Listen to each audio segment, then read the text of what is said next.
the Jehovah's Witnesses and anybody else that would listen to them, Miracle Wheat. Hello. They paid like $3 or $4 more per bushel for this Miracle Wheat back in, I don't know, the 30s, I think. And it wasn't Miracle Wheat at all. As a matter of fact, it was very poor quality wheat. So they used it on man. And I saw just recently Stephen Lett, who's a governing body member, and he has a Masonic signature ring on. And all the other governing body members obviously have seen it. And we know what kind of an organization the Masons are. Very clandestine, secretive organization. Well, Dick, we have Dina on with us from Ecuador. Okay. We have Dina on here with us, so she's here. So, what would you like to say to her? Welcome to the show. I've already gone over this. Hi, Dina. I've already gone over this with Dina, so she's already heard of some of the 15 things that I was just going to bring out. Mm-hmm. What I'm trying to say is there's a lot of bad press out there that the Jehovah's Witnesses, and still people stay in. We've heard about Jehovah's Witnesses don't have any political involvement. Yet Rutherford was writing to Chancellor Hitler. He was the president, so to speak, of Germany during World War II. We've heard about the 16 false prophets, about the end of the world at Armageddon. We've heard about Besserine being titled to the saints of old. They haven't come back yet. They sold off Besserine. We have heard about the Watchtower being an NGO, a non-governmental organization of the Watchtower. And 4,000 times in their literature, the Jehovah's Witness called the UN the harlot, and yet they're writing on the back of the harlot. I think we caught that last week with one of the guests on 6 screens. They have investments in tobacco and defense contractors. They cover up pedophiles. We know that from the Royal Commission. Jeffrey Jackson said it was presumptuous of Jehovah's Witnesses to believe that only Jehovah's Witnesses have God's approval. And we know that one time they just said there's only one channel that God is using, or Jehovah is using, and that's the Watchtower. We know there's changing policies on blood transfusions. We know that they're selling our kingdom halls to Christendom. There's crucifixes up on the buildings that were dedicated to Jehovah. We all know that. It's unquestionable.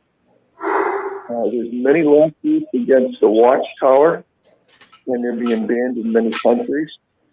There's many books are in print exposing the hypocrisy, fraud, the lies, the corruption of Watchtower. Books like Crisis of Conscience, 50 Years of Watchtower Slave, Index of Watchtower Errors, Kingdom of the Cults, Elect and Apostate, etc., etc., etc. There's so many out there. And these books are not apostate lies, because if they were lies, the Watchtower would have sued. They're really big on suing for slander, and they're not suing any of these book publishers, other writers, or 6 screens, or anything like that, because what we're saying is true.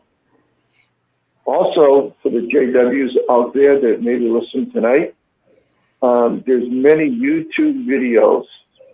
In this platform, 6 screens of the Watchtower shines a very bright light into the corruption of a false prophet. When all the undisputed evidence, the Watchtower is a cult, why do people still stay? We're going to be asking Dina that in a moment. So why do so many JWs stay in only to be financially, sexually, and spiritually abused? Our guest will explain how the mind control cult works and the deceptive practices. Welcome, Dina. There you are. I see you on my phone. I think because of the delay. Yeah.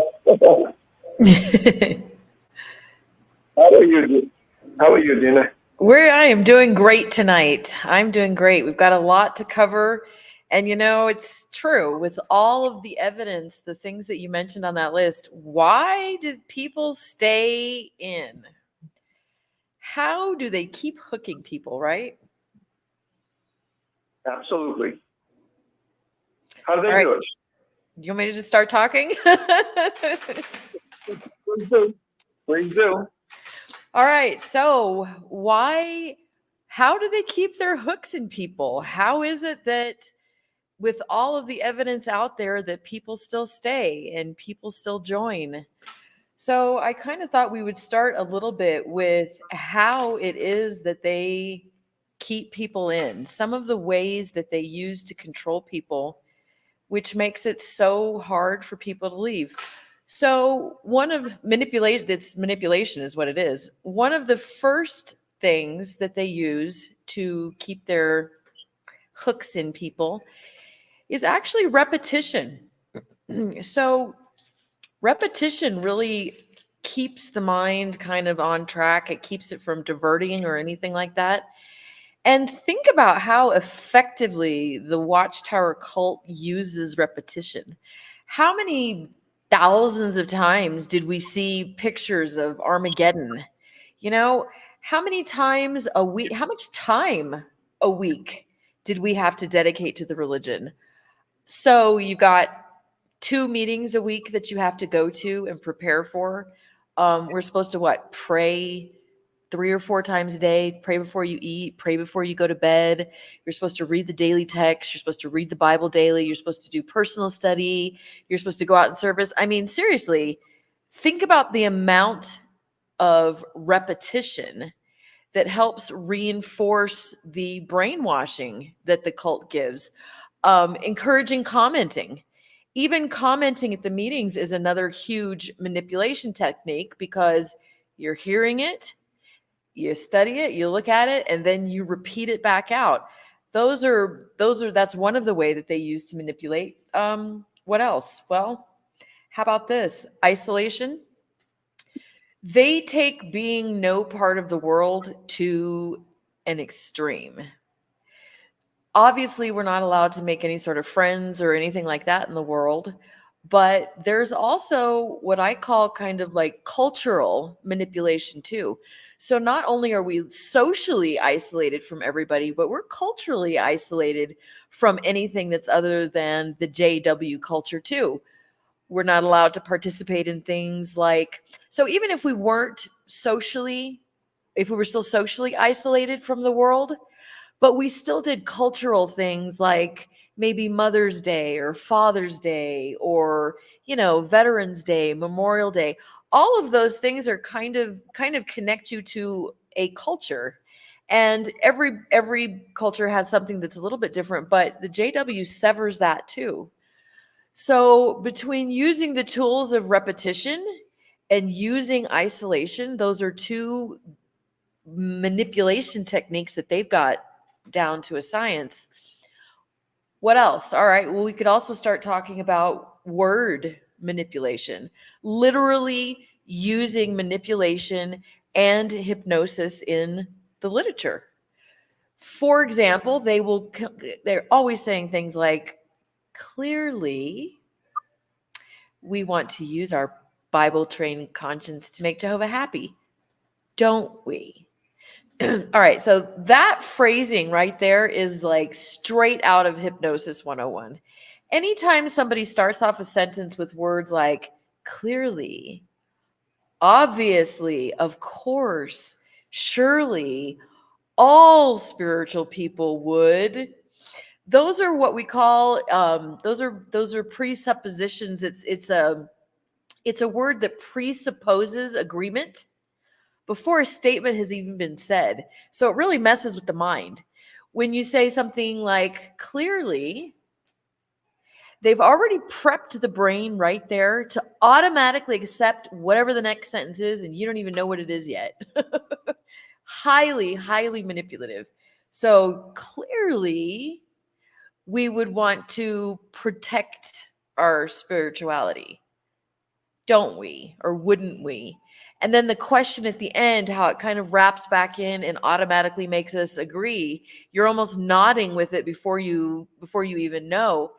And they are just absolute 100% experts, experts at the verbal manipulation, not just in the written literature, but also in talk outlines that brothers are given, in public speaking, straight out of Hypnosis 101.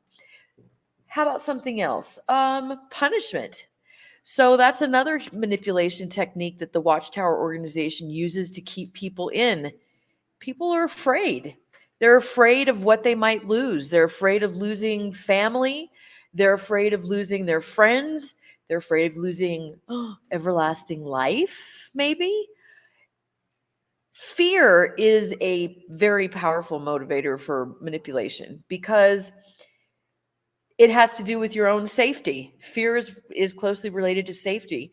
So when that emotion is triggered up in people, it really does tend to shut down the mind, so they're not really thinking as clearly, they're not rationally thinking, they're in a very reactive mode. And people that are in a fear zone are a whole lot harder to they're easier to control. It's harder to get out when you're in that fear zone. All right, what's another technique or another thing that gives them control over people? Actually, you know what? The very fact that they are considered a spiritual authority also works in their advantage, because humans in general have a tendency to want to follow an authority. Some of us might have some rebellious tendencies, but it also depends on how strong that authority is. It might be easier to rebel against a teacher or maybe a boss at work or something like that, because while they do have authority, somebody who's in the position of spiritual leader carries a lot more weight, because that authority works with the mind to make us feel like they're responsible for us, and we have a natural tendency to usually want to follow the leader. So those are some of the techniques that the Watchtower uses to keep people to keep people trapped. Should I keep talking? Should I keep talking about something else now? No, you're doing fine. We're going to be opening it up after you finish what you're saying. We'll star six if anyone wants to talk to you about what you just mentioned. Thank you. Okay. I know we were also talking about too is why is it so hard to break free? Well, we went over some of the manipulation techniques that they use, but those manipulation techniques only work because they're like gears that work in the mind. So the mind is really the other side of the equation. Sometimes our mind itself can be our own worst enemy, because once we've set our programming in, whether it's religious programming or life programming, our belief systems, they run on autopilot. We're not even conscious of the beliefs that we have in our mind that we're just operating off of. So it's hard to break out of a cult when you're not even fully 100% aware of the programming, that you're just going follow la la follow la la follow la la la. You're just kind of going about life, and that makes it hard. That makes it hard to make a change. I mentioned when we were talking about the manipulation that they use the sense of authority, and it works on both sides. Not only do they use that sense of authority, but our own human desire to want to follow somebody is also part of the reason why it's so hard for people to break out. And then the whole way that our structure and society is set up, people have a tendency to prefer being comfortable to trying something new, to going out into the unknown. So even if somebody recognizes that it's not the truth, it's a cult, even when they start recognizing that, The unknown, the fear of the unknown is sometimes even more overwhelming than being comfortably wrong, if that makes sense. Well, it does. It does.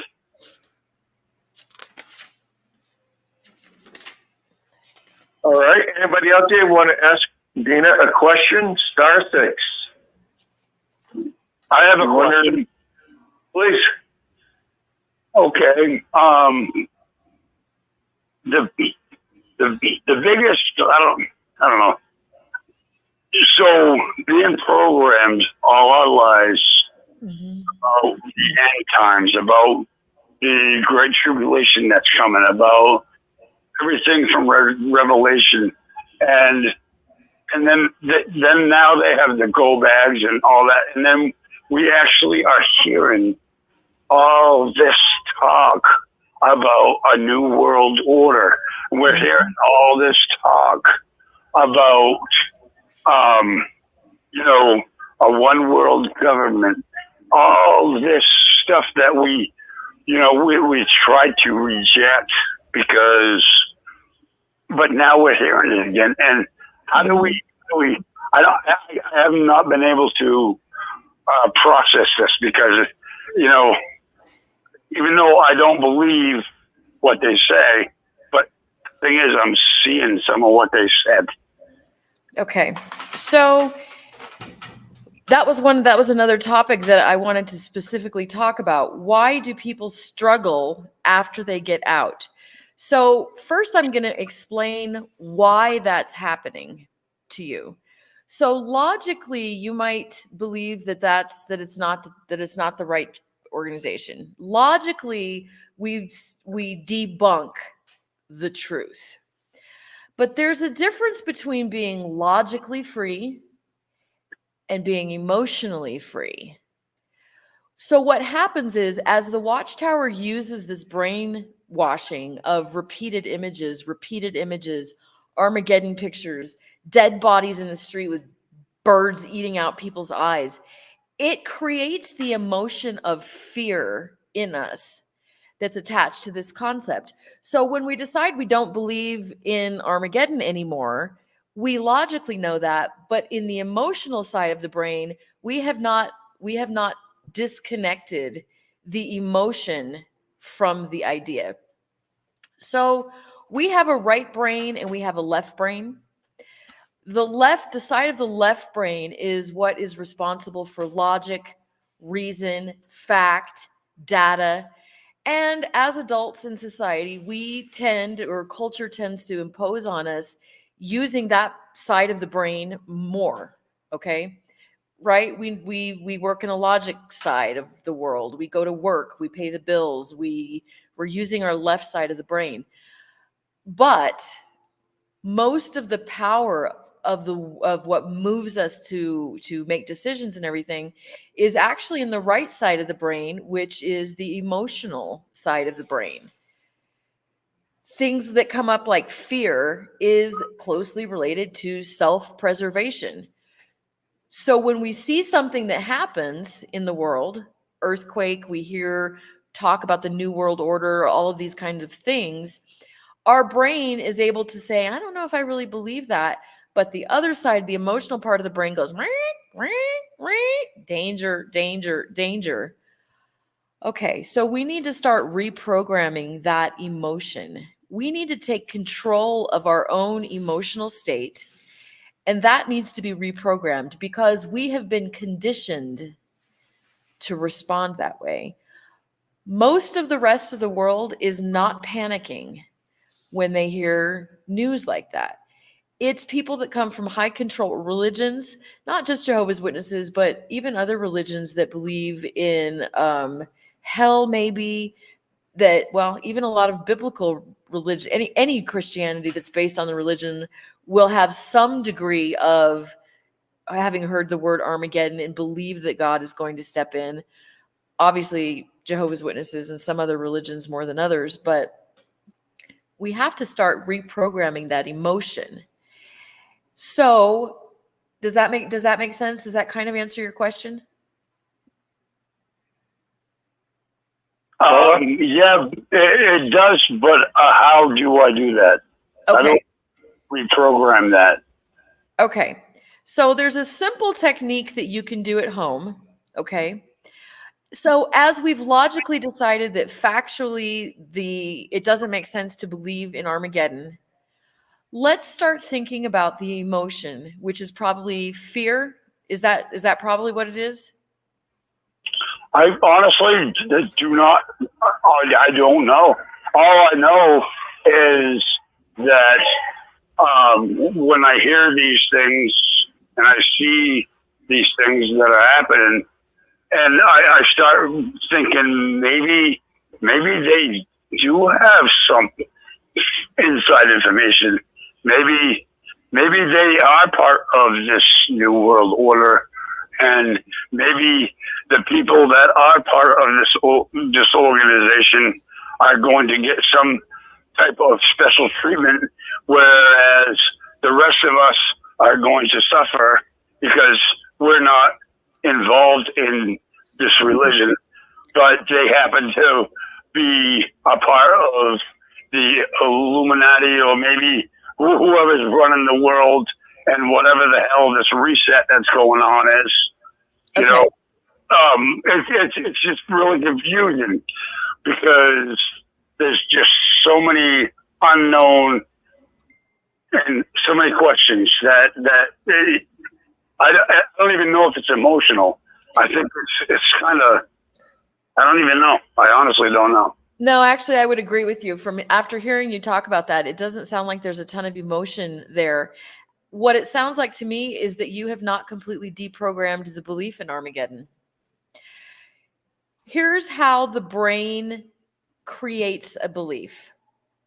We create a belief.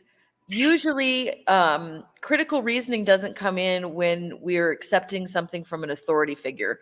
So the first authority figures in life are usually parents. When a baby is born, whatever the parent said just bypasses any sort of critical reasoning kind of feature of the brain. When an authority says something, a belief just goes straight into your brain. Choon, choon. So if a mother says, fire's hot, fire's dangerous, don't touch, a baby doesn't use critical thinking. The belief just goes straight in the head. Then the brain's job is to protect that belief by keeping it safe. It's like a firewall. It's a safety mechanism so that you can literally keep that belief intact no matter what evidence is presented to you. The brain will look for ways to prove that the belief is true. That's why Jehovah's Witnesses, every time there's a natural disaster, every time something happens in the news, they are immediately like, oh, see, the end, see, here's the end, here's the end. You see, it's because their brain is filtering for truth. They could see a million good things, and the only thing they're going to see is what backs up their belief in Armageddon. Yours doesn't seem to be that extreme anymore, but it's still there, because if you're still thinking that there's an end of the world coming and your brain is seeing proof, it's because somehow you still believe that. All right, so let's talk about that belief. Who says the end of the world is coming? World. Jehovah's Witnesses? World. Jehovah's Witnesses are the one that taught that, right? They did. But they're a new world order, though. They talked about a new world order, Uh-huh. right? And a new system of things. Right. So if the Jehovah's Witnesses believe in that and everything else that they believe is false, why would that one thing be true? It shouldn't be. Honestly, it shouldn't be. And No. I'm ashamed and embarrassed. I'm Yeah. embarrassed that I actually. No, of course not. Because you know what? We don't know how to unprogram, deprogram ourselves. We don't know how to recognize in ourselves whether we still have ties to some of those beliefs. It's easy for us to say, oh yeah, I don't believe that anymore. But here's how you know. When you start doubting yourself, you can automatically know that there's still some programming in there. So, okay, they're part of the Illuminati. They're part of the One World Order. But look at how many lies they've told. Look at how many things they've said that have been absolutely 100% false. So if they've said so many falsehoods and there's so much proof out there that they're nothing but a bunch of liars, why would this part be true?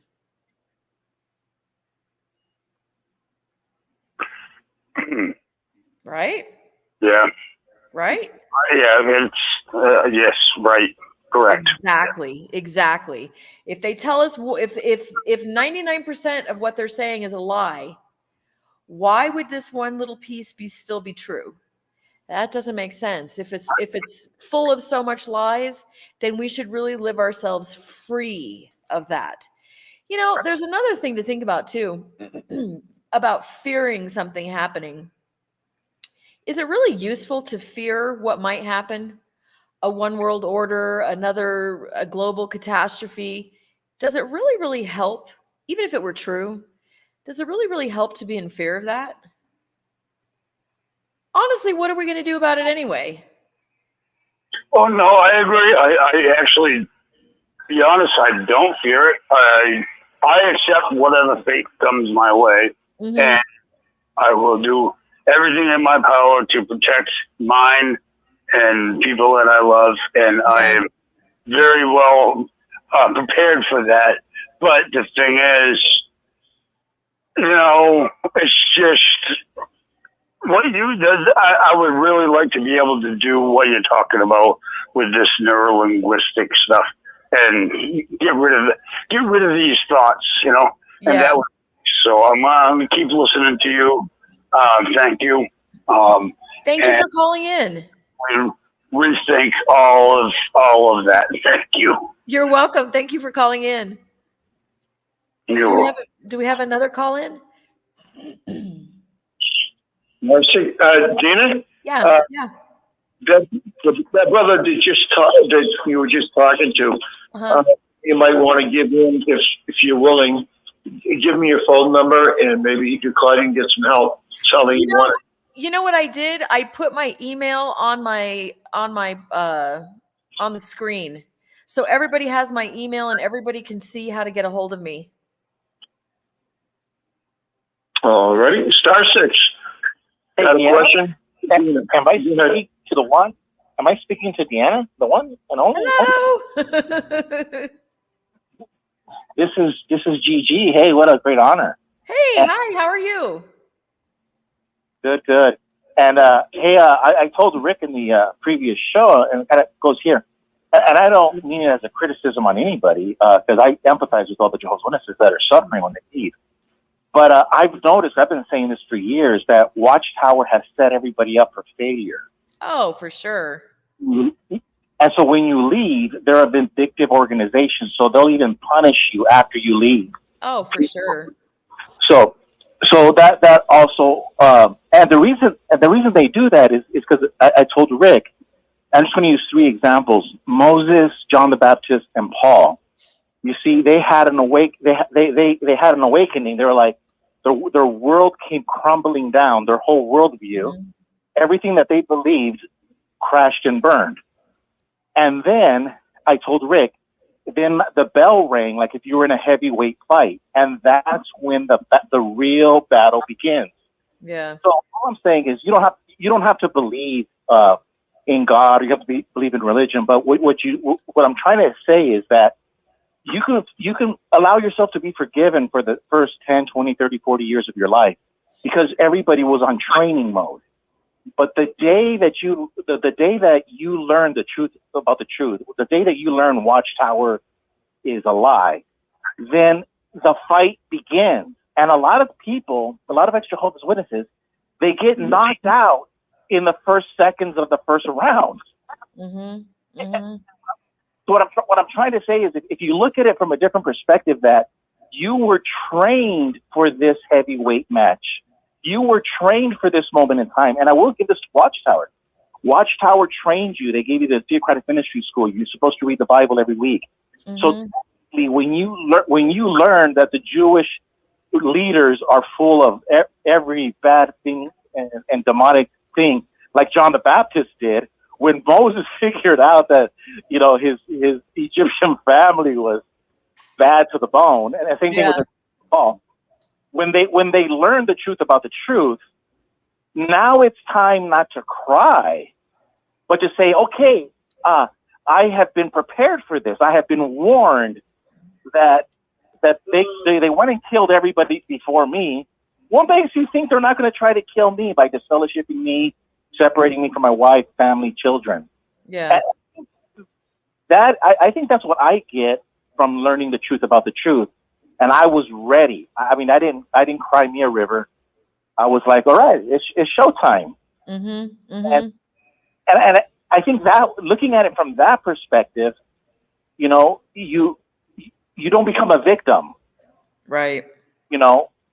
Like shame on you. What is it? Fool me once, shame on you. Fool me twice, shame on me. Yeah. Yeah. And now I do that because it's a masculinity in me, the toxic masculinity in me. But I mean, what do you think about that? I mean, do you think, that's a good attitude to have? Like forgive yourself in those years. But right now, as an adult, now's not a time to be feeling sorry for yourself. Now's a time to be building and fighting back. And sometimes fighting back is just living a very happy and successful life. Exactly. I think that there's a lot of people. Let me see, how do I put this the easiest way? I think there's a lot of people who, when they get out too, they end up feeling anger because of all the lost years, the anger at being misled, anger that they believed in it, frustration that maybe they didn't get out sooner. And that's not necessarily very helpful when it comes to moving forward. You know what? The truth is, they were master manipulators. And when you chose to believe the religion, whether you were born into it or whether you learned it after the fact, if you chose to believe it, it's because they were master manipulators and they used your mind against you. So cut yourself some slack. Forgive yourself for falling for it. Forgive yourself for believing it. Forgive yourself for not waking up sooner. You couldn't. You were brainwashed because you were in a cult. So now that you're out, you have to take full advantage of the freedom that you have now. Because, I lost 38 years in the religion.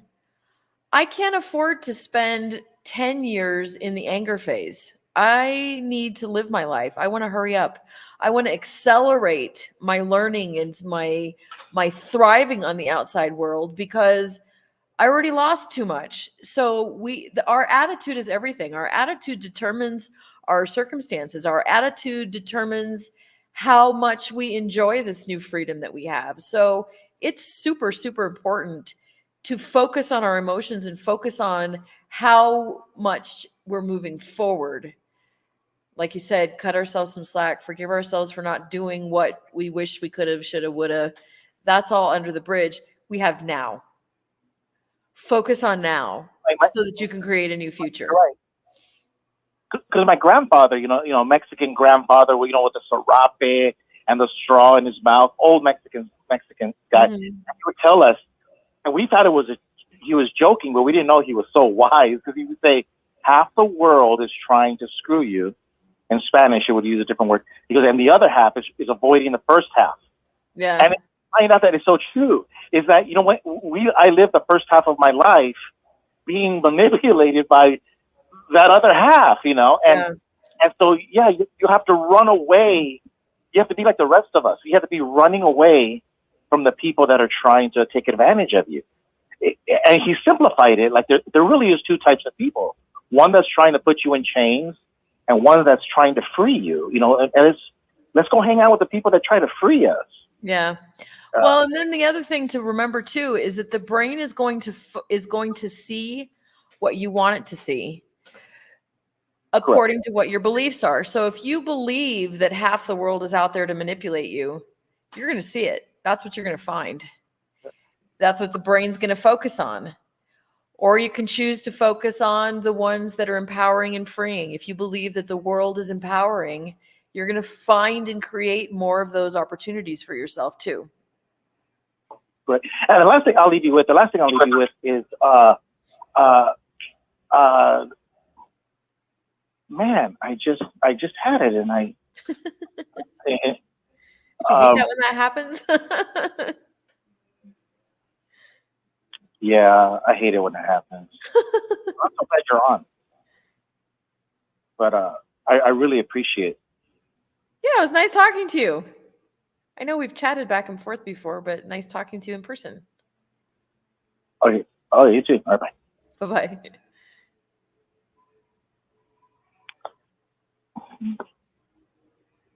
Do we have another call in? Yeah, I'm here. Hello. Bill? Yeah. Can I speak? Yeah, I'm listening. Oh, okay. Yeah, I just want to say thank you. I'm a third generation, but according to JW definition, I'm first generation. Mm-hmm.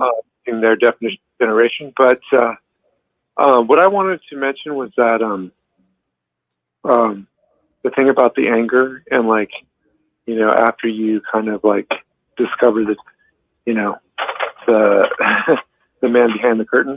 Mm-hmm. Yeah. Yeah, so I kind of struggled with that for a while, but then, you know, it's still kind of triggering every now and then. But I also kind of have a little bit of forgiveness for those that are addicted to the power drug. I think that like the people at the top are just, you know, when you power over 8 million people is a hell of a drug. It's kind of like being addicted to some very strong, you know, drug or something. It's true. It's true. So, but what I was, what I'm like currently going through is like, you know, how much can I really like, you know, share with others without getting alienated, you know, and that's probably the hardest thing is because I don't want to be alienated by, you know, any family members or, I mean, some know about it, but like, you know, I'm not trying to alienate myself from people that I've known and struggling with that right now. So, yeah. Okay. So, But, so you still have family that's in? yeah, but barely. I mean, yeah, I do, but like not many. Okay. So I wanted to talk about this too. I wanted to talk about some tips for helping other people wake up, tips for fading and stuff like that. So I think one of the most important things to do, whether you're open about your fading or whether you're being quiet about your fading, is the way you act. Everybody assumes that when somebody leaves the organization, we are going to lose Jehovah's Holy Spirit. We're going to become drug addicts and we're going to fall on our faces and we're going to be absolutely miserable. Like all of those pictures that we've seen in Watchtowers of people in the world, right? Exactly. Probably the best witness that you can give to them as an apostate is to be happier than you have ever been. It is to smile more than you've ever smiled and laugh more than you've ever laughed and just absolutely show them by example that you are actually really having the best life as possible. I think if we come out and we're bitter, we're angry, we're depressed, we're scared of hurting them, all of those emotions are, you can feel them. And people don't always know why. So if you're angry about time lost in the religion, they could easily, the only thing they're going to interpret is anger. They're not going to know why. All they're going to know is, "Ooh, he's angry. He's angry at something. I can sense it on him." And they're not going to understand why the anger is. So it's going to be easy for them to say, "Oh, you know what? He's angry because he's lost Jehovah's Spirit." You see how they're going to justify the anger in their mind? You see how they're going to, so if you get depressed when you leave the organization, if you get depressed because you don't have the friends, because of your future, you're depressed because of that.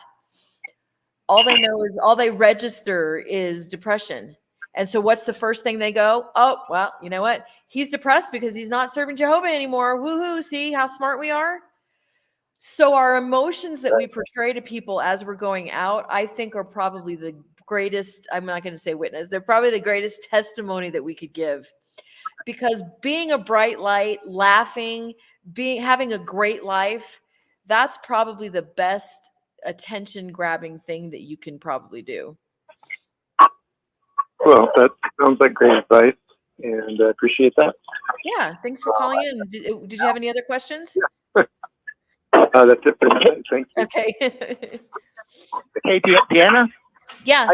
I remembered, and it's very important, because I remembered, and I just want to get it out. Just GT again. What I learned about the truth about the truth, and I preach it all the time, that you have to get rid of this competing, because in the reasoning book, it would say when you're talking to Deanna, ask her this question, and when she finishes answering, reply with this. Right. So programmed us to always be right. And so a lot of times I see these ex-Jehovah's Witnesses, and then they become Bible scholars. They're at it again. And like, for example, you and your show, and I may disagree with you on something, but I tell myself, that's good. I literally have trained my brain to say, Gilbert, stop competing. Because if I compete with you, I'm not your brother. But if I let you, and I just listen to you, then I can treat you like a brother-sister relationship. And I think that's the way it's supposed to be. And I think with that reasoning book is a perfect example of how Jehovah's Witnesses have trained their people to always be right, never say they're sorry, never apologize. And that is one of the greatest things that I have been able to like constantly tell myself, stop doing that. You know, even though my voting ballot says Gilbert is right, you know, but it's okay to be right sometimes. But I've noticed that it'll destroy friendships, it'll destroy marriages, it'll destroy relationships with Absolutely.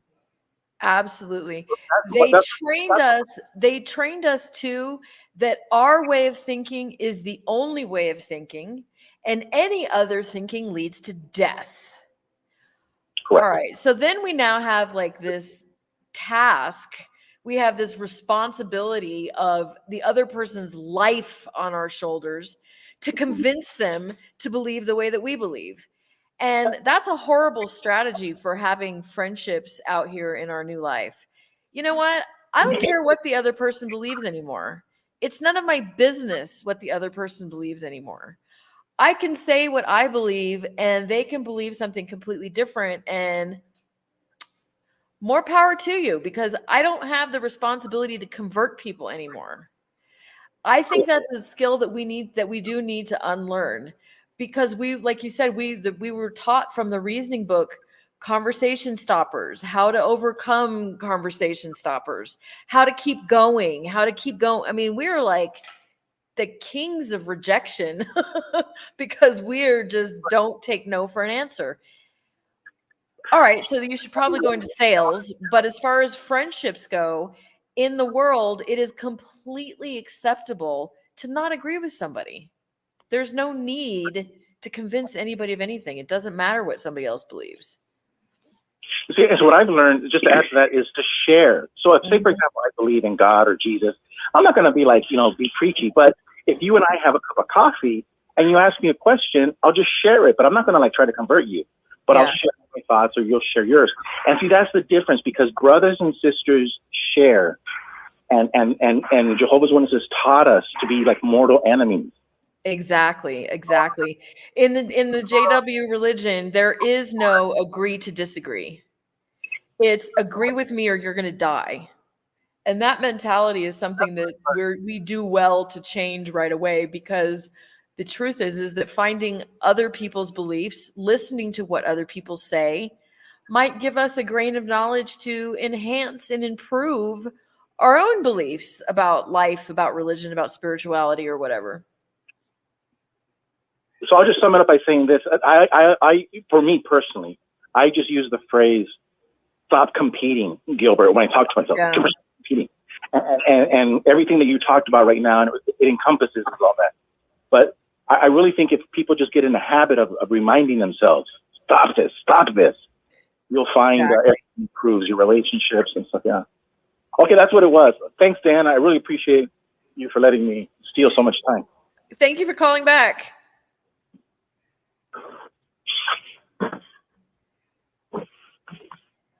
Do we have another call in? Yes, you do. Yes, you do. How you doing? This is Hi. Mark Taft. Mark Taft from Chicago, Illinois. How are Nice to you? meet you, Mark. Good. How are you? I'm okay. Just trying to hang in there the best I can. I'm okay. I'm glad you're doing very well. And your name again was Deanna. Is that right? Dina. Dina. I'm sorry. Okay. I'm sorry, but well, I almost had it right. But yes, Dina. This your first time on Six Screens, or have you been on Six Screens before? I've done the Spanish program a couple of times on Six Screens, and I did a live interview with Barbara a couple of weeks ago too. Oh, okay. Okay. So you've been on a couple times. Okay, Yeah. very good. I don't think I've heard you on Six Screens before. But yeah, so you're doing a show tonight. So far, your show sounds really, really good. It's really good. It's Good. been very, very, very encouraging, very inspirational, and very helpful, and very motivating. It's it's very motivating. It is very helpful. It really is, because you had some strong points while you're pointing out how because I was in the Jehovah's Witnesses too, and I got the hell out basically when I was 16, but 100% when I was 18. You know what I'm saying? And you're right. When you try to get out, or when you leave, and you're having a miserable life, you're right. You had such a strong point about that. That really, really just totally caught my attention every way, 100%. Because I remember living those days where if you're miserable, you're sad, you're depressed, nothing's going right for you, your life is a big mess. You're pissed off, you're angry, you're just full of anger, and you've got all this resentment, and you got this hate, all this hate and everything. Because I felt all of it, 100%, 500% of it. Understand me? 500%. Yep. All of that. I had it all in me. A lot of anger, a lot of resentment, a lot of hate, a lot of sadness, depression, miserable, everything, because they think you're right. That's their whole game, and I knew it ever since I was a kid. It's their whole game. It's another manipulation technique.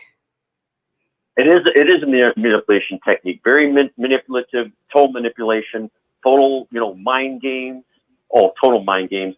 Gaslighting, freaking gaslighting every step of the way. It is god darn gaslighting. I was so pissed off at them, and I've had anger and resentment toward them and hate toward them and the Watchtower and the governing body ever since I was 16 years old. Even before that, I did. They just really just pushed me right over the edge. They just totally just damaged me. They really pissed me off. They hurt me in every way, not 100%, 500%.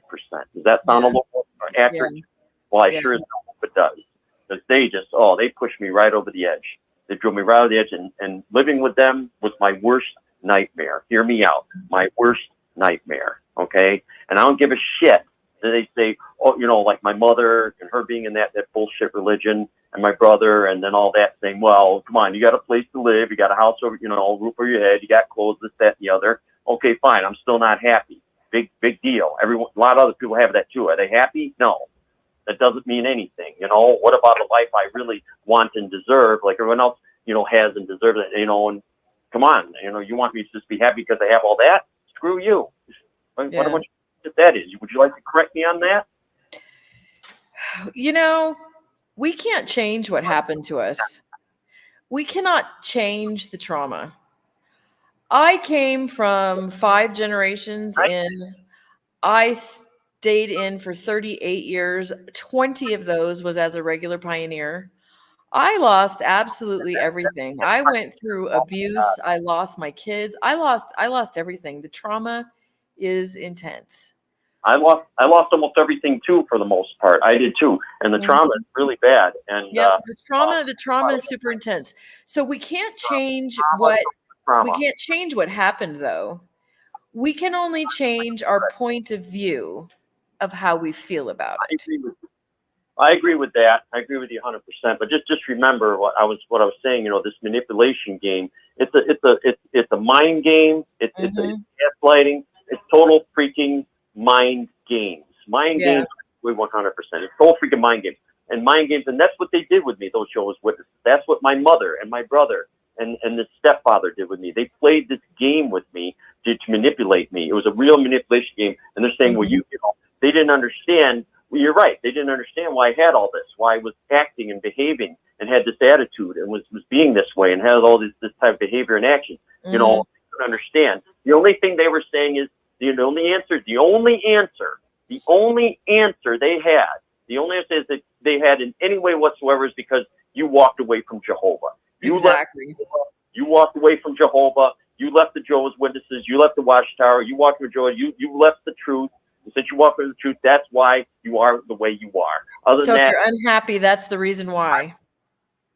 that's what they said. And that's a lie. That's a big lie. We know that's a big lie, but that's exactly what they said. And I totally disagreed. I said, I disagree with you.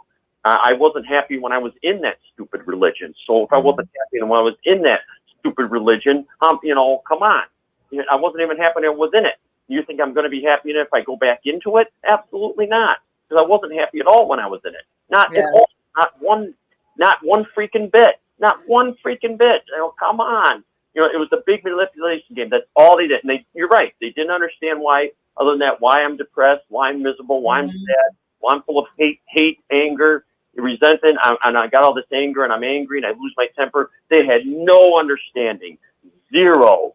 They didn't know how to deal with it. They didn't know how to deal with me. They didn't know how to deal with anything. I mean, anything. Their only answer was because you walked away from Jehovah and you walked away from the truth. You left the truth. This is the consequences you get. And that was their big manipulation game. That's what they would all constantly tell me 500% of the time. It just got me even more and more angry. And more and more off and sad and depressed and angry and full of hate and resentment.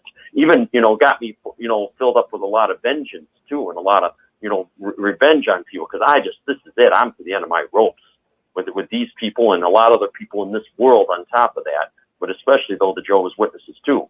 And I was ready to go to war. I wanted to actually go to an actual war with them. Do you understand what I'm saying? Yeah, that's common. It's a common phase when you come out of the high control to feel the anger and the resentment and everything. So how long has it been since you've been out? Well, you know, it's been many, many years. It's been 20-something years I've been out, right? Maybe, you know, it's been a long time, but, you know, actually probably over 30 years, but, you know, because I was like 16. But, you know, my point is it left a lot of damage. And the biggest mistake I made was even going in my adult years was still living at home and still living with my mom and living with these Jehovah's Witnesses, actually living with them. That was a major mistake. Should never have done it. Living with them was a major mistake. I should never have done that and stayed living with them and living at home. You can't do that. You can't live with those people. You just can't. It's a major mistake if you do, but you cannot live with those people. And that was a big mistake I made that I totally regret for my the rest of my natural born life. Well, but you know what? You know, you can look back and you can resent the choices that you made. But, you know, the truth is, cut yourself some slack. You made the best choice that you could. You know, you can't change the decision that you made. But which feels better? To be pissed at the choice that you made, or to just go, well, damn, that was a dumb choice. Oh, well. Yeah, it was a dumb choice. No question about it. It was a big, really big, you know, bad, very bad, horrible, you know, very dumb choice. But but you did the best that you could. You can't change it. You did the best that you could. And so how does viewing that choice, how's the healthiest way to view that choice today? Honestly, the healthiest way to do it is to forgive yourself. You made the best choice that you could. Yeah, you picked the best out of a bunch of dumb choices. Exactly. And it was probably a major mistake. No question about that. We know that. It was no doubt. I should have been thinking straight and I wasn't. But there was a major mistake. You were also being manipulated, though. You cannot think straight when you're being manipulated. I agree. You can't. You never can think straight when you're being manipulated. You never can think straight at all when you're being manipulated by anyone, period. You never think straight. So you're right. You can't think straight. And I was, you know, I wish I had, and I wish I was much smarter, but I wasn't. And I was rather naive and maybe stupid. I something, but it was a major mistake. And I wish I hadn't done it. But now I look back on it and say, hey, if I could do it all over again, I would have done it totally different. I would have different, you know, in every way. I wouldn't have screwed around like that, it would have been done differently, and I wouldn't have stayed living with those idiots under no circumstances at all. They ruined my life, and I'm telling you the truth. They ruined my life in every way, 100% to 500%. They ruined my life completely. They didn't care. And when I would tell them, you know, how I feel, like, come on, you people are hurting me. You hurt me. You offended me. You insulted me. I'm very hurt by that. That kind of stuff you do and say makes me very upset, and it makes me very, very angry. You're hurting me. You say you want me to be a better person. Look what you're doing. And you don't care? No, they didn't care. They didn't care at all. They could care less. Like, oh, you know, we don't care. We could care less. That's not our problem. That's your problem. So it's your shit. As they're saying, they're telling me tough shit, and that's just the way it has to be. And just too bad. You got to live with it. You know, because we are. We're not. You know, they are who they are. They're not going to change for anyone else. They're not going to change for me. They're not going to change. Period. If they hurt somebody, they do, and they don't care, and they're proud of it. They're very, very happy and very proud of it. They've hurt them. I mean, you know, and I will tell you, my mother. The bottom line is, you know, my mother was a sociopath and a narcissist, and my brother was too. But and then I had a stepfather who was a real sociopath and narcissist also. They made my life totally freaking miserable, and they didn't care what damage they did. I mean, my God, I mean, there was no peace in their freaking house. There was no peace in their house ever. You know, constantly arguing, fighting, you know, back and forth. Somebody wants to fight, you know, fight. That's all it was. There was no peace in their house. So therefore, there was no peace in any JW household, as far as I'm concerned. There's no peace in any of their goddamn households. Okay? Hey, Mark. Does that make sense? Hey, Mark. Okay. Well, if it doesn't make sense, that's fine. But I'm just saying it. That's the way I see it. Yeah. Okay. Mark, can you hear me, Mark? If you have no comment, then so be it. But if you do, I'd love to hear it. Well, I know that you've got a lot of frustration and anger in your voice. No two ways about it. You speak with a lot of passion. Well, because it's intense for you. It's a very intense topic. Hurt me. Yeah, I know. They hurt a lot of us. That's the truth. We can't change that either. But you know, if you've been dealing with this level of anger for the last 30 years, that's not healthy. Even though it's true. The thing is that, like I've said before, we can't change what happened. All we can do today is decide that we're tired of feeling that way. All we can do today is say, you know what? I refuse to let them continue controlling how I feel now. Because the truth is, by staying angry, you are continuing to let them control you. You are letting them steal your peace. Right. Well, I know I'm getting hurt, not them. Oh, you need to learn to be happy in spite of them. Because you know what? The best vengeance is happiness. The best vengeance is peace. Showing them that you can have what they never, ever, ever gave you.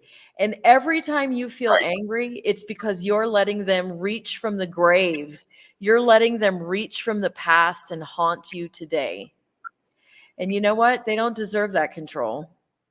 And you don't deserve to spend 30 years angry. It's not healthy for the physical body, don't you think? No, I agree. But when someone has done so much, you know, freaking damage, think about it. Now, think real hard. When someone has done so much freaking damage, like major damage, okay? It could be permanent damage, like permanent damage you have to live with for the rest of your natural-born freaking life. So what I'm saying, when somebody does some real serious, you know, permanent damage, you know, it's almost impossible to just forget about and overcome and just totally forget about. Like, you know, you can't forget about it that easy, or you can't forget about it at all. You can't really. Or you can. So think about the word permanent. Permanent damage is something like cutting off an arm because your arm is not growing back. The human brain is amazing. The human brain absolutely has the ability to heal and release trauma, the worst trauma that you can possibly ever imagine. I work with people all the time that have suffered from extreme abuse, sexual abuse, I've experienced my point, right? horrific abuse in my life, and I refuse to let it haunt me every single day. Abuse and trauma is an event. It is not a life sentence. And it is up to us to You're right about decide in our brain to make sure that we are not condemning our life because of something that happened to us. What happens to us does not define us. We choose what defines us, Excuse not me. the event. You're saying what happens to us does not define us. Is that correct? You get to choose what defines you. Okay. So what happens to us does not define us. Doesn't define us at all. Is that It's an event. It's an event. It's like falling down in the mud. It's like falling down in horse manure. It made us dirty, but it is not who we are.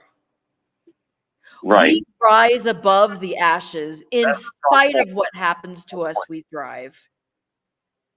Well, yeah, that's a strong point. I see what you're saying, and you may be very right about that. But, what happens to us maybe doesn't define us. Maybe it doesn't define us at all. That's good. Mhm. It doesn't Mhm. define us. That's good to know at all. I used to actually think that. I used to actually believe that and think that. I used to think that almost all the time. I used to actually think that. But you're right. You got a strong point there. Maybe I shouldn't be thinking about that. Shouldn't matter. Shouldn't matter at all. But I see what you're saying, Miss, and that's all fine and good. And I see that you are right about a lot of what you're saying. And maybe I shouldn't let these stupid idiot Jehovah's Witnesses, control me and and I get hurt, not them, and they win and I lose. I shouldn't allow them to win like that. I shouldn't allow them to win like that at all. I should never allow them to win. But that's what I'm doing. Exactly. And you know what? The truth is, I can almost guarantee you are thinking about this 1,000,000% more than they are. Oh, I'm sure of it. They're not thinking about it at all. And your brain continues to spin over it because you haven't. See, here's the thing, the human brain is the most amazing computer out there. We've created AI. The human brain is amazing, but we don't come with an owner's manual. So I have people saying here in the comments that, oh, it's easier said than done. That yeah, you're right, but that's because we've never been taught the how. It's super easy to say, oh, you should just, feel a different way. Well, that's dumb. Sounds right, but how? Putting it into practice is another thing. And that's what this tool, this neuro-linguistic programming, teaches you how to do. It teaches you how to rewire the brain so that anger is no longer there. I mean, you can keep it if you want it. If it enhances your life and makes your life better and happier and more beautiful and brighter, then keep it. But if it's not, if it's holding you back, you are the one that can choose how you want your life to be. It's up to you. Right. No, I understand, and I agree. Maybe I'm the one getting hurt, not them at all. You're right. Mhm. I'm the Can one I who, say something? I'm letting them win, and I shouldn't do that. And I'm letting them win, and then when I let them win, well, that's not good. So We've got another voice on the line here. Hold on just a second. Yeah. Okay. Well, thank you very much. Go ahead. Hey, No. Mark, it's Angela Clark. It's so good to hear you. Hi, Angela. Again. Hi, Angela. Thank you, Angela. Hi there. Hi, Angela. Dina. Hi, Mark. Great to hear from you. Mark. Yes, you too, Mark. It's lovely. I really missed your voice, Mark, and thank you used to really encourage us greatly with all those wonderful sayings all the time. And oh my gosh, it helped us all so much. I really missed that a lot. I wish you could do that again.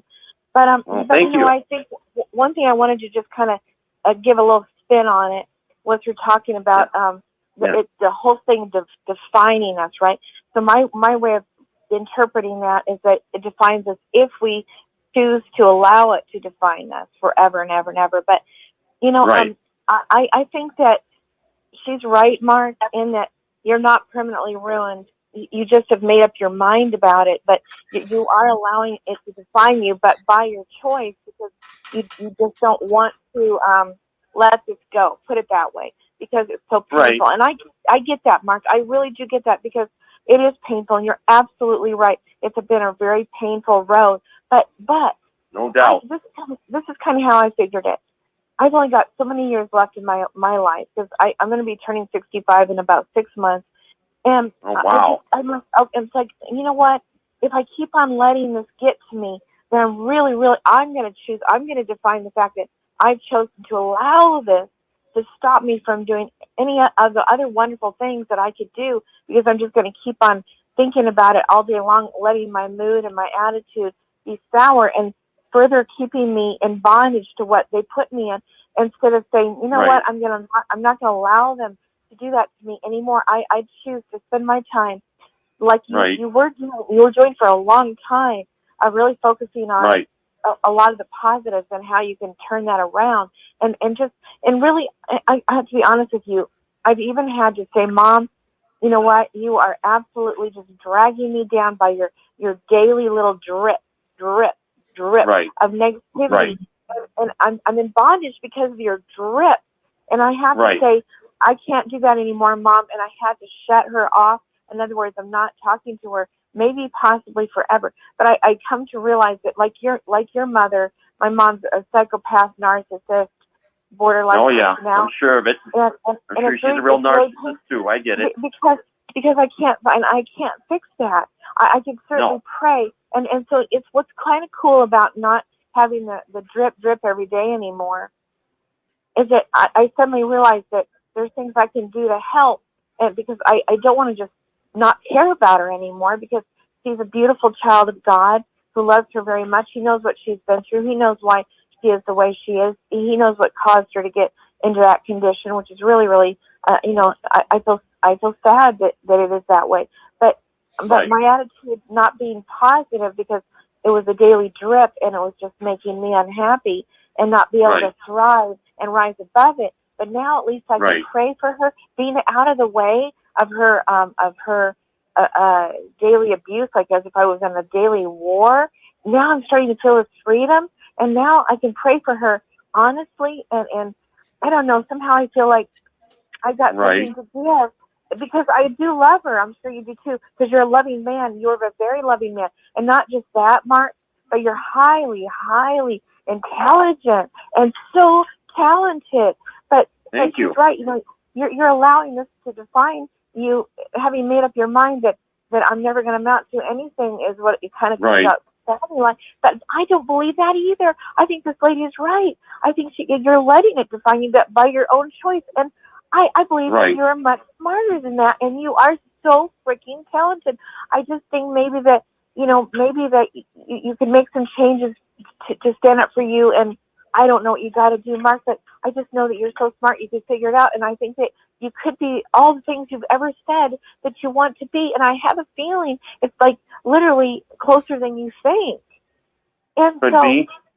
But you only have so many hours in a day. Yes, but you only have so many hours in a day, and you're choosing to spend a good bit of that regretting the past. The past is gone, and there's nothing you could do to change that. But you can change right now and today, and by positive thinking, like you were doing. I believe that you can make everything you want and have always wanted. I believe that you will still have it, Mark. I believe you still will be a fine, fine actor on a fine, fine movie or whatever. And I really do believe that. And matter of fact, Dan and I are working on a movie right now, and maybe, just maybe, you'll have a very important role in that. Who knows? But that would be great. But you're spending your energy. Yes, but your energy is like creating. Your energy is creating. Literally, I believe this. I believe our thoughts are creating exactly what we're experiencing today. We're experiencing what thoughts were tomorrow and the week before. And by changing our thoughts today, we'll create our tomorrow. And you have done this. And I believe that you still are capable of doing that. So anyway, I want you to know I love you. I miss you. Thank you. I think you're brilliant. And you are. You have a brilliant mind. That's probably why you were brought into this world with very, very difficult parents, because God knew that you could rise above it in the most brilliant way and grow in character and every wonderful thing, because you are just capable. And I believe in you, Mark. I believe in you. Thank you. And I know that God thank you very much. Too. That's why He gave you the parents that He did, because He knew He believed in you, that you could do it. And I believe that you can and you will, Mark. I do. And I know. And I think you're right. I know. I'd like to share a story. There were two brothers. Go ahead. Biological brothers, not witness brothers. And one of the brothers was a highly successful businessman. He ended up being very well educated, very well off. He made smart choices. He took great vacations. He really set himself up really nice. And somebody asked him, why are you so successful in life? What's your secret to success? And he says, because my dad was an alcoholic. My dad was a loser and my dad was an alcoholic. And that's why I decided to become this in spite of the man that my dad is. Well, the other brother was a total loser. The other brother was an alcoholic. He'd filed bankruptcy multiple times. This other brother was the complete opposite. He was a wreck. And when they asked him, why is your life such a mess? He said, because my dad was an alcoholic. So you see, they came from the same background, but our background does not define us. We become something because of our background, or we become something in spite of our background. Maybe doing something in spite of the background, becoming bigger and better, no matter what they tried to do to us. Maybe that's the best answer possible. I have a hint. Hello. Thank you. Hi, Mark. It's Pixie. Oh, hi, Pixie. How you doing? Pixie. I have Yeah, a good to hear hint from that you, I just learned because I relate to Mark's bitterness and anger. I had that for a lot of years because I did have some permanent damage. Thank you, Pixie. I appreciate that. But I'm going to tell you how to undo it, and it's real easy. Okay. Did you ever have a pet that you really talked nice to? A pet? Like a dog? Oh, well, yeah, if you're a dog person, a dog would be a good example. Sure. Yeah, sure. I've had a Or couple maybe you were in love and you Sure. used a beautiful tone with a partner. Sure. You know how you first fall in love and you use a beautiful tone at dinner? Yep. Start using that with yourself. Sure, if it'll actually work, absolutely. It'll work like a charm. Well, if it actually works, absolutely. I'm doing it with I myself. gotta make sure it does. That's important It to me. does. I guarantee. Okay, because that's my concern. But yeah, I can take your advice on that as long as it actually. That tone you're works, using then right that'll now, that nice tone right now, use that. sounds like a plan. Yeah, sounds like an actual plan. I think would have to do that more New often. Jersey calling. I have a question. Hello.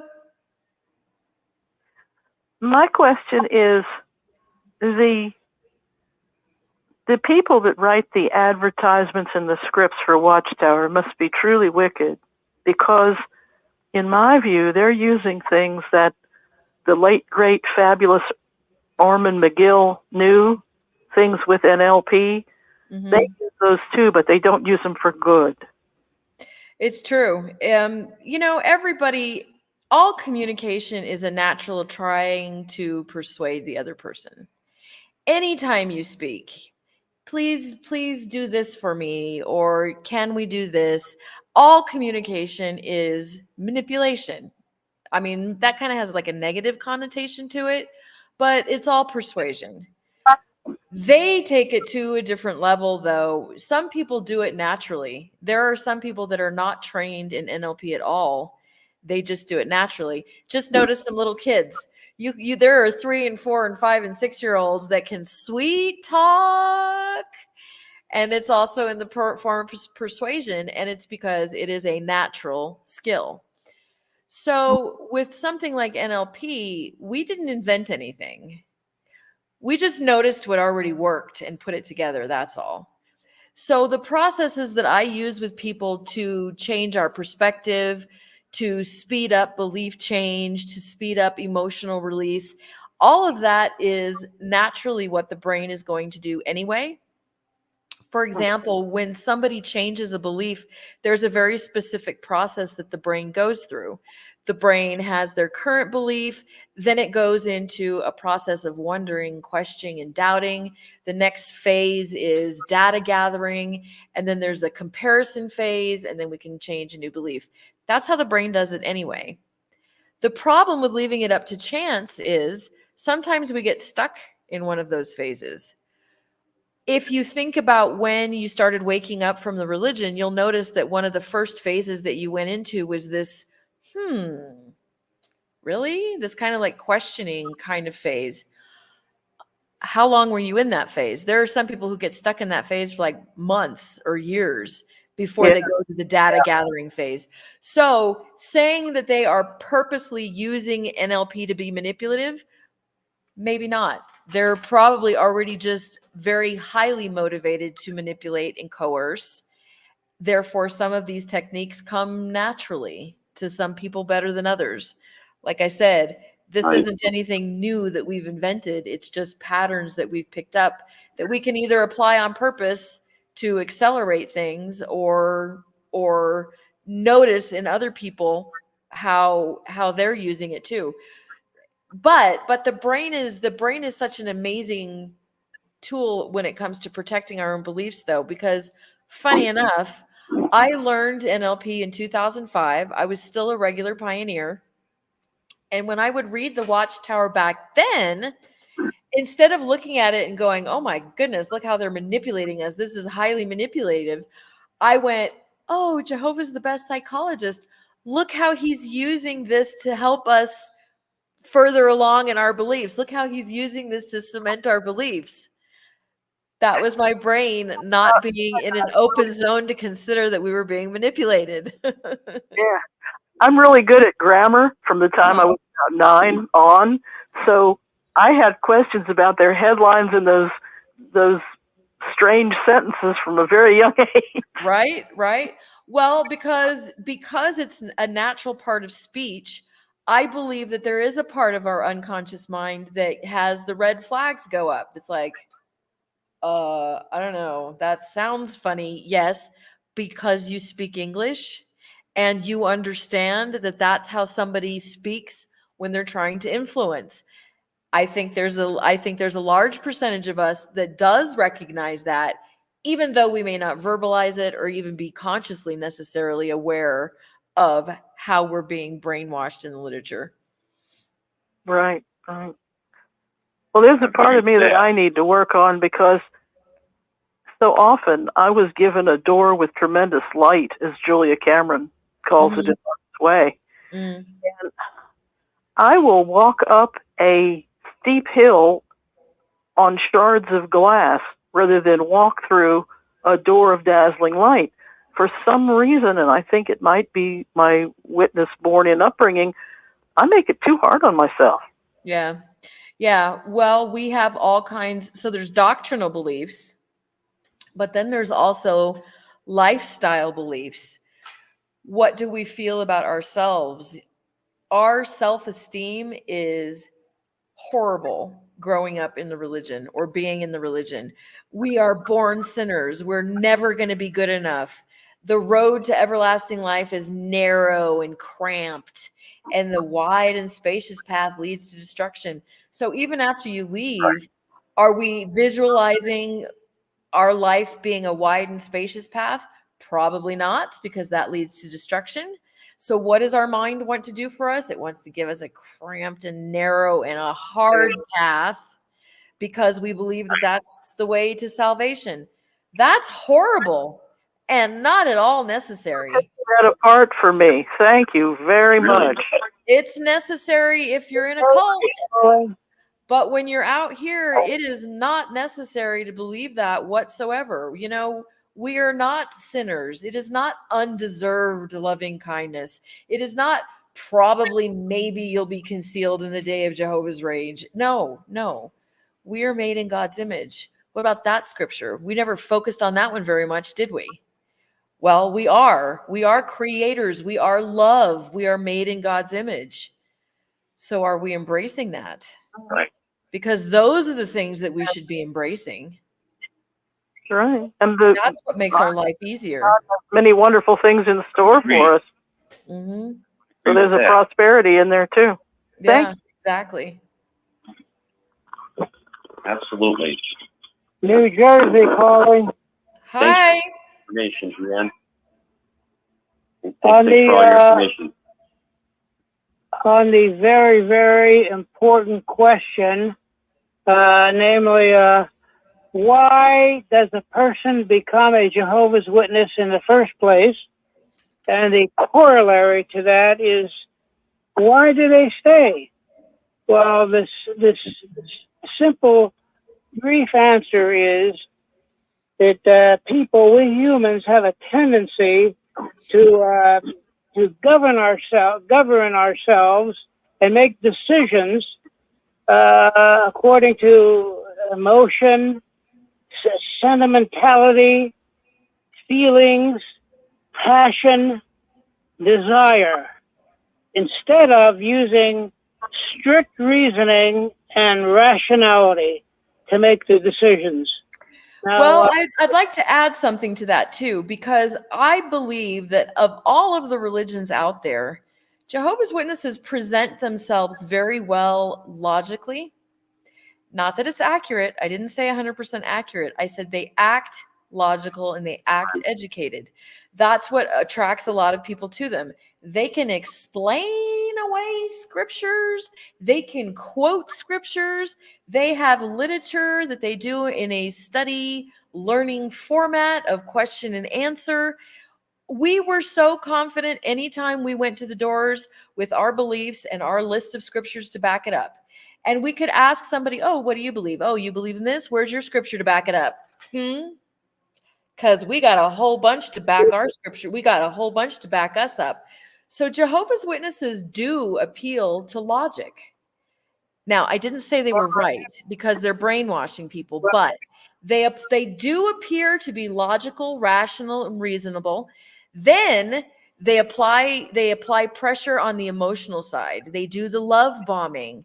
They appeal to your emotions about living forever in the paradise, a resurrection. So they're doing a combination of using logic and rational and then using those heartstrings too, because you asked, what is it that makes people get into the religion? And those are two of the things that Jehovah's Witnesses are really, really, really good at doing.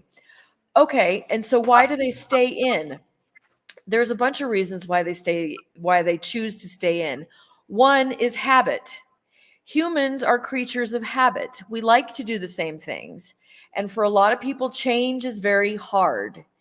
Even when you know that what you're doing is wrong, it's easier to do the same things over and over again than it is to try something new. Not only is trying something new hard, but the unknown is scary. Staying in the religion becomes easier because it's familiar. We know what to expect. We know what the rules are. We know what's going to happen if you do this. We know what's going to happen if you do this. So the habitualism of it, the structure of it all, and the habit of it makes it easier for people to stay in, because what's going to happen when you leave? I don't know. And that's scary to people. So that's one of the major things that keep people in. Fear is another thing that keeps people in. They're afraid of Armageddon. They're afraid of what if it's the truth.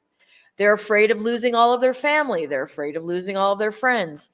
They're afraid that they won't be able to make new friends. They're afraid of failure. That's another reason that keeps people trapped in the cult.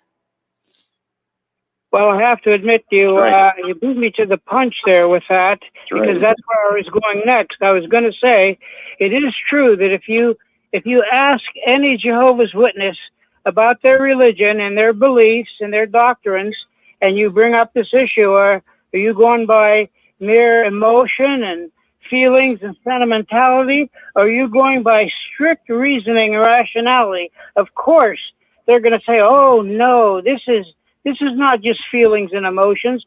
This is reasoning, rationality. Exactly. But the facts, wait a minute. The facts are just the opposite. They, in fact, reject reasoning. They don't have reasoning. They don't have rationality. Let me just give you two items of proof. For example, the one particular doctrine they have, the 144,000. Okay, now I'm not going to go into all the details now that show why that 144,000 doctrine is complete falsehood as they teach it. But it's very obvious to show that from the book of Revelation that it's unreasonable. It's irrational, their doctrine on 144,000, and that can be easily proven in the book of Revelation about symbolic language and et cetera, et cetera. So, oh, I know. I'm pretty sure everybody on this show, we already believe you. We're already on your team.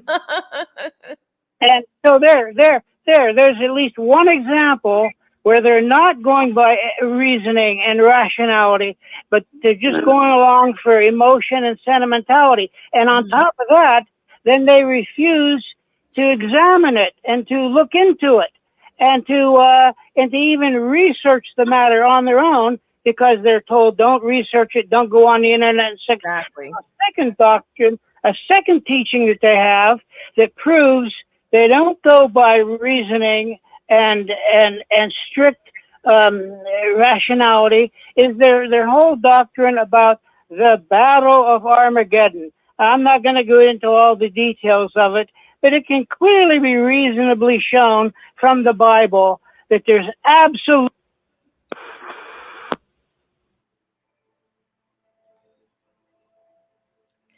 Yeah, so when it comes to trying to use logic, logic is not the way to wake people up from the cult.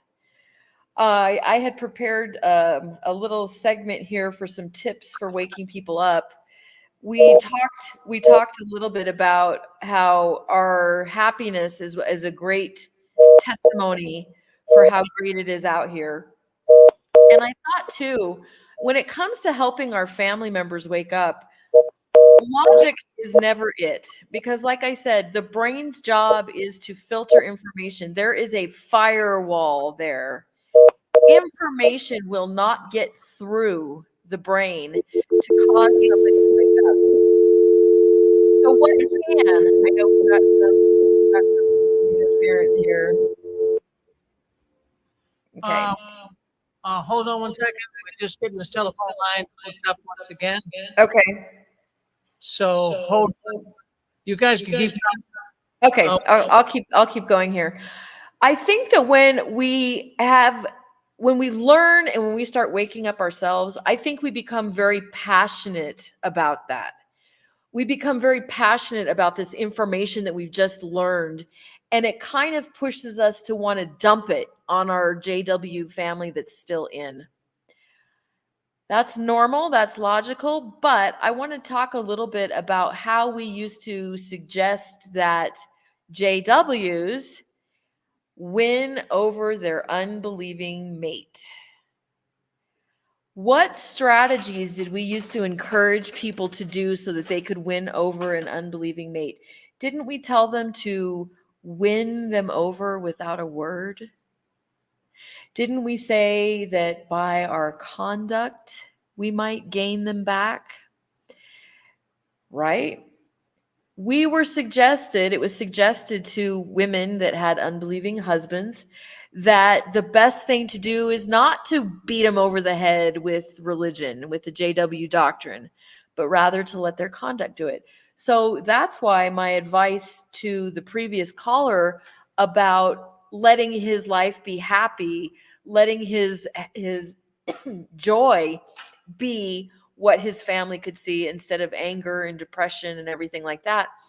Emotion will go through the brain's firewall much faster than logic will. Excuse me. So if you're wanting to help some of your family wake up, I would suggest that emotion is a good way to do it. By demonstrating a lack of judgment, by being more loving, by being more accepting, by being happier. Those are all great ways that we can show people how leaving the truth has benefited our personality, how we've become a better person because of it. And if we're wanting for things maybe that we can share with them or things that we can say that might help reach their heart. Because notice, when we were teaching somebody the religion, our purpose was to do exactly that. It was to reach the heart, not reach the logic center, not necessarily reach the brain, but we wanted to reach the heart. So if we want to help our family wake up, that's what we need to do, is we need to reach their heart. When Jesus was trying to reach people's hearts, he used story. He used metaphors and he used story, illustrations. And today, humans work just the same. One of the best ways to be able to reach somebody's emotions is life stories, real life stories. If maybe there was a way that you could play some of the real life stories in the background, some of your XJW family could hear, some of those can be heartbreaking, what people have gone through at the hands of this religion. Sometimes that can wake somebody up when pure logic will not. I had a family contact me from the UK, and the husband had said that he had been trying for years with logic to get his wife to wake up, and she wasn't having any of it. She was born into.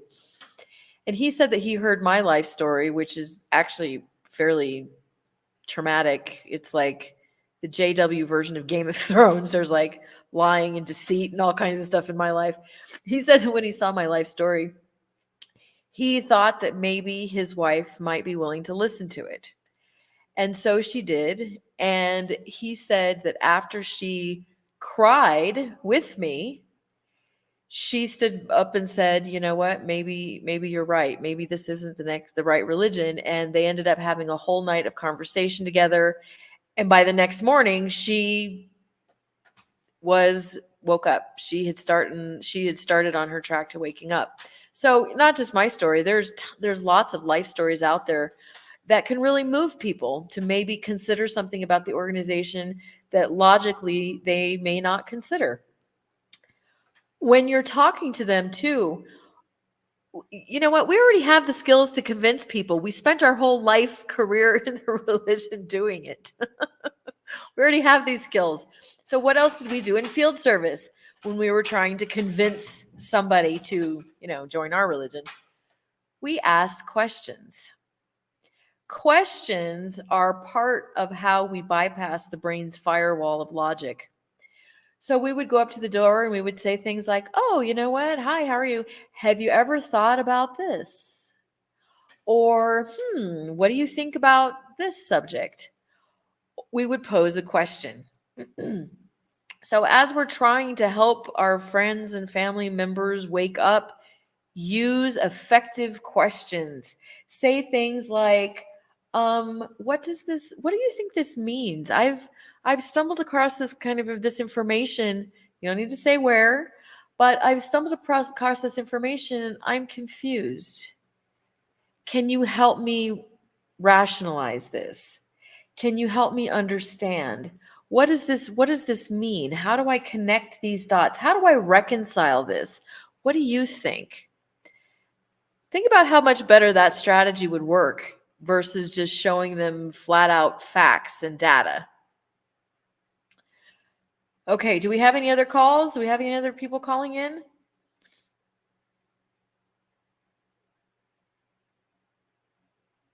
Is anybody else out there, or am I here all by myself?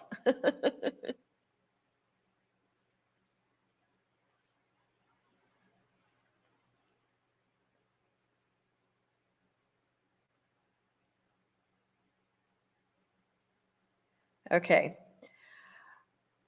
Are you there, Rick? Now, otherwise, right wait, just and hold you on will one be second. joined into the Okay. conference. Please.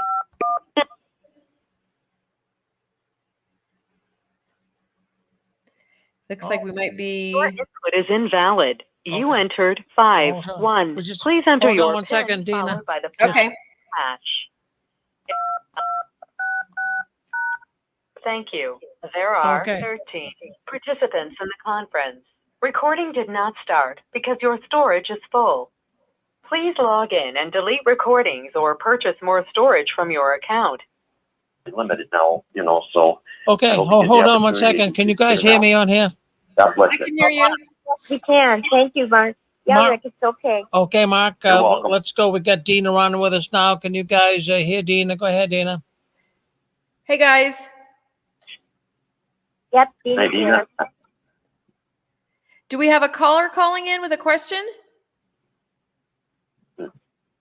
Yeah, Dina, I just wanted to thank you for the good advice and information you gave me tonight, and I appreciate it. And thank you so very much. And it was very good advice you gave me, and thank you for your good help and support and good assistance and everything. And give me the good advice I probably really needed for a very long time. But thank you so much. Well, you know what I want you to know too is we wasted so much time in the religion. I don't want to be angry anymore. I don't want to be angry anymore. They don't deserve that. They can't take that away from me. They took a lot away from me. They took away over 50 family members. They took away everything from me. You know what? I'm not going to let them take away my happiness. I'm not going to let them take away my smile. I'm not going to let them take away the joy. They can take away a whole bunch of stuff, but you know what? That belongs to me. That's on the inside. That's right. Right? Right. Well, the same thing happened to me too. So I'm with you 100%. The same crap happened to me too in every way. So it's hard to deal with, but I agree with what you're saying, and they shouldn't allow them to control you. You shouldn't allow them to win. You should never allow them to ever win. And you should, and the bottom line is, if you stay with the anger, you're getting hurt, not them. You're hurt. Yeah. It's like drinking poison yourself and waiting for the other person to die. Exactly. And that doesn't they're not ruminating the way that we might be. We're the ones who are using this anger, and it's going to affect our physical health. I mean, being angry can affect our digestion. I mean, it can lower your immune system, and they actually just don't deserve that. Everything. We cannot change the trauma. We cannot change the trauma. No. But it was a lesson, not a life sentence. Right. This is not a life sentence. It was something that we just have to look at and go and decide how we want to view it. Right. It's not a life sentence. You're 100% correct. And you're right. I should not let them win. I should not let them win at all, which I was doing.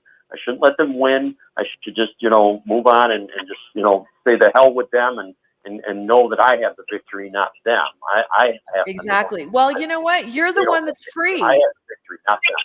You're the one that's free. I'm They're free. still trapped in a cult. I'm free. They're not. Exactly. Right. I'm the one with the victory, not them. I got the victory. So I know what you're saying, Deanne, and I agree with you 100%. And you're right. And I should always look at it that way. And I got to remember too, if I get angry at them, they got to catch myself and say, no, wait a minute, I'm the one getting hurt. I'm the one getting hurt, not them. So stop it right now. I'm the one getting hurt. So stop it. They're not getting hurt. Just I am. So instead of me getting hurt and they're not, why don't I just know that I don't give them, like you said, the power to control me and to win over me and that I'm and not to be the one getting hurt and not them, but I'm the one with the victory. Does that make better sense?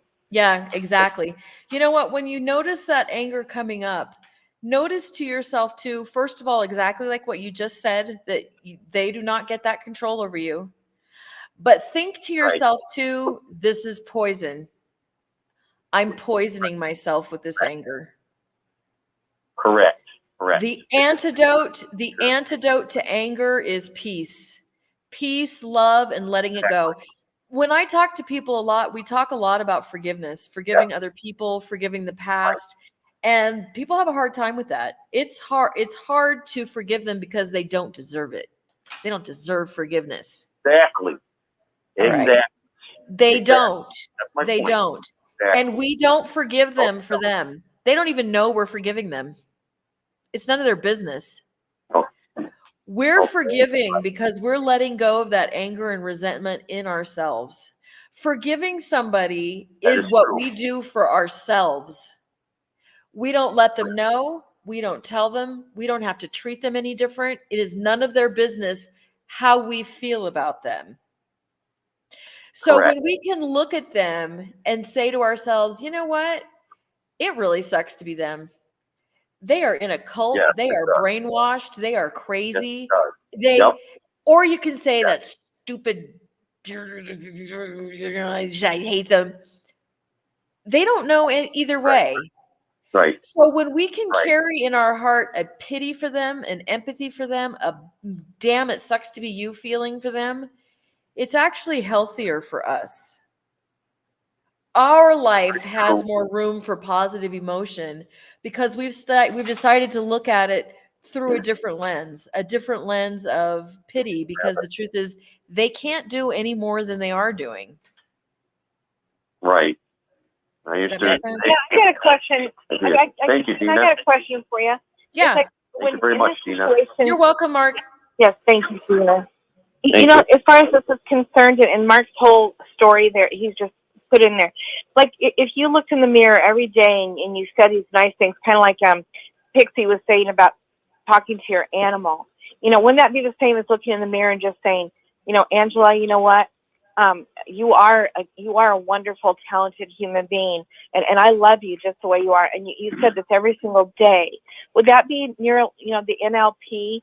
The reprogramming of your brain, is that what NLP also is? It's just trying to recontextualize, taking what was the lie and turning it into, what you now believe is the new truth, and you're just trying to set that as stone in your mind by saying it every day. Is that what that is?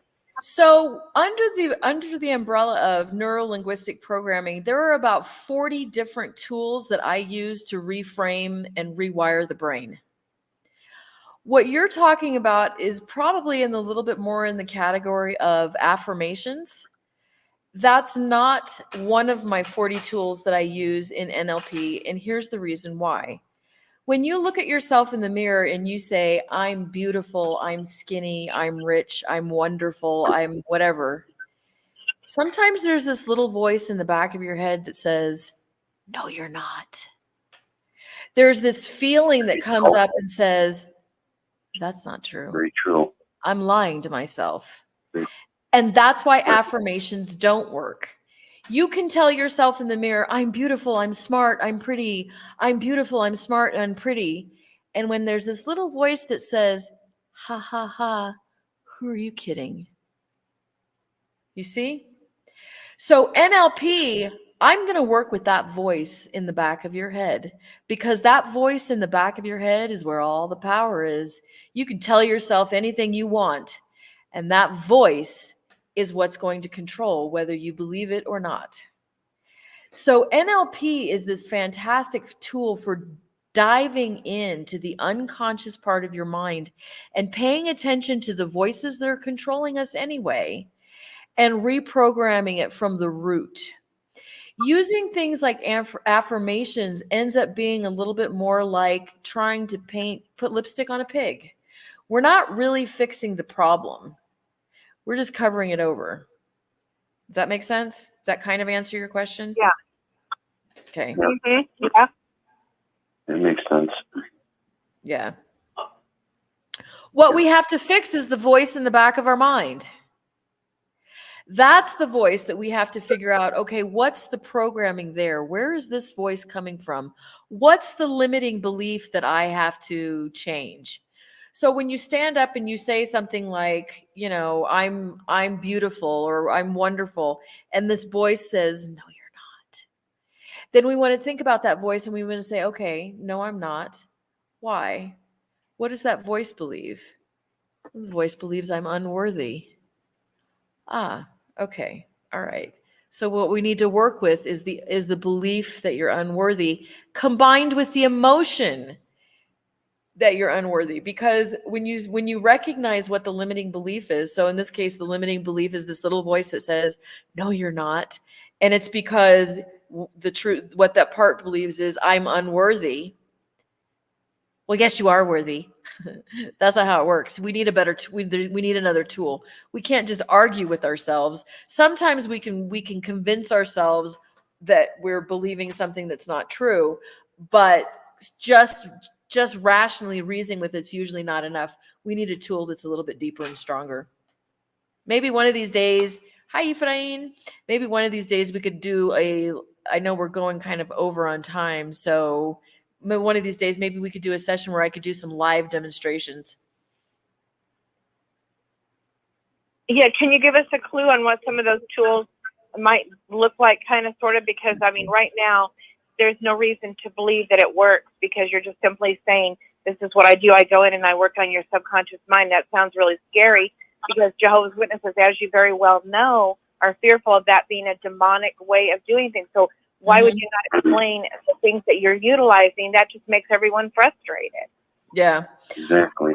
So this is a way of being able to combine the right brain and the left brain. I talked a little bit about that before. So this is not like a hypnosis or anything like that. Hypnosis is only minor. It can be effective, but the brain can resist it because the brain doesn't want to be programmed. You can get in the way of that. So what this is a way of doing is it's a way of using the imagination and our creative side to help reframe and create other ways of looking at scenarios and adding extra information in so that we can create new outcomes.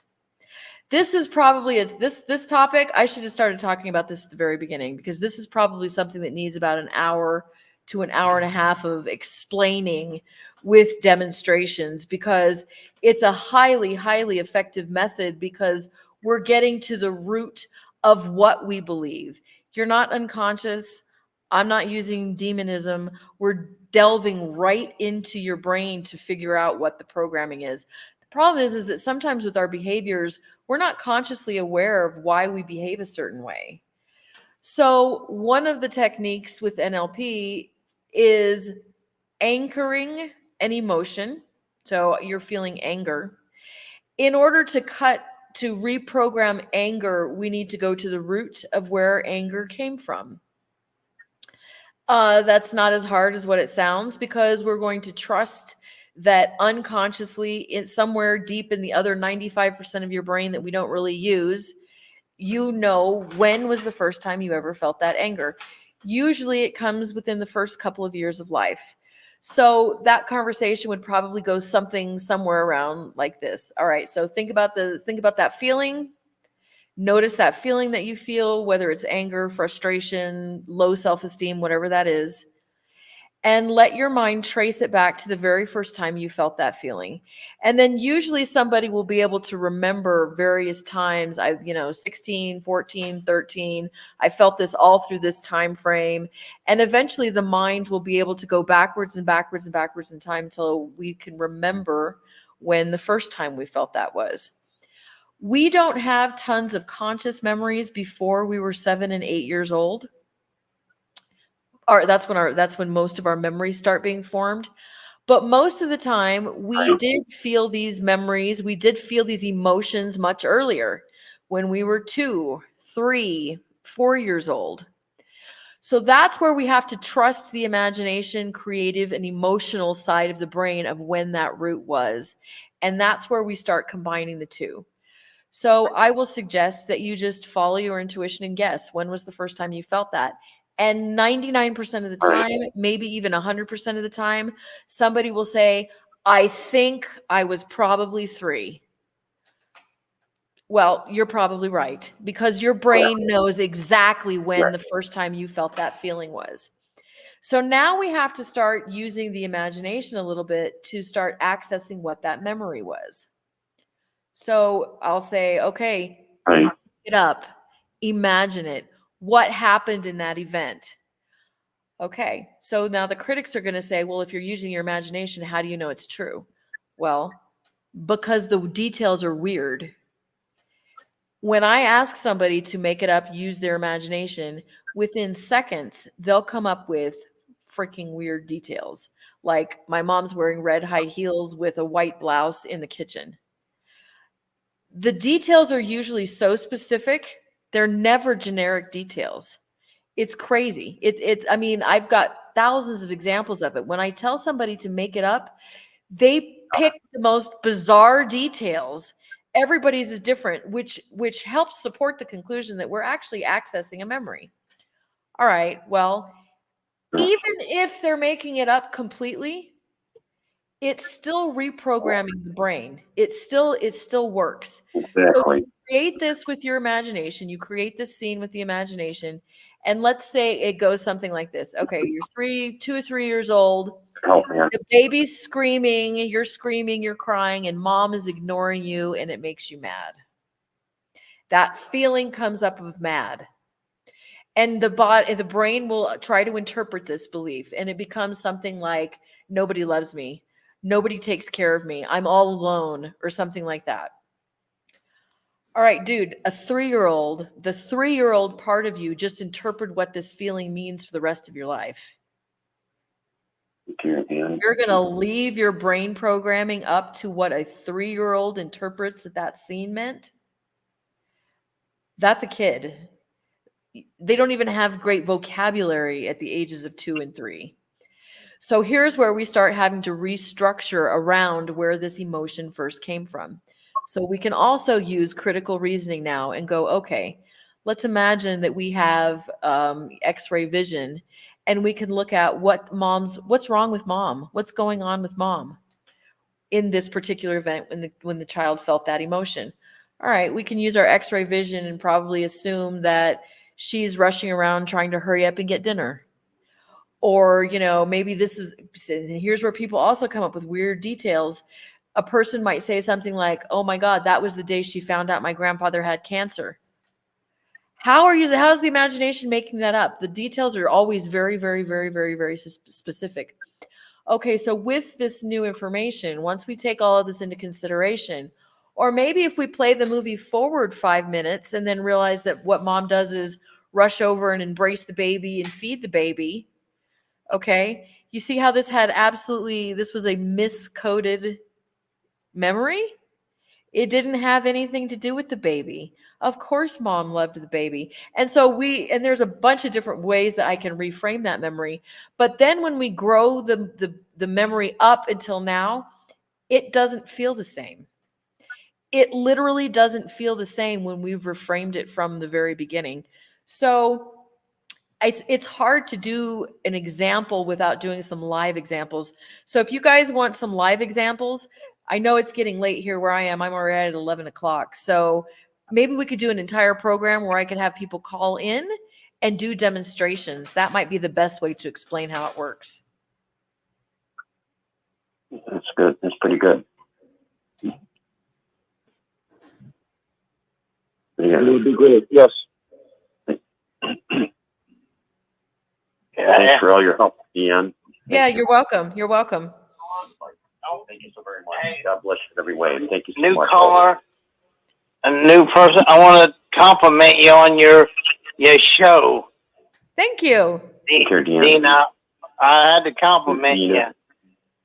Thank you. I'm glad you're enjoying it. Thank you so much, Dina. Thank you so You're much. welcome. Have a good evening. Well, Dina, I can't believe the amount of people that are still listening in to the conference call here tonight. A lot of people still. It's amazing to me. So you're connecting. You are connecting with. So if you would like to say hello to Dina, I mean, she's coming from Ecuador. She's a former Jehovah's Witness. She has a lot of things figured out that maybe you folks are hearing for the first time, but she can help you. So go ahead. Let's hear from you. Go ahead and hit *6 on your telephone pad. Would like to hear what you have to say.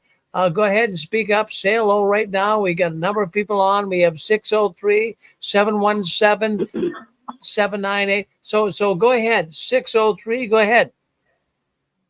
Hi, Kevin in New Hampshire. How are you doing?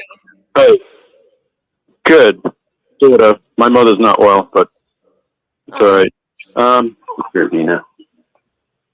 So I wanted the neuro-linguistic programming. I've seen on like Nightingale Conant has programs. And I suppose you could find some on Amazon. Is there any particular program you would recommend to learn more about neuro-linguistic programming? I could probably recommend some books. I know that there are courses that you can take. Probably, actually, you know what? In my opinion, I think probably the best way to learn is to experience it yourself. I think sometimes it's kind of hard to read from a book. I think sometimes when you experience it yourself, that's probably one of the best ways to do it. But this is a highly, highly beneficial tool. This is what people like Tony Robbins, Joe Dispenza, this is what they use for their motivation and for their healing, because these are very, very, very powerful techniques. Let me see. I know I've got books here. Hold on just one second. I'll bring one of my favorites over. Okay.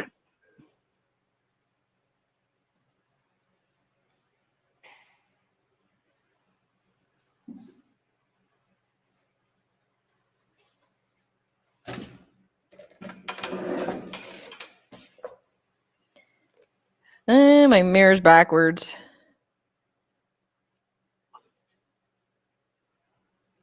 There we go.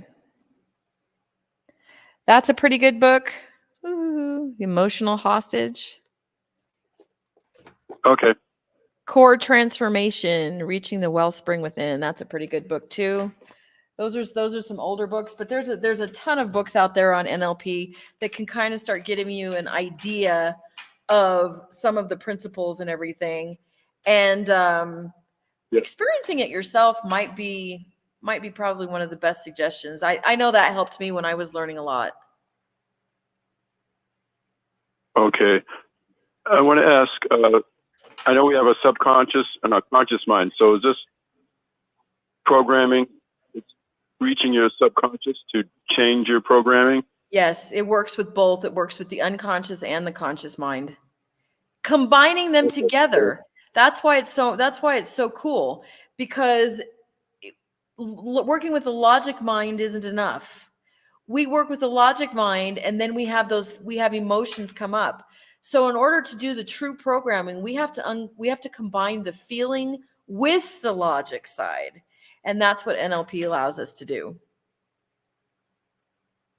Okay, very good. So a lot of these programs, like on Nightingale Conant, or I don't know where else, that's the only one I look at, or maybe I might find it on Amazon. These are legitimate programs on NLP. Most of them are. I don't know the platform that you're specifically talking about. I did a live class when I did mine in 2005. Okay. Actually, okay, so this is also kind of the type of technique that is not a degree or anything like that. This is in the alternative therapy kind of field. And so I've actually had people wonder if I would put together a class, because I have taught it before. I've taught students before. So maybe stay in touch, save my email address, and if it ever sometime I decide to put together a class, I can let you know. You'd have a class like a Zoom meeting. We could talk in the Zoom meeting. Okay. All right, I'll send my email. Sure. Okay. Cool. I'd like to see you come back too for another hour or so program. I'd love to. We've talked about doing that too. Okay. Thank you, Deanna. You're welcome. Have a good evening. Thank you too. Bye-bye. Do we have another caller?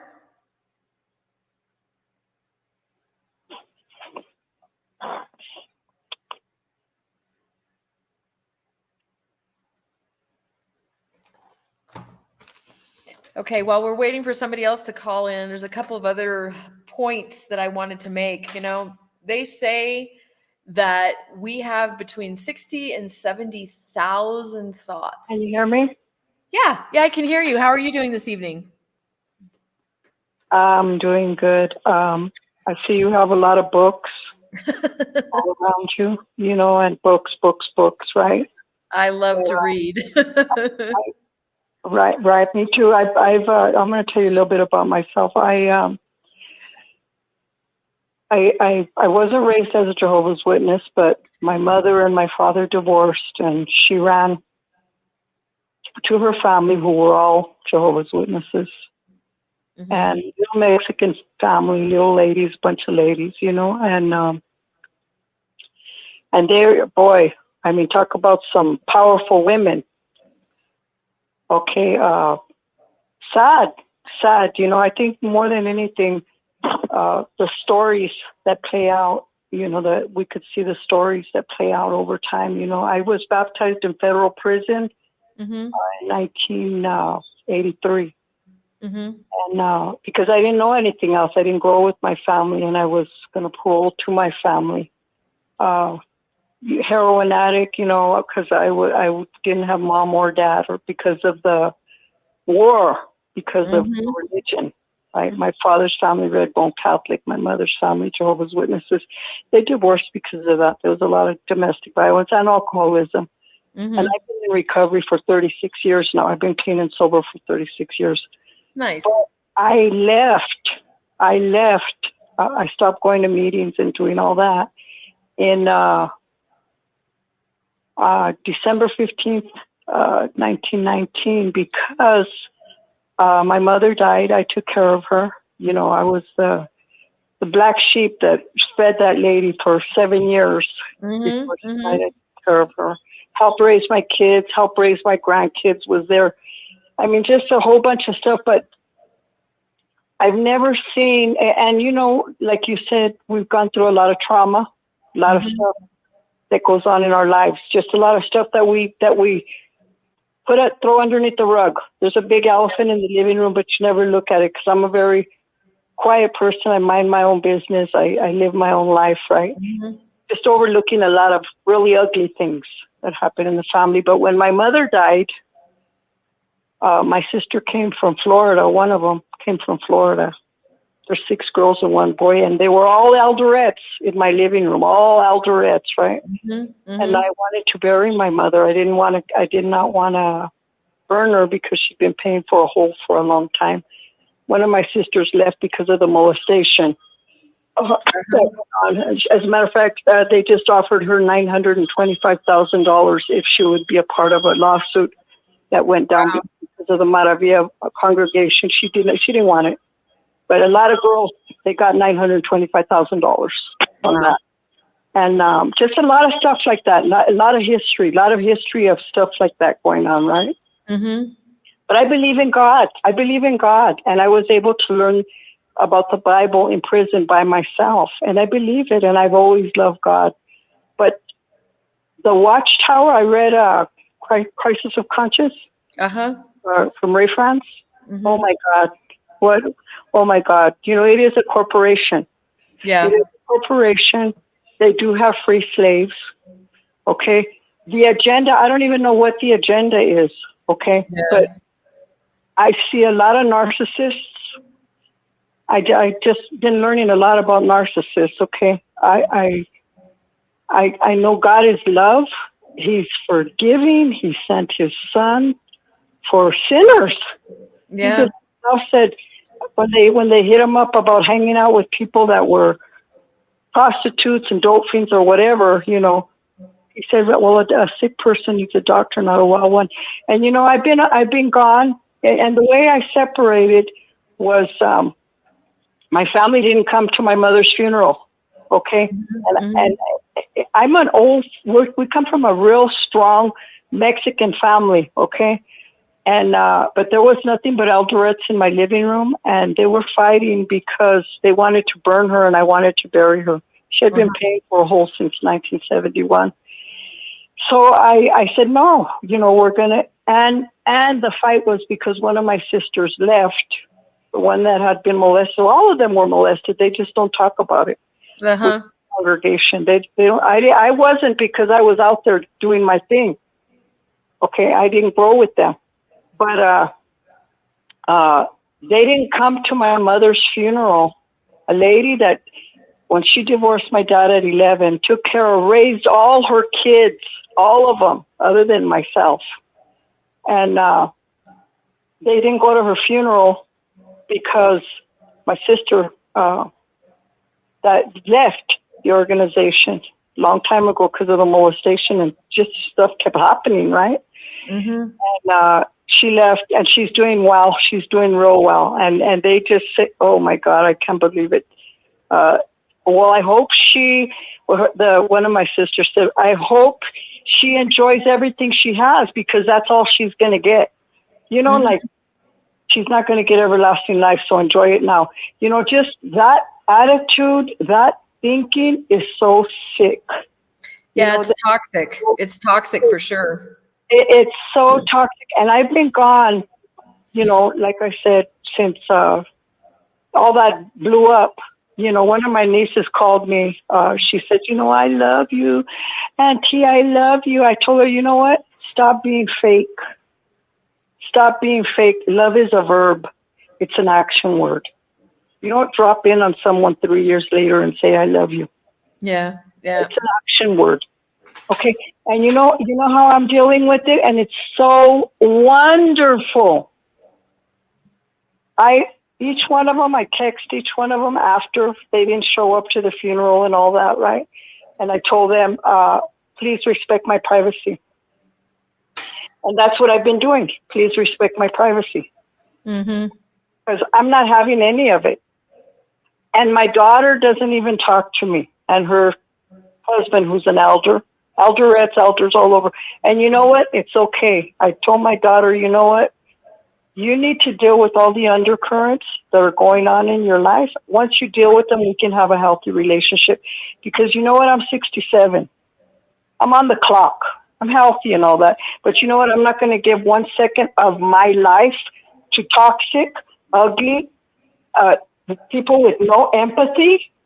None, you know? You know, it's true. Sometimes they, as they disfellowship us and they stop communication. No, I'm not disfellowshipped. I walked away. Well, but when they cut off communication because of whatever reason they cut off communication, the truth is they can sometimes be doing us a favor. Please cut it off. Please cut it. Yeah. Let me tell you another little thing that just happened up here in the Inland Empire. A little 20-year-old little girl just committed suicide. Yeah. Okay?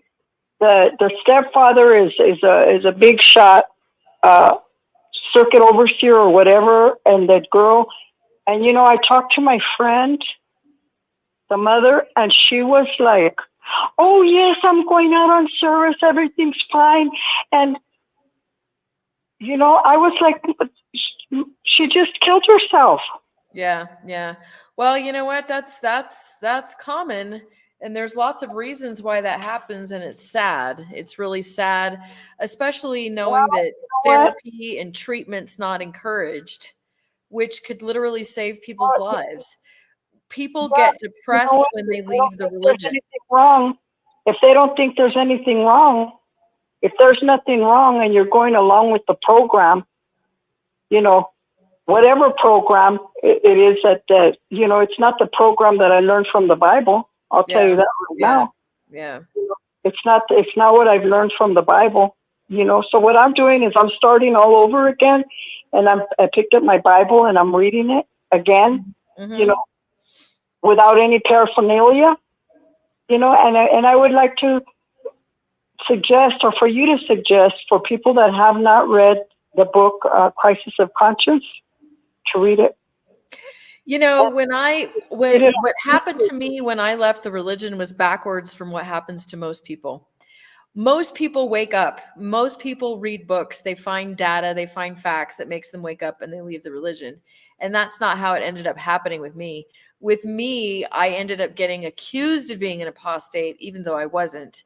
I had not committed any sins. I was not disfellowshipped. In fact, I was still a regular pioneer.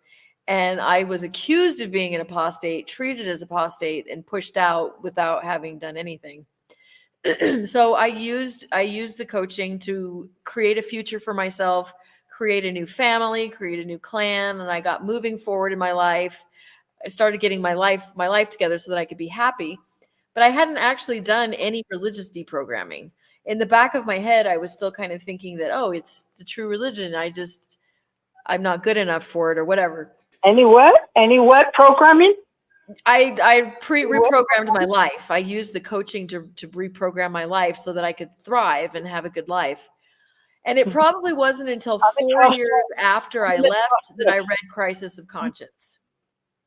And Crisis of Conscience was a huge wake-up call. Oh, yeah, Ray France. Oh, yeah. Oh, yeah.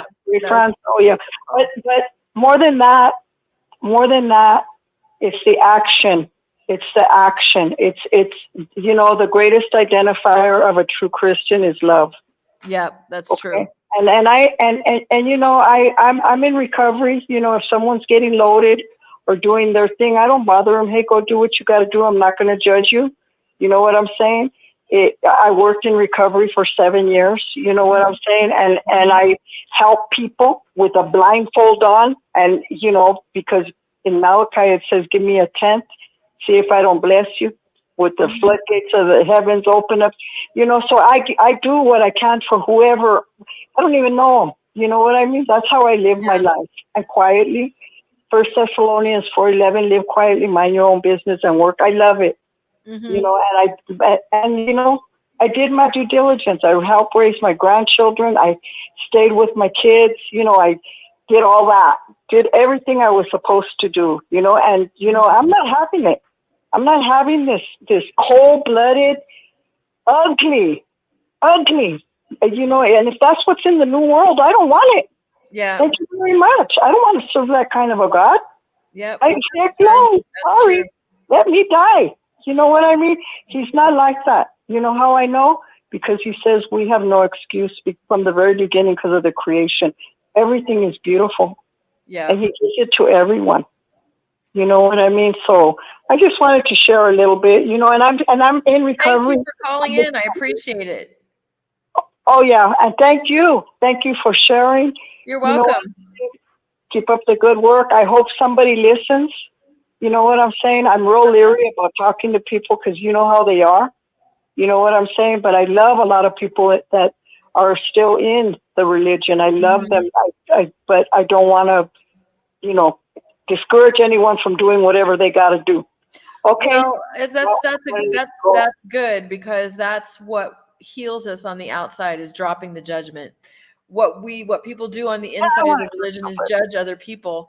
And the same as we don't want to be judged for leaving, we set the example and don't judge them for staying. They have their brainwashing. It's up to them. They could judge me. I will sit down and talk to the governing body, and I will tell them, you know what? You guys are out of line. Yeah. Big time. What I learned in federal prison, what you guys came in and taught me on the little Bible studies, isn't what's happening out here. Yeah. Yeah. Different. Okay? No. But I never paid attention because I've always just minded my own business. Yeah. Yeah. In my own living room. But when oh no. I'm too old already, Well, thank you for calling in. We appreciate it. Okay, you take care. All right. Have a good evening. Thank you.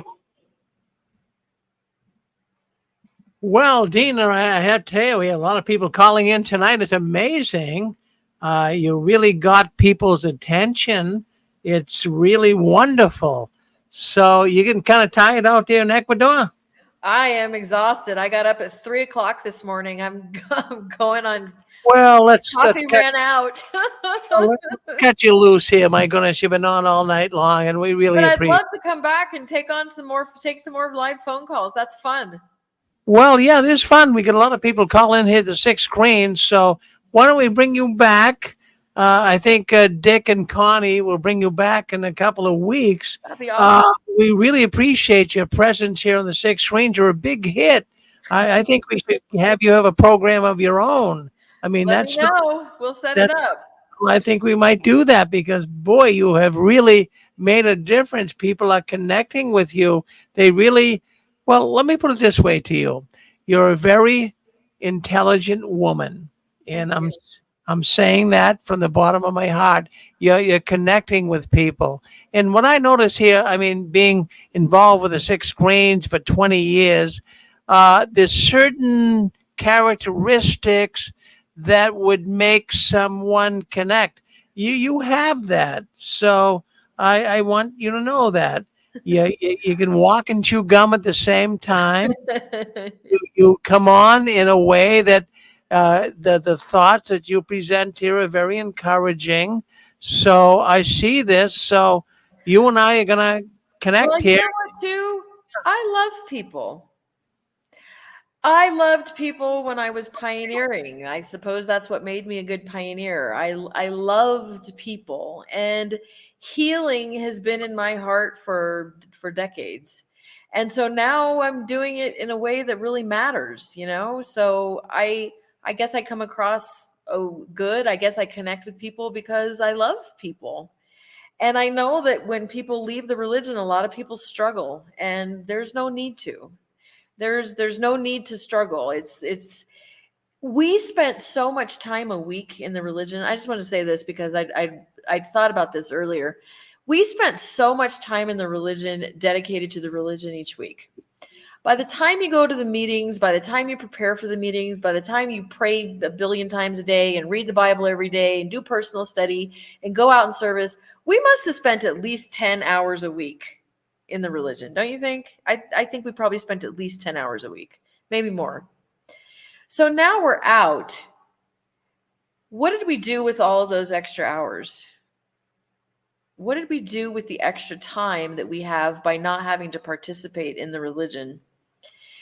In my opinion, we need to be taking that time and we need to invest it in ourselves. We need to invest it in our education by, reading books, by reprogramming ourselves, by getting help, by getting therapy, by learning.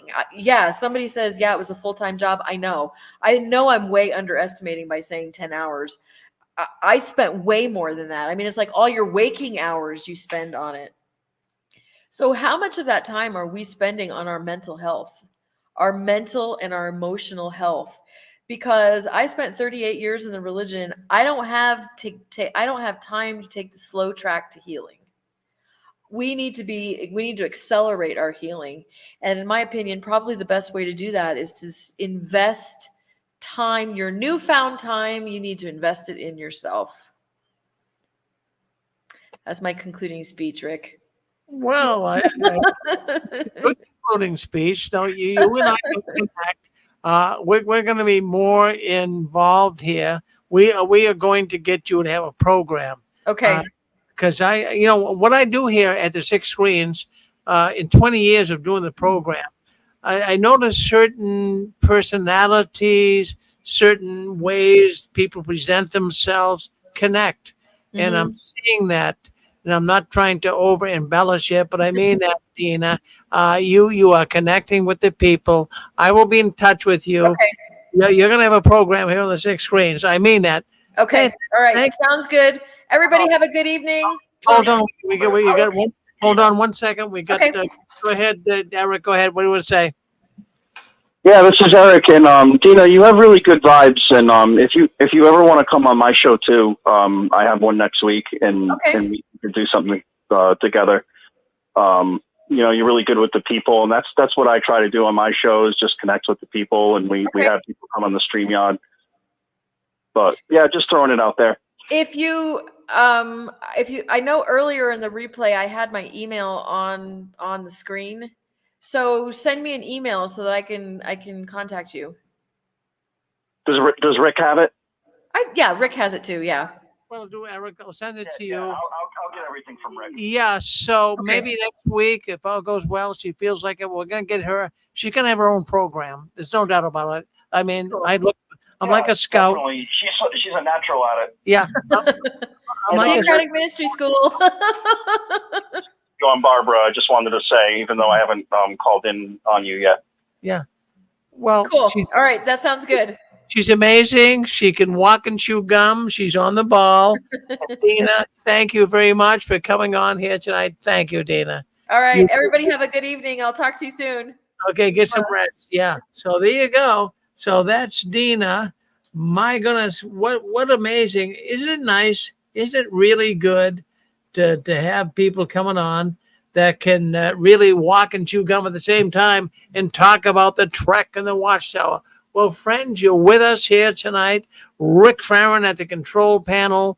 I want to keep the program going.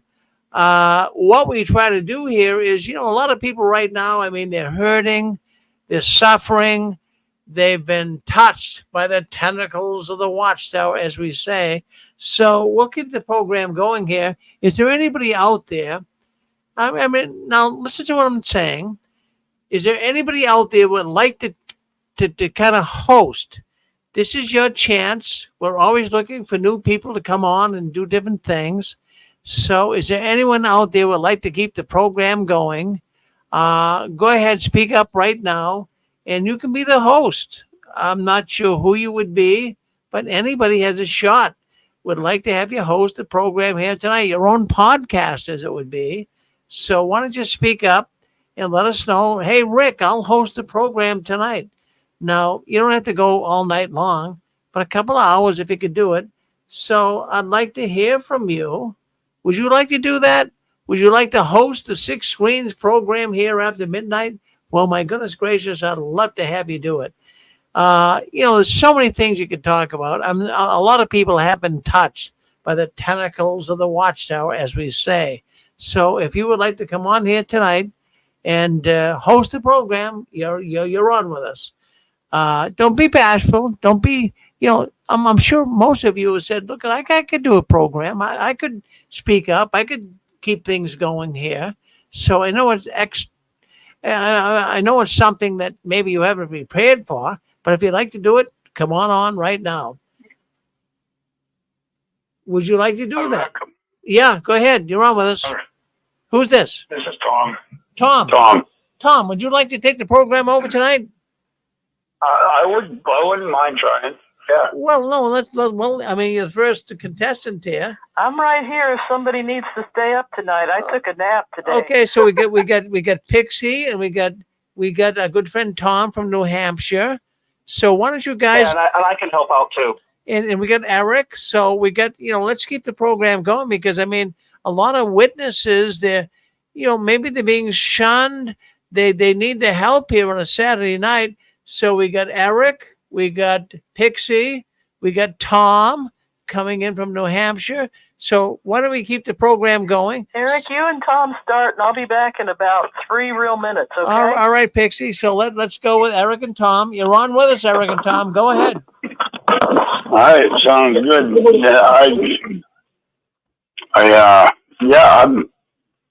This has been an excellent show. Thank you, Rick. That neuro-linguistic stuff, I'd like to learn more about that. I definitely would. That was interesting. How about you, Eric? You ever done any of that? Are you familiar with that? The NLT? Am I familiar with what, brother? The NLT, the neuro-linguistic stuff that Constance was talking about earlier. No, I'm not too familiar with that. No, sir. No. Yeah.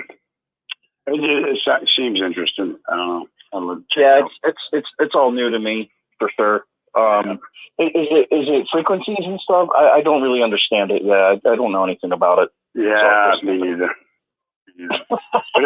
Well, that's good. We're not alone. Yeah. Hey, have you heard of Laconia Bike Week or Weir's Beach Motorcycle Week? Motorcycle Week. What beach? Where about? Weir's Beach in Laconia, New Hampshire. Oh, New Hampshire. I've heard of it. Yeah, it's 100. We've been doing it for 101 years this year. Wow. It's huge. There's a lot of people. They come from all over. I mean, it's crazy. And they used to just do it on, it used to be motorcycle weekend when I was a kid growing up. Now it's a whole week, and they have all kinds of bike stuff, hill climbs and all kinds of rallies and races and all that stuff. So the people just pour in from all over the country over here. And today is like tomorrow everybody's heading home. So, but today is like. Do you ride? I used to. I don't anymore because it's too many near-death experiences, and it's just not worth it to me anymore. Yeah, I never got into motorcycles because I'm a hemophiliac, a bleeder. On top of that, no. When I was a teenager, I had a BMW 325i, and it was like 93. And I don't know, man. Even though it's a small car, that thing screwed. And I was a speed demon with that car. I got 2 tickets, one going to the bar and one coming back. And the cop's like, "Really, again?" He called me Mario and Eddie. He goes, "Hey, Mario, you again? What the heck is wrong with you?" He wasn't even mad. He was just smiling ear to ear as he gave me the ticket. And I just, a motorcycle would have been the worst thing for me. Absolutely. Tom has the voice of a biker, though. If I was going to do a radio ad with a biker in it. Well, I actually, Tom does sound like a biker, yeah. No doubt. I can picture that long beard with the chain. You know what's good on YouTube? They've got the soundtrack. I've seen you on Fran and Joe's show, I think. They got the soundtrack to Sons of Anarchy on YouTube. That music is great. The music was I didn't watch Sons of Anarchy. It was a little too much for me. Yeah, but the music is really And that's good. coming from someone who watched Breaking Bad. Oh, I love Breaking Bad. Breaking Bad was my favorite. That was Shakespearean, man. We'll figure out, like, I can't handle Sons of Anarchy, but I can handle Breaking Bad, a guy that poisons kids. Did you see Mad Men? Did you see Mad Men? I did not. No. Is that a good one? Watch Mad Men and think of the Watchtower Bible It's a series, isn't it? It's a series. Yes, it's about New York advertising in the 50s. Oh, okay. I never knew it was. I faded away from TV for a while, and I just got back into it. My wife and I didn't have a TV or furniture for many years. I didn't have a TV. I worked in TV and I didn't have one. Most of the people that work in show business don't have one. I bought my 42-inch TV at Walmart in the small TV section, and it's the biggest TV I've ever owned. And I'm like, how is it? Sounds like mine. Well, I went and got myself a 65-inch TV. Oh, and I'm telling you what, it's wonderful because it's just wonderful. Yeah, it really is. Because I could and I wanted it and I did. But I don't have a wall that big. I don't have a wall that big, Tom. I really don't. It really fits. Honestly, it really fits. It's awesome, though. It really is. It's nice. It's like being into movies. I love it. Isn't it nice to be free from Watchtower and be able to watch a rated R movie without having a guilty conscience? Or rated R. Let's go for X-rated. Well, honey. I didn't know what Hey boys, I didn't know what OnlyFans was. Somebody had to explain it to me. Saying, "Gee, I hope so and so doesn't see me." Hey, because I used to. If someone would come around the corner and I'm coming out of a radar movie, hi.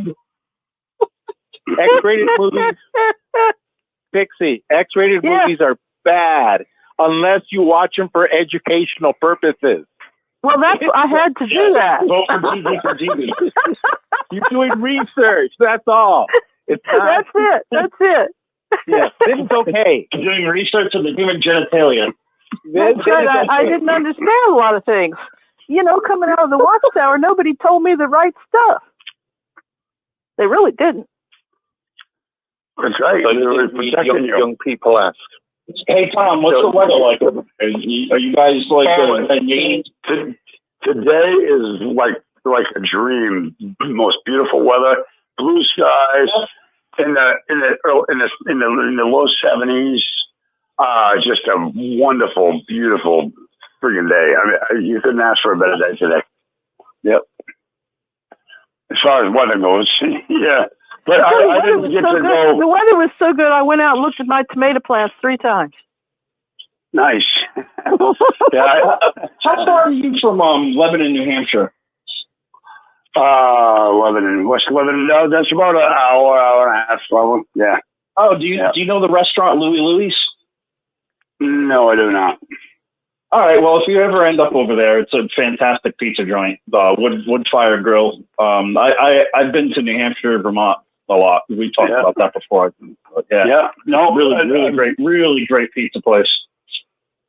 Yeah, I work up in Lebanon once in a while. I did actually this spring. I was up there looking, but what do you do again? Yeah, I work road construction. I build roads. Oh, cool. No doubt, man. You're dude. You make it happen for us. All these feminists that the unhealthy ones that say they don't need men, you make the roads for them. That's right, we do. I'm sure there's some women that do it, but not many. No, we have a few women. Yeah, we have a few that I'm put up with them. I knew a woman who did the ladder work, on like for Comcast and stuff. Yeah, for sure. There's a lot. My wife likes doing skills like auto body. Like I taught her a little bit. She likes she likes more jobs that are, I guess, I don't want to say meant for men, but more man driven. Well, hey, Eric, guess what I've been doing? Guess what I've been doing today all day and yesterday. I have a tractor and I had a bad tire, but I pulled the tire off and I'm going to replace the tire, but the rim was rusted like crazy. So I sanded everything really good. And then where the valve stem was, I had to use some JB Weld to fill that up. And then I primed everything and I painted everything today, and I'm waiting so I can put the new tire on. And then at the same time, I'm working on restoring, the tractor and painting everything else. So anything that I could, I've been sanding it down, priming it, and painting it today. Yep. Nice, man. I wish I lived near you. I was a master auto body painter. I know. That's why I'm telling you this, because I'm sure you can do it just fine yourself. Well, it's just that, the cool thing is it's a tractor, so it's not like it don't have to be special. You can have a little run. Just make it tiny. Just make it tiny. Right. Yeah. But anyway, getting rid of the rust. It protects from rust and stuff like that. Putting a new because basically it's so old. The paint, it's like an 82. The paint has turned to all rust. You know what I mean? It's like, except for the blue, everything else is like, we're gonna rust. I haven't painted tractors, but I've painted a cement truck, boats, yachts. Yachts. I haven't painted helicopters or planes. No aerial. A lot of cars, limos, but not to the planes. Nice. That's cool. But I've done a lot of what do you call it? Why am I having a brain fart? Semi trucks and different stuff like that. The semi trucks suck to paint. Oh my gosh, I hate working on those things. You need a freaking scaffolding to the job. They're like, "Can you drive a stick?" And I'm like, "Yeah, but I've never driven a truck." And they're like, "Yeah, you'll be fine." And I'm like bucking, and I can't. I don't know how to drive a semi truck. It's they are good animal. Definitely, yeah. I called my father up because he's a cement truck driver, and this is when I was still in the organization. And my dad answers. He's like, "What's up?" He's like, "I'm busy." I'm like, I can't get this truck moving. I'm like, I'm in first gear. He's like, that's your problem. Put it in second and third or fourth. Really? He's coaching me through it, and he actually helps me. I'm literally on the sofa with him, like, okay, it's going. He's like, all right, I gotta go. We had the most beautiful vintage truck in my neighborhood, Eric. You would love it. Yeah, what year? Maybe 1948. It's a beautiful truck. But what made it beautiful was the paint job. Let me describe it to you. Nice. When I first saw it in the parking lot, I thought, what a beautiful truck. But they didn't take the rust out of the truck part. So I walked over to it, and I was wrong. What they did they used a carrot-colored paint with glitter in it and repainted the truck bed in a rust-colored, glitter, beautiful orange. Okay. So the rest of the truck was like a navy blue, and then they had like orange little detail on it. And then kind of like as an homage to the rust, they used that color with glitter in it. It was gorgeous. That's awesome. Nice, nice. Yeah, I love old trucks. Me too. Yeah. A buddy of mine had a 66 Ford. I don't think they were F-150s. I think they were F-100s back then. Yeah, they were. Yeah. Yeah, fast truck, nice V8 in it. Don't remember which displacement, but yeah, he probably a 6-cylinder. He kept it. It was an 8-cylinder. It was an 8-cylinder. Oh, was it 8? No, really? Wow. Yeah, this guy was a mechanic. He might have swapped something in it. I don't know. Because he was always tinkering and always swapping motors out in his vehicles. This thing was a piece of crap and had a wooden bed for the longest time, and then he restored it, and it was like the most beautiful truck. Everybody was shocked. Is this the same truck that you had all these years? That day, everything was V8. When I was a child, everything was V8. Yeah, I thought everything was V8 back in the 60s. Everything was a V8. V8 and the everything stick was shift. a good ride. I think in your generation, Pixie, they had the stick shift on the steering column, which was very difficult to drive. Am I correct? Well, mostly we didn't have stick shift cars. We had V8 luxury with chrome, and then the other model of what we had would be the muscle car, which was just slightly more sporty. But we always had the best car on the street. Wow, you're lucky. and then in about the time the elder arrangement came in, and about the time the world was going to end, then they started wanting to have these cheaper motors in all the cars. Because before that, pretty much everything was a V8, except for the Volkswagen Beetle. We had one of those. Oh, that's a cool car. And that was a cool little car to get groceries in. What year was that? Was that the 60s, honey? That was the 60s, and then we had a Carmakia that was that like stick one with the motor in the back. That's a really nice car. Yeah. I know that they remade that in the 90s. They replicated it in the 90s, and I just saw the car. My mechanic had it, and he said, "Come check this car out." And it's a Volkswagen Beetle from 1996, and it's got the motor in the back. It looks just like the original Bug, but a little better finished and like different. But it's the same thing for the most part. And I said, they don't make them in 96. He said they did in Mexico, and then he showed me the tag, and it's a Mexican car, and they made a limited amount of them. But there's enough of them to buy. It's just that you have to get the paperwork and everything to bring them to America. I would get one to go to the supermarket in. It's fuel injected. It's not carburetor. So like a modern motor in it. When I first got my license at 16, I worked for an elder who had a cleaning business, and so I did too. That's so weird.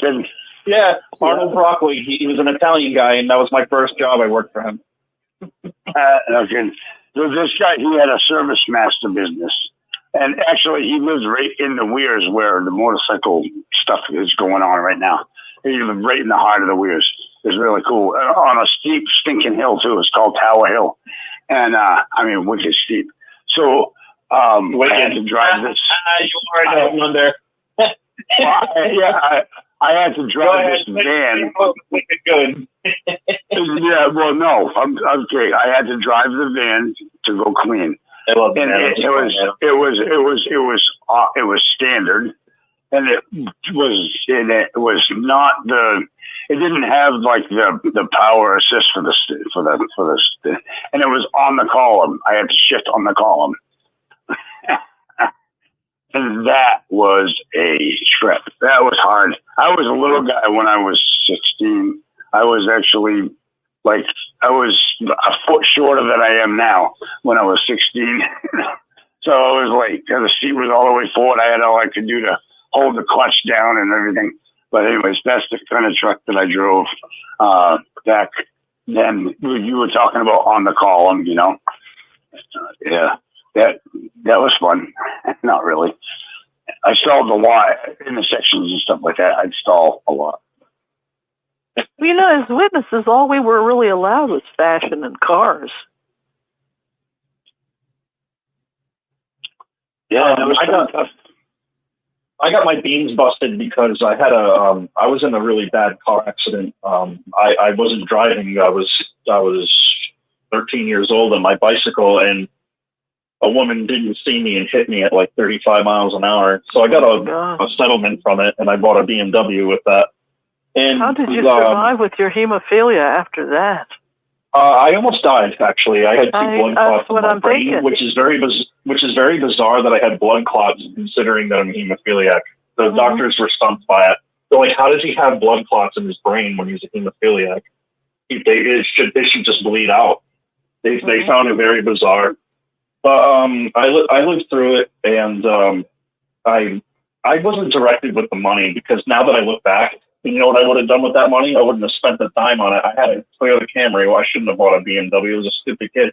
I should have taken that $18,000 and invested it in gold and waited 10 years and been friggin' filthy rich. And you probably should have even settled. Or use the money to go to school and get a better trade, because I'm hemophiliac and I shouldn't be working on cars with those repetitive motions with my joints.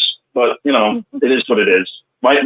See, this is how Jehovah's Witnesses, my family, they never taught me anything, because they always thought that the end was going to come, and they just didn't prepare me for it. I had to learn everything the hard way. I had to land on my ass, everything. And my parents, they didn't even teach me how to pay bills, nothing. I had no direction.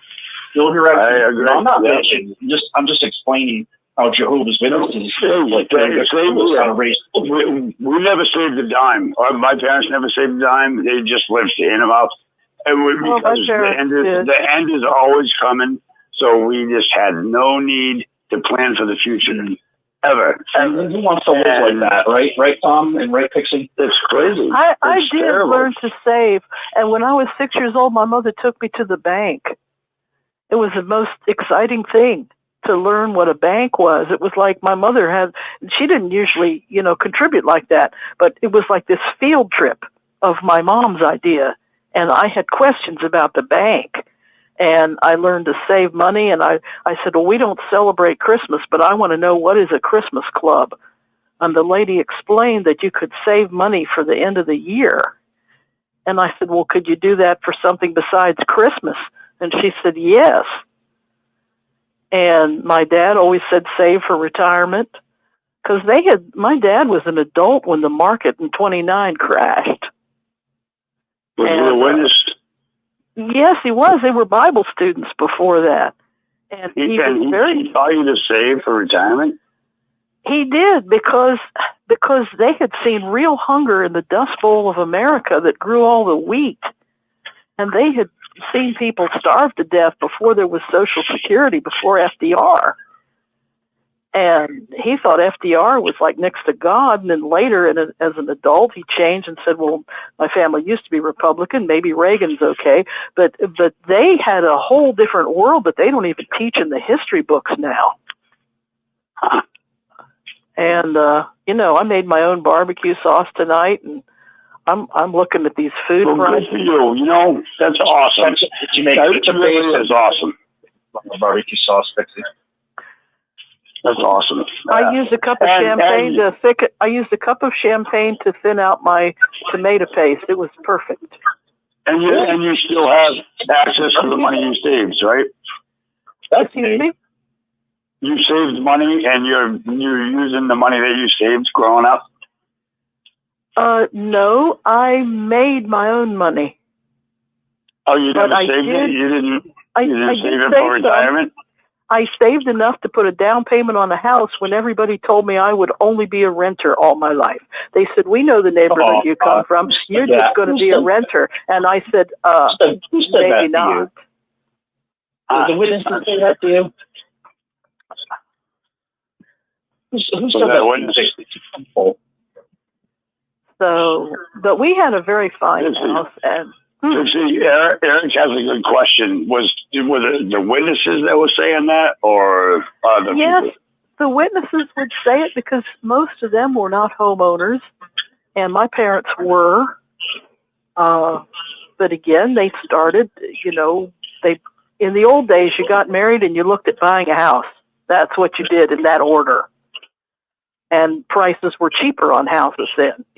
I don't know what the younger people are going to do now. I've talked to some people in their 20s and 30s, and I'm like, I feel sad because, my goddaughter, she did marry an accountant, and they did get a house, and they're in their 30s. But most of these young people will never own a house. Yeah, I don't own a house. No, I never have. I lived on peanut butter sandwiches for years so that I had enough for a down payment. And that was the smartest thing I ever did. Very good. After I got divorced, I lived in a camper for 5 years and saved. After I paid off my child support, I saved up enough money so I could buy. I had a down payment, and I bought a house just before the pandemic hit. I bought it in December. Friday the 13th, December. 2019, just before the pandemic hit. And I actually believe I caught COVID when I signed all my paperwork because I had a room full of people that I shook hands with, and I was sicker than a dog for a week after that. I think I got COVID then. But anyways, then all of a sudden, now, if I hadn't have bought that house, because within friggin' 6 months, you could not buy a house around here at all. Exactly. Nobody could afford one that lived here. So I squeaked in. I lucked out just on the line. You know what I mean? So I'm very fortunate. Very fortunate to have that happen. Very fortunate. Because right now my house is already over. More than doubled in value since I bought it. That's because wonderful. of that pandemic. That's wonderful. Well, no, it's terrible for my kids. It's terrible for people that are trying to start out up here because the house prices are ridiculous up here. Oh, mine's doubled, and I haven't done anything to it. Yeah, it's terrible. Yeah, yeah, I did. It was awesome though. I lucked. Yeah. They want to push everybody into this you'll own nothing thing. Yeah, what's that about? Well, what is that about? This New World Order phrase goes back to H.G. Wells before 1914. And who's the guy that wrote H.G. Wells wrote 1984, didn't he? No, before that, before 84. Oh, before 84. Oh, okay. H.G. Wells, before World War I, used the term New World Order. And he was what's called a Fabian socialist in England. And the Sherlock Holmes writer was at a meeting with him. Rudyard Kipling did not show up, but a couple other these super male men of that time, real macho guys, they were there before World War I. And they used that term, New World Order, and they were Fabian socialists. So they've been having a plan for a long time. Yeah. Well, they've been trying. Let's put it that way. Yeah. They've been trying. It's happening. It is. And hopefully this year, the elections will turn that around because I think that that it should not be happening, and I think that that this is not the way to go. It really isn't. I don't know. Hey, I have a question. Have you noticed where you live that there are all kinds of storage units being built now? I saw that story on YouTube, And Yes, my old across my street. My old neighborhood had that 20 years ago. And so I'm going to be on the lookout now for what you're talking about down here. Well, I didn't know there was a YouTube thing about it. I just have noticed because I travel a lot for my job, and it seems like everywhere I go, there's like, holy crap, there's another big, huge storage unit place going up. Holy crap, there's another big, huge storage unit place going up. I mean, they're just like left and right. A lot of them. I'm talking a lot. The guy across the street from me, he had a very small storage unit, very tiny. It was insignificant. Then he put an addition on it. Then he put another addition on it. Then he put a final addition on it and just paved. I guess he owned all the land. He mowed it all down, and it's all storage units. The big ones, small ones, medium ones, all that. They have power. This guy's legit, and there's storage units being built all around. I don't know the significance of it, but it is weird. Well, people are losing their homes. People are losing that's what I'm thinking. I think they're planning on people losing their homes because people are paying way too much money for their homes, and the interest rates are so high that they're going to lose their homes, I think, and they're going to have to pay for storage to put their stuff in. And I mean, somehow something's going to happen. I don't know. Somebody knows something that we don't know because there are a lot of those things going up. I don't know if people are going to plan on living in them or what, but I just was wondering if you guys noticed that. Living in them. I saw one on YouTube where they had a video camera. Poor guy, he was living in one. So, and this just goes to back to the New World Order thing that we were talking about earlier tonight with Constance, and and the JWs, do they know something that we don't know? Is what I'm wondering. They might, because they're in New York. I don't know. They only know the Jehovah's Witnesses to the government. They are useful idiots, and the Jehovah's Witnesses only know what they are allowed to know. I do believe that they have some information, and that's why they're like telling people that, like, but they're also just predicting and grabbing things out of their behind. They're telling people to abandon their home, and you're going to have to go to a refugee camp or whatever the heck they're trying to portray in these videos. It's weird. Is that real? Is it real, or is is there something to it? That's what I'm wondering, because it seems like Africa is under a lot of situations. Africa is a huge continent with lots of countries, and so maybe they were talking to the African brethren. I don't know. Did you ever hear the funny rumor that the witnesses were going to be the maids and butlers of the very, very rich? No, never heard that. That's funny. That is funny rumor. From several people in several locations over several years. Well, I can see it happening.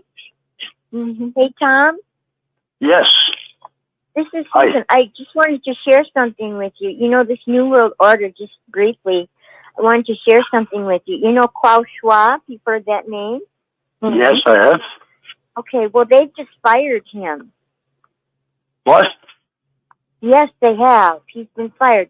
They said they're giving the New World Order a bad name. He was. They didn't like how he was directing it.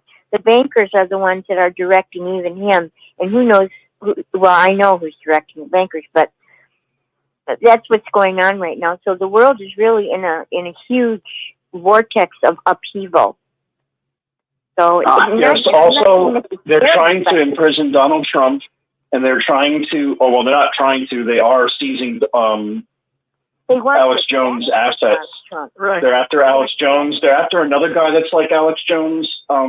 And they're after all kinds of people. They're after the Twitter guy. What's his name? Mark Zuckerberg. Excuse me, that's the idiot. Elon Musk. They're after him. They're after anybody that's in their way. Sorry, Susan, I didn't mean to interrupt you. No, they want to assassinate Donald Trump. Truly. They see Yes, that as absolutely. one of the last. In fact, they don't want Joe Biden to run. They're changing it. So things are in kind of a upheaval right now. So I just wanted to share that because Tom was asking, and I think one of the things that's happened is the firing of Klaus Schwab. Wow, that I didn't know that. Thank you, because I do know who that evil man is. Thanks for telling us. Oh, you're welcome. It's big news, really. Very big news. So, Susan, in your opinion, who's behind the bankers? Well, I believe it's the devil. I do. I'm sorry. I know. Yeah, the devil's their boss. I absolutely agree with you, Susan. That is beautifully said. Well, I don't why. know if you ever listen to Tucker Carlson, he believes the same thing. So does Alex Jones. All of them. They've all come to that conclusion because everything that they're planning is verbatim from the book of Revelation and the book of Daniel. You cannot deny that. It's not. That's their playbook for sure. Too many coincidences. I don't believe in coincidences. If there's too many, then there's something you should look at. Have you seen that painting, Susan, and everybody, of Prince, whatever his name is, from England? Sorry, I care so little about the royal. You mean from Norway? No. No, the king of England. What's his name? Yeah, the king, not Charles. Prince. The king. Yes, King Charles. That demonic portrait that he has of himself, where he's the devil, and he's in hell in the background. Have you seen that? I didn't get that out of it, but now that you mentioned it, maybe I'll look again. Oh yeah, there's people that broke it down and they use microscopes, and it's all devilry. If you put if you duplicate the photos and put them side by side, there's a Baphomet in it. Wow! The goat head of Satan or whatever that is with the star. Oh yeah. He's a total Satanist. That makes me shudder. Oh God. You know, Diana used to say certain things that, his first wife, that she's the one that they had killed. She used to say things like that. Oh, poor Diana, right? Really, she was a sweetheart. Well, if you listen to what she really said, she knew what was going on. She did? Yeah. Later on, yeah. And she didn't want to really be a part of it because they're demonic people. They actually believe they are better than others, that they are one step above human beings. They all believe that. One of the members of the royal family, and forgive me for not remembering who, but he said that his dream is to die and be reincarnated as a deadly disease to wipe out mankind. If that ain't devil worship, considering what happened 10 years after he died, isn't it? Yeah, but it didn't take on the toll that he wanted it to. They want to wipe out 90% of the population. Yes, they do. Cows fart too much, and so we have to stop all that. It's just absolutely ridiculous. It's just a green cult religion, is all it is. There's nothing to it, and all the things that they point to as facts are not. They're just manufactured. It's just like saying Trump was Russian collusion. There was no such thing. They fabricated all of that. And made 50 people sign it to say that, well, this is true. Yes, it's Russian disinformation. There's no such thing. So they can make anything appear any way they want. And it's hard to find what the truth is, and it takes time today. And a lot of people don't take the time. They're going to care for who, The good thing is that we have so a lot of people are learning the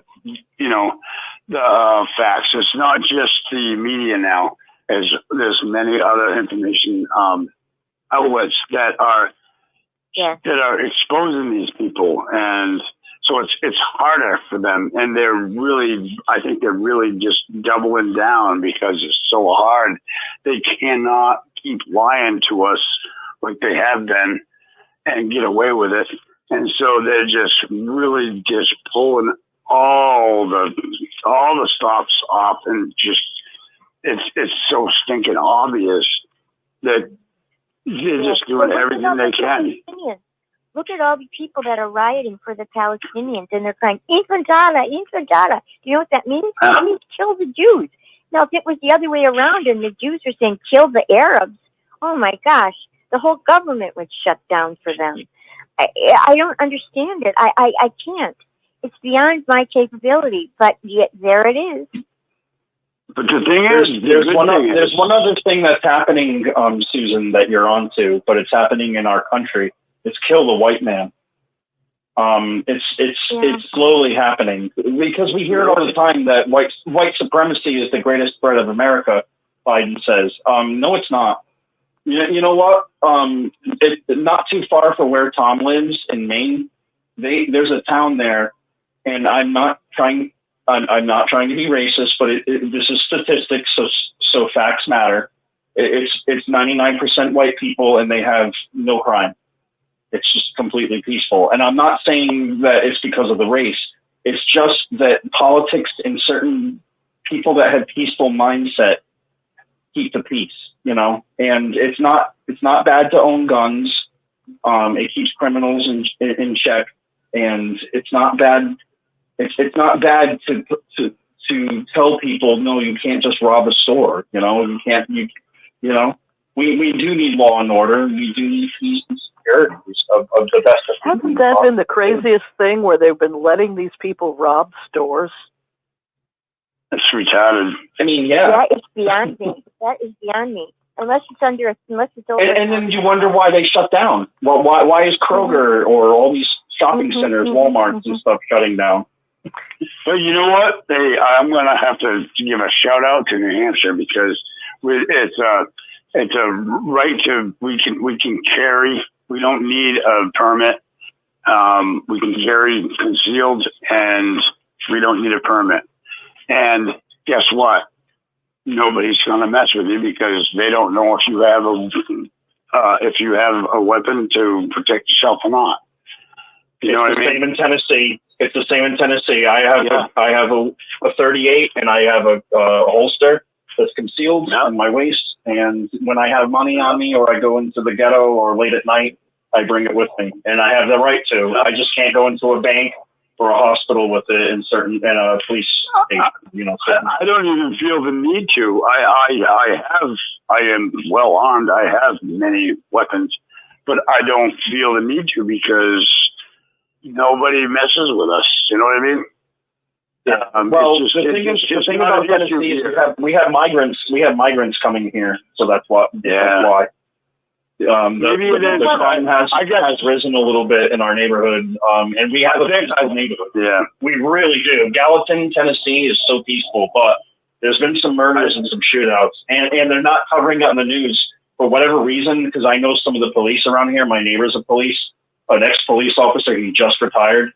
And he's like, dude, they're not covering it because they don't want the people to know. And I'm like, oh my God, that's a false sense of security that we have here because we've always been known to be. I've been here 7 years, and we've been known to be a really peaceful, quiet town. But there's certain parts of this neighborhood that have had a lot of crime. They can never cover it all. Yeah. Wow. Well, I have to admit, you know, Rick and I have not known what to do, and I actually got some stun guns. Yeah, good for you. Well, I want to learn how to use them, though, and that's the thing. It's a big step to take, especially, you know, at our age. Especially in Massachusetts, because Massachusetts is very, very tough. I am not. Blue state. Oh yeah. Blue state. Oh, it's so democratic here. It is. No, it's very given. It's very. I was in Rhode Island, honey. I know all about it. The amount of people, the aliens that are coming over the border and coming into Boston, they have overloaded Logan Airport, which is the hub of Boston. Really? Oh, wow. It's covered. It's covered. No, every night they have. How is your town? Is it still okay? Where we live? Yeah. Well, there's Lowell, which is not so great, and all of a sudden it's just pure border people, people, and a lot of African people, the people from Africa. Yeah. So, and it wasn't like that 10 years ago. So is there a lot of homelessness down there now in your town? Yes, huge amounts of homelessness. Really? We had some homeless people living with us until about 3 months ago, and it was hard. But my brother told me that Providence, Rhode Island, that there's a lot of homelessness, and there's a famous street, Wickeden Street in Providence and Fair Street, and it's just like so cool to go there. So much culture, different restaurants, different kinds of like record stores. But my brother said it's like I don't mean to offend anybody, but it's overrun with the LGBTQ community. Providence like was the gay Mecca in the 50s. That was back yeah, when nobody would admit it. It always kind of was like that, but it got way worse. It's so bad that like you can't bring kids there, you know, like it's just too much out in the open now. I have a hard time with people changing their children's sex and not feeling that it isn't abnormal. I just don't understand why they would do that. If they're an adult, what can you do? What can you say? Yes, if they're an adult, you know, like say in their 20s, then make your decision. But that's your decision. But a kid, I think they're harming. I think they're harming a lot of children that don't know who they are yet. And, of course, this is child abuse. I read the New York Times paperback bestseller called Trans, and it talks about the Olympics in one chapter. And in another chapter, it talks about how much the medical doctors make. So I think these children's bodies and souls are being sacrificed on the altar of medical greed. You know, I don't mean to go too off topic, but it's really good to hear that Dr. Phil has come on board and he's against all this now. He's changed. Yeah, he's changed his position and he's actually on like the right side now. You know, like he's more conservative than ever, and he's really calling things out. There's a lot of people. He won't give the LGBTQ like when they're like you're a man, like he's like, or you're a woman, like he won't go there. Well, what I read, the medical he calls it mental disorder. The medical literature is still not out on what causes a person to have some of these issues. Right. And I had doctors, this is journalism. I did some journalism. And I had doctors and undertakers tell me there's more intersex people being born now. But what is an intersex? A person who has when they're an infant, they don't know whether to check M or F. Oh my God! Are they born with both organs? They're born all kinds of ways, and they're seeing more of it now, just like with the frogs being messed up. But the thing is that they're not waiting to see what these people's brains would rather be. Okay. The problem is that a child should never be introduced to any kind of sexuality at all whatsoever. That's the problem. Well, no, it's much more complex than that. It's much more complex than that. I'm saying a child. You know, at some point, I agree, but this issue is a medical one, and the thing is that it's been politicized. It's been financial. It's become a financial issue. And many, many people that have this change done, they later regret it and say they had mental issues and wish they had not harmed their bodies. You can dress however you want. You can there's all kinds of videos however on you YouTube want. of men and women regretting it. Even within the subculture of gay people, there's lots of people that are saying this is just wrong. But guess what? They're doing what's being accomplished? What's being accomplished is less reproduction. And that is the biggest problem with our, the world that Eric brought up earlier is the population explodes and they want to depopulize, right? And so instead of killing everybody off, we just get people to not take their natural course and procreate. We get them to change their sexuality, and we no longer have to worry. So that person doesn't procreate, and the other one doesn't procreate, and the other one doesn't procreate. And also some of these boosters probably changed that for straight couples that wanted to have children. That may be true too, but you know, it's almost like there's many different facets of them trying to accomplish that, and because that is true, because they said since this vaccine thing came out that the birth rate has gone way down in the United States, and well, lots of women had miscarriages from that in Scotland. And the doctor, he kept records, and he said he was an older doctor, and he says, I've been at this hospital for decades. I've never seen anything like this. Yep. So you do that, and then you encourage people to change their sex and be gay and not have kids. And guess what? Yep, they want to kill us all. I've been saying that for years. well, they're just to go along with. No, it's what not, they found also. To go along with what Dixie was saying. Oh, go ahead. Well, just to throw in, what they've also said is a child's first sexual experience will show with their preference for the rest of their life. So if but they see, can mess that up. Susan, that in the medical literature, that's not what the medical literature says. The medical literature says, and they're still not in agreement, but Freud said when we're 7 or... does say that the child's first sexual experience will show preference. Okay, but let me give you additional information. Freud was right. When we're about 7 or so, a girl gets a crush on dad, the boy gets a crush on mom. It's a harmless crush. They need to win. They need to say that's, you can have this crush for 3 weeks or whatever. They're about 7 or 8. Then let's say they're worldly children, and let's say their first sexual experience is, 17 at the prom, let's just say. Those two will determine it. So even if the first one didn't go as planned, the second one is going to determine it. So there's 2 chances there, which is kind of interesting.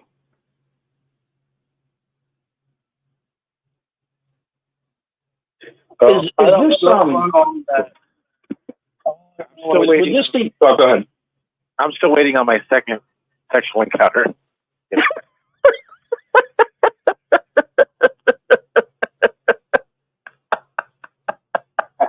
That's right.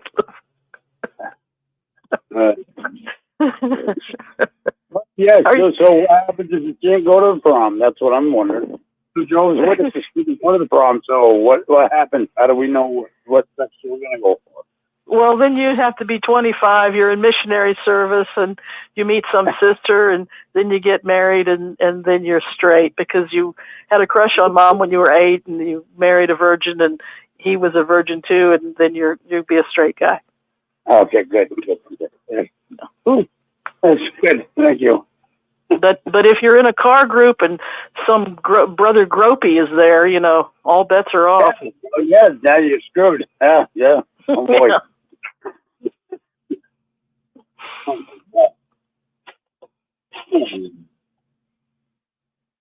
But that New York Times paperback was very interesting. This might get dark for a second, but I had a theory about Watchtower, and it's kind of linked to the movie Mystic River. I don't know if anybody's seen it. Did I see it? Yes, I'll watch it tomorrow. Good. With Sean Penn and some other actors. Forgive me for not knowing on the spot. But yeah, it's a really good movie. It's kind of a murder mystery gangster movie, if you will.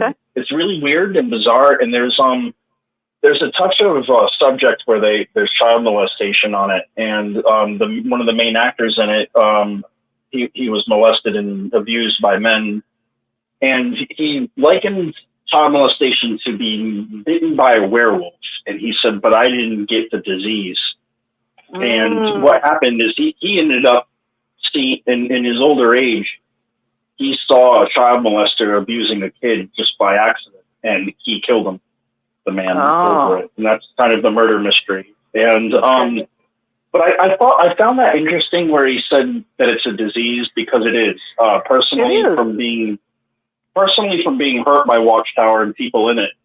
One person gets molested, and then they turn around and do it to someone else, even if, as a child.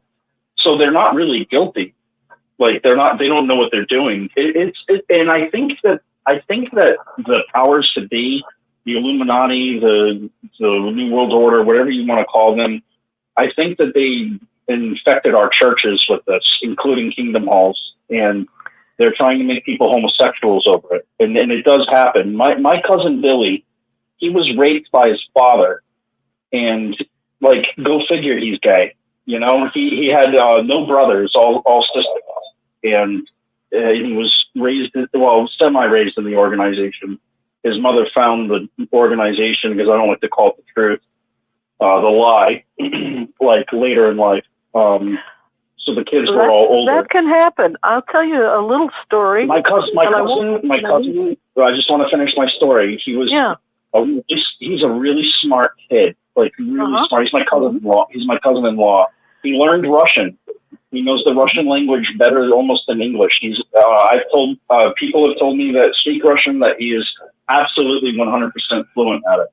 And the kid was like a pioneer. He became a ministerial servant at 18. And then he became gay, and he lost everything. He lost his family. Gone. But it's just that it's like Watchtower will just throw you away. They don't understand. The guy was raped by his dad. But can you guys have any empathy? What would Jesus do if he knew this information? Would he throw him away? How terrible. He would want to kill this young man. Sorry, I felt like I needed. I have a dear friend, and I won't name names, but when he was 7 or 8, he had this crush on a girl, and it was normal, and he had the crush for a couple weeks, and that's that imprint. We'll call it an imprint for straight male, crush on girl at 8, okay? So years go by. I was 5. Let me finish, because this was textbook. His father dies when he's 11. He has to take care of his mom and the bills and everything at 11.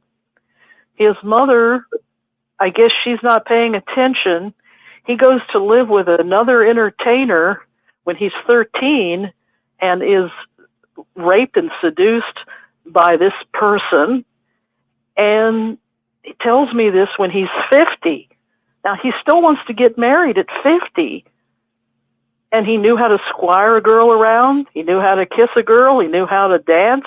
He knew how to do everything a straight male knew how to do, except that one thing. And I said, well, we're not married yet, but I'd kind of like to know if that's going to be part of this. And then he explained to me, the imprint was good at 8, but the imprint at 13 was danger. So I didn't marry him. But this was textbook for what the medical lit was trying to tell me.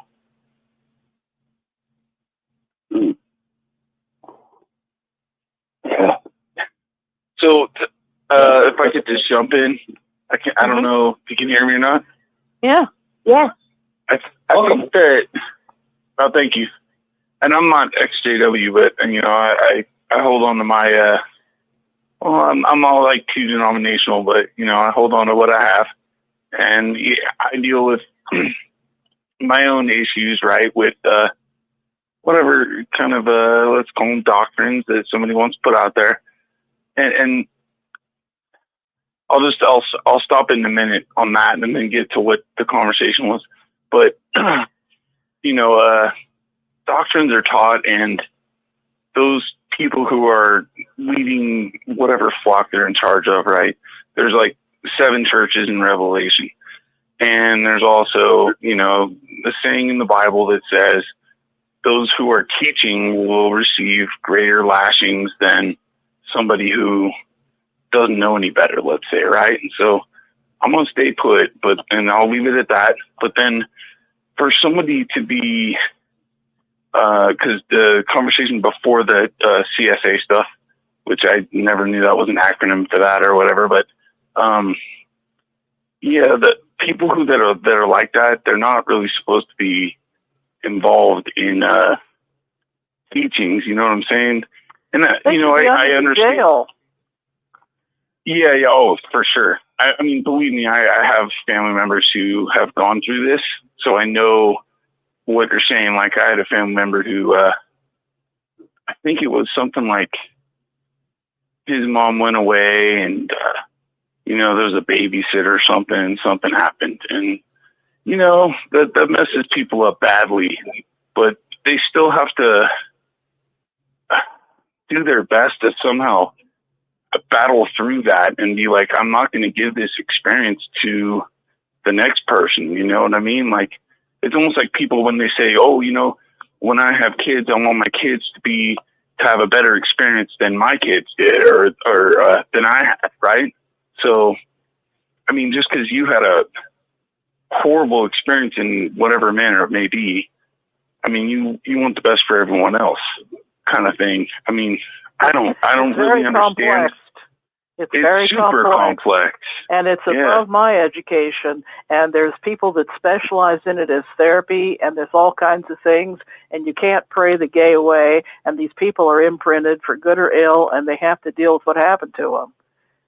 Well, I mean, I don't necessarily, but I mean, I don't necessarily like buy into that per se. I just think that. Well, read more of the method. It's super complex. It is. It is. It is. Mm-hmm. I have to agree with you, Carl. I agree with you. I agree with you very much that just because that happened, you're right. It doesn't mean that has to be their past. Right? That what you're saying? Well, I mean, they can't change their past, right? But then they also have the decision to decide that what happened to them was, we'll call it evil, and don't project that on someone else. You know what I'm saying? I meant their future past, not past, their past. It doesn't have to define who they are going to be because of something that they had no control over happened to them. And they decide they do not want that in their life. They do not want that to be, and they don't want that to define them, and they don't want that experience to actually, so they learn to deal with it somehow. And I believe that you're right, 100%. That doesn't necessarily define who you're going to be just because of something. I completely agree. I've I mean, but it's again, like, keep in mind that there's two. Keep in mind there's two determining. Yeah, you're going to science. I heard that. Yeah, you're going to science to appeal to. And so if they're harmed later in life at 15 or 17 or whatever, it also depends on what was it like when they were 7 or 8. Okay, just I don't necessarily know. Well, I mean, I'm hearing you, but the thing that I'm trying to think is like because you're appealing to science with this. You're appealing to science. And I'm telling you of situations of gentlemen that I knew that it happened to. No, I'm telling you, I have a family member that happened to as well.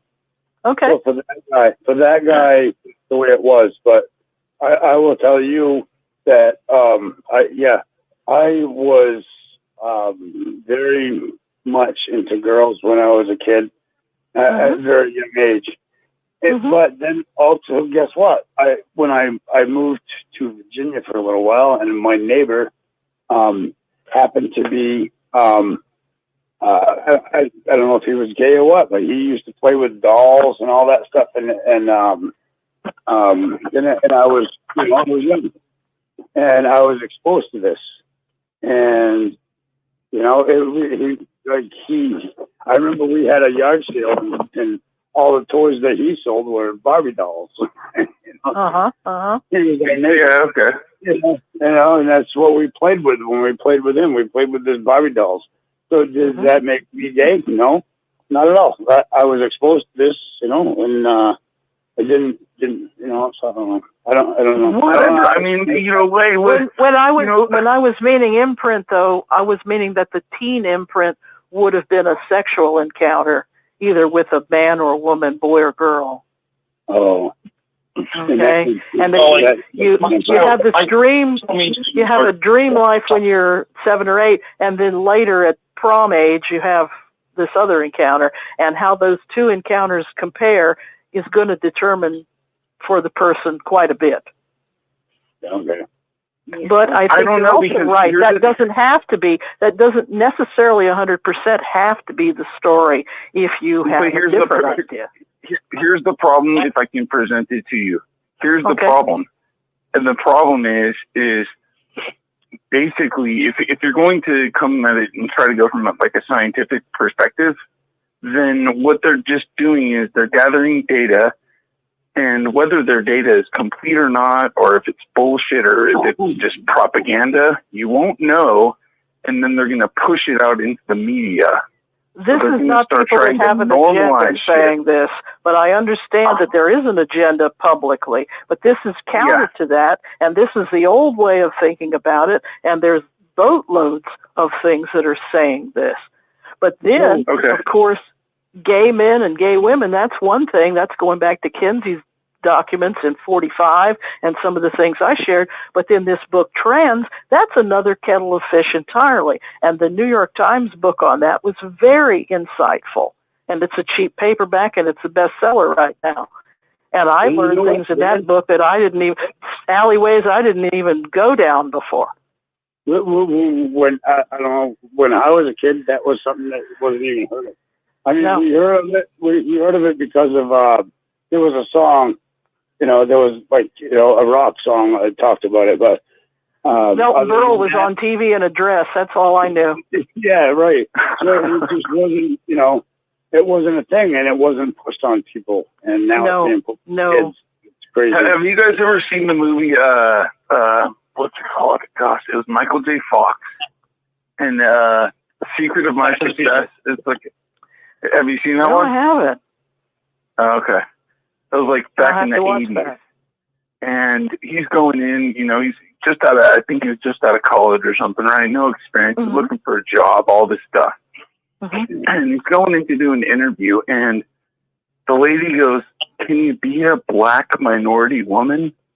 And it's just so funny because you project it from the 80s to today, and it's like, yes, I can be, as a matter of fact. Let me go get the surgery, and I claim that I'm black now, you know what I mean? Oh, shit. This is so funny, man. Well, you wonder if he's very talented. You wonder if Dustin Hoffman in Tootsie, I think he got the Oscar.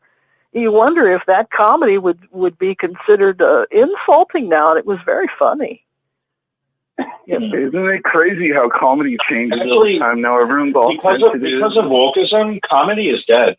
Oh, I know. Oh, yeah. I know. I cry about it. Because you can't say anything without offending a group of some sort. I hear you. I hear you. Whatever the group is, I'm not like discriminating. Whatever the group may be, you're gonna. No, come on now. See, because wait a second. You just remember the 90s though with John Pinette. He was this fat guy, and he was talking about how he would go to the Chinese buffet, and he's like, the owner would come up and like, "Son of a bitch, still here. He been here for 4 hours." And he's like doing the act. A white guy can't do that. He can't put it, but it was the funniest. It's the funniest skit. Check it out. He goes, "You go home." He goes, "You so big. Why you eat pork? Eat carrot. Eat broccoli." You scare my wife. I don't know. I love 90s and 80s humor. It was pretty good. There was a lot of, in the history of America, the Vaudeville Museum at Library of Congress is real interesting. They have a vaudeville room inside the Library of Congress. And back when comedy was king, each immigrant group had to be made fun of. They had to walk this comedy gauntlet on stages around the country, you know?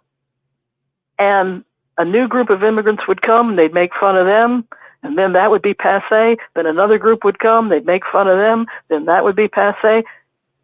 You know, and people just became Americans, and they took the comedy in stride, and it was part of it. And it can get ridiculous if you watch Gilligan's Island. They have a caution in front of the show saying that the mores and the attitudes of that around that time do not reflect what's done today. Gilligan's Island. Oh, goodness. I guess you can't make fun of rich people now either. A 3-hour tour. 3-hour tour. There's something wrong with the 3-hour tour. Good grief. Wow. Yeah. Things are kind of strange nowadays. It's beyond strange, man. I mean, It's topsy-turvy. You know, the pendulum has swung. I didn't think in my lifetime I'd live to see everything swing like this. And now the political parties have switched. I mean, everything is... Oh, yeah. You're 100% correct. I mean, believe me, I watch more than, you know, my fair share of YouTube videos. I know a lot of topics. I'm only in on this XJW thing because I recently moved, and to be honest, I'm around Mormons, and they have their own thing, you know what I mean? But it's been great, like, chatting with you guys and stuff, and I'll probably be on here for a little bit longer, but I need to... Before you go, those poor people. Remember that? You know what? From Gilligan's Quest, they believed Gilligan's Island, and as soon as they said, "What? Haven't you seen Gilligan's Island?" And everybody looks down and they go, "Oh, those poor people." You know, I mean, I don't know. Like, it was funny. This is funny. Let me tell you a little story, right? So, I'm over at one of my neighbor's house. He's an ex-Mormon, or he says he is, or whatever. But he's got some, I don't know. You know, he's a special person, right? So I'm like, I see him walking around the neighborhood when I first got here, and I'm like, yeah, you know, come on over, or whatever. You know, have a couple meals together and a couple beers, chilling. You know what I mean? Like, come on, man. The guy's walking around with his dog. He looks kind of lonely. Mormons came over to his door, and one of the Mormons goes, I started rapping with him, you know what I mean? You got to rap and babble a little bit. You got to learn how to do that. You know what I mean? Stick up for the word, whatever you want to, you know, whether you want to associate with something or not, you got to stick up for the word. But I hope you all didn't drop it.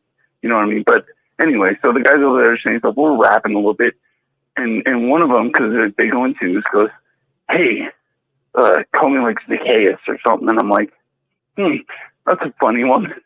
Jesus loved Zacchaeus. How do you like that? You know what I mean? And this kid's just got this smile on his face permanently, and he doesn't get it.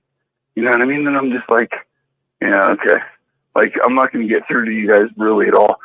A week later, that kid's not there. There's another kid in there. And like 3 weeks later, guy drives down the street and goes, "Hey, Zacchaeus."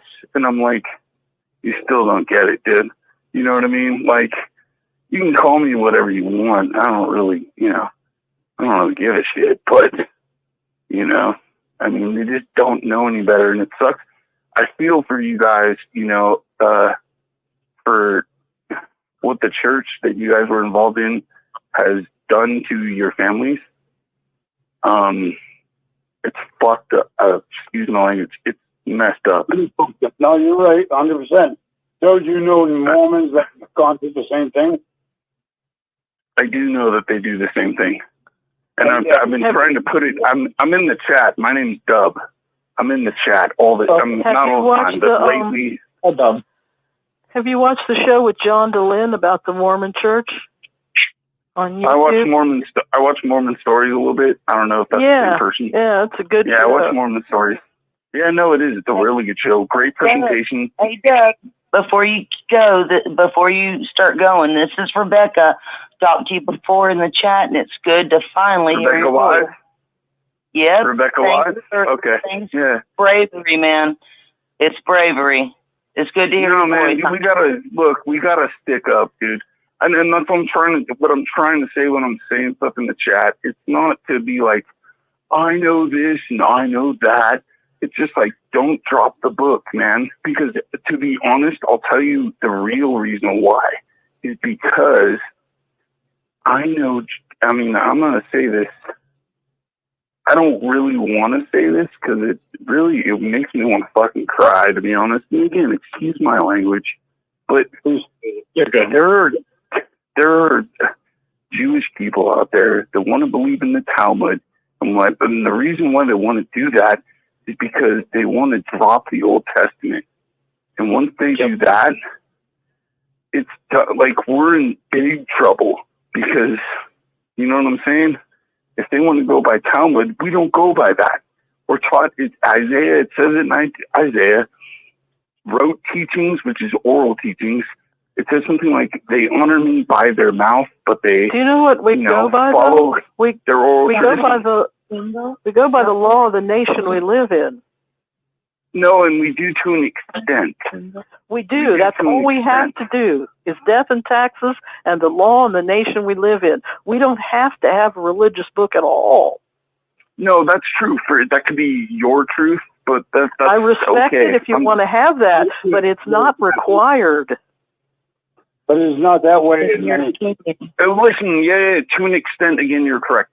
Because here's what it says in the Bible. It says, God will have compassion on whom he has compassion. In that sense, I can give you something. You know what I'm saying? Whereas I'm not trying to sit here and condemn you or anything like that. God will have compassion on those whom he wants to, on those whom he wills, right? So I'm not trying to condemn anyone, but I'm just trying to say, don't drop the book. You know what I mean? Like, don't let anyone steal your crown.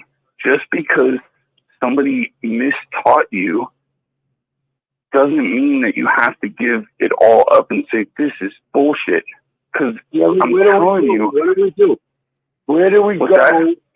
You know, who do we believe? Because we know in our hearts, okay, the stuff that we learned in the Bible, the morals are true, and we learned all that, and we believed it. We wouldn't have done that if we didn't. We would not have stayed. So the reason why we left was different reasons, because it's definitely not the truth. But we wished it was, because that's what we were told all our lives, and we thought it was, and we lived by it, and we tried to be good people, and we tried to be good boys and girls. Yeah. Okay? And we still want to be good boys and girls. But the thing is, who in the fuck can we trust to tell us? So, yes, good question. I have the answer. I have it. I hear exactly what you're saying. Where do I go? Which church is the right church, right? This kind You of don't where need you're going. one. Bob Dylan wrote a song. He says, if you want to trust somebody, trust yourself. Ah, you have that as your answer. And then I have, look at Revelation 3, 18. I'm only going to read 18. I could read 17, but I'm not going to. Okay? This is Jesus talking. I advise you to buy from me gold refined by fire, so that you may become rich, and white garments, so that you may clothe yourself, and that the shame of your nakedness will not be revealed, and eye salve to anoint your eyes, so that you may see. It's basically saying, go back, because you were lied to, read the Bible, and you I don't know what Bible you're reading from, sir. That's you can read from any Bible on that. Revelation 3:18. Pull up any version you like. I read the NASB because I like the most word for word translation in English. I don't read the ye old English, and there's a reason for that too. Because if you go back into the KJV and you go look up the word grove. So I got in a tangle with somebody who didn't believe in Christmas at all, right? And so they're The like, witnesses can you don't bring celebrate Christmas, just so you know. Okay, great. Okay, so this is somebody else who basically says, can you bring a grove into your house? And I was like, why is this person asking this question? Okay. And then I looked at it, I'm like, you read the KJV. Okay, so go to, what is it? I think it's, I want to say it's Exodus 33:21 or something like that. Abraham planted a grove. Groves in general are awful. That's like idolatry, something like that. But the actual word grove, which is listed in the KJV as grove, means tamarisk tree. So can I bring a tamarisk tree into my house? Yeah. Abraham planted one as a covenant with God. So, I mean, it gets kind of ridiculous when people get into like KJV versus all these other arguments. You know what I'm saying? I respect the First Amendment, sir. You have a right to believe whatever you choose to believe. I have no eye for the Constitution. But I really like that scripture that you mentioned in Revelation 3:18. I'm reading it from the ERV, which is called the Easy Reading Version, because sometimes you just want to read stuff fast and understand it. And I do understand your word for word. I like phrase by phrase better myself, but it does say that what you have needs to be cleaned up. You need to buy white garments, which means you're dirty. You need to clean yourself, clean up what you're believing, and that you need your eyes need medicine because they're not seeing properly. So it's going to take a little effort on your part, time and effort. That's a very good scripture. Thank you. It doesn't say, it doesn't say, I advise you to buy from me. What are the first couple words in that, in 18 on yours? Well, like I said, this is the ERV. It says, I advise you to buy gold from me. Gold means... There you go. Ours are the same. Yeah. Ours are the same. I advise you to buy gold from capital me. That means read more. Yes, because you were lied to earlier. That's why. Right. You won't be rich until you buy something else that you don't have. Because then I tell you this, buy clothes that are white. That means you need to you got to buy something cleaner than what you're taking in. It's dirt. What you've been putting in yourself has been dirty. You need to whiten yourself up, and not. I don't mean racially. I just mean No. Come on now. Okay. Well, I just don't want to offend anyone. Then you will be able to cover your shameful nakedness. I also tell you to buy medicine. Medicine is to cure. Medicine to put on your eyes. And until then, once you put medicine on your eyes, then you will be able to see. You cannot see now. Okay. Let me give you one more verse because we're on point right now. If you can go, I'll trust your version because it sounds pretty much dead on. Let's go to Zechariah 11 and 5. Zechariah 5? 11:5. Zechariah. Because we were just talking about what? Buy from me, capital me. That means Jesus will talk to you through the scripture. Look at Zechariah 5. You gotta buy gold. 5 says. 11:5. Yeah, all right. Zechariah 11:5. The Lord. No. Buyers kill their sheep and are not punished. Those who sell the sheep say, "Praise the Lord, I am rich." The shepherds don't feel sorry for their sheep. I don't get that one. Ooh, because they're talking about buying and selling. So the buying and selling thing, you should probably think of, and I'm not going to break it down right now because you guys can look at that later. They're talking about buying and selling. Jesus says, buy from me. That's because that's pure. You read the book and have no one else really try to tell you what to believe. That's safe because Jesus and the Holy Spirit will guide you when you're reading the book. But the buying and selling that they're talking about in Zechariah 11:5, that's people telling you garbage and then they're selling you like, okay, you're disfellowshipped or whatever they want to call it. They're assholes. 1 Timothy 5:8. You can't stun people. Give me a break. You can't stun your own family members. You tell me you're going to kick your 10-year-old out of your house? Who are you? Like, that's disgusting. But they do it. Yeah, they do. I know. I know they do. They are horrible.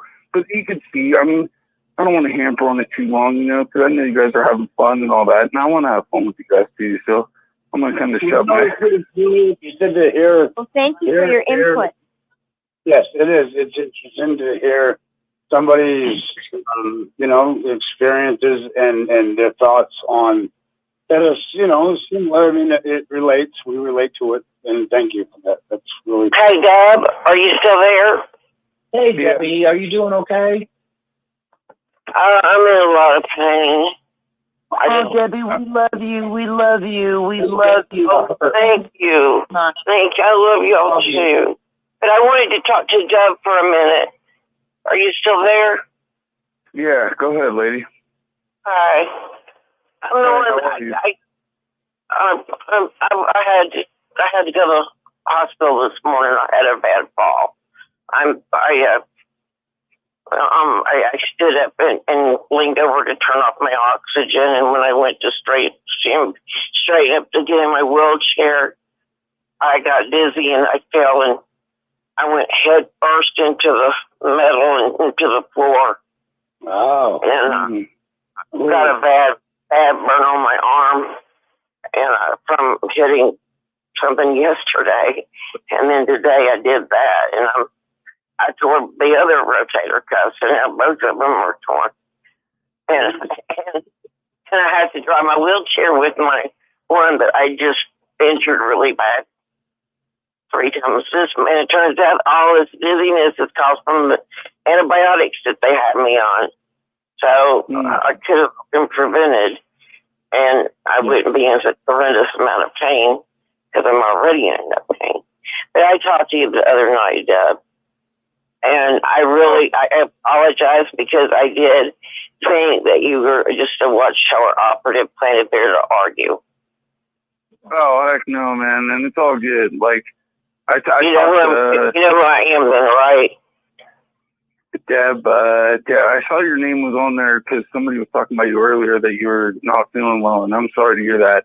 You know what I mean? Like, you're going to go through your trials and tribulations as well. I just hope you're able to hang on. You know what I mean? Like, again, it's really, it crushes me inside to know that people are just kind of dropping the book. You know what I mean? And I just don't want that to happen. And shit. You know, like, I have nothing against you. Believe me, let me tell you, Debbie, whatever you know, was going on in that chat or whatever, I wanted to be understood. And if I'm not, that's okay. Why? Because I battle Black Hebrew Israelites, Jews, some JWs, not really though, Mormons, you know, other people who claim to be Christians. I mean, it's all good. Yeah. What's that? Can I interrupt for a second? Go ahead. Debbie, tell him how you needed a wheelchair or no, you needed a recliner, right? And I needed a lift chair, yeah. A wheelchair. And how soon did that happen with this XJW community came together and you were able to... Came all in less than 3 hours. They raised the money to get it. Okay, let me tell Deb, I'm handicapped. I am confined to an electric wheelchair. I'm 63 years old, and I've broken over half the bones in my body from falling. I moved to Nebraska from Mississippi, so my first experience in the north was black ice, and I fell on black ice, and in one fell swoop, I broke both the humerus bone, both my shoulders, and my neck. And then I broke my spine, and I continue. I mean, I've had multiple surgeries, but I was also diagnosed with lupus when I was 23, and I got put on steroids. So I was on steroids now for 40 years, and at that time there wasn't any other treatment for lupus except hydroxychloroquine. which would have treated, C-19 had they allowed it. But then I couldn't take it because I started losing my vision, my color vision. Anyway, so now I'm also diabetic, and the steroids irritate that too. Well, I've been diabetic for like 30-some years, but it's just really, everything is really catching up to my body now. And in the last couple of weeks, I've had 3 major falls. And then a few months ago, before I got the friends went in together and got me a lift chair, because then all I had, because I lost my home, my family, and everything in 2019. Not to be in witnesses, but I've been out of that for a long, long time. Wait, Deb, 1 minute. This is Becky. Just one, really fast. You had those recent falls twice from reaching over and getting back up on your chair, from turning on or off your oxygen. Is there some system out there in that area that will work with someone in need, or something we can let Fran look into, because she's got all the connections by now, to help you get a better oxygen system to turn it off and on? Like, no, I only use it at night. So I just had my regular, it wasn't so much that I just had to reach over. The way I did it, I reached over, I guess, a little too far. But since I've been on these antibiotics the last couple of weeks, I've been having a lot of problems with my depth perception. And even with driving my wheelchair, how close I am to the wall and stuff, everything has been off kilter. But I do have, my daughter's my full-time caregiver. Yes. And I mean, she tells me, just wait till I get there. Well, I'm not real patient.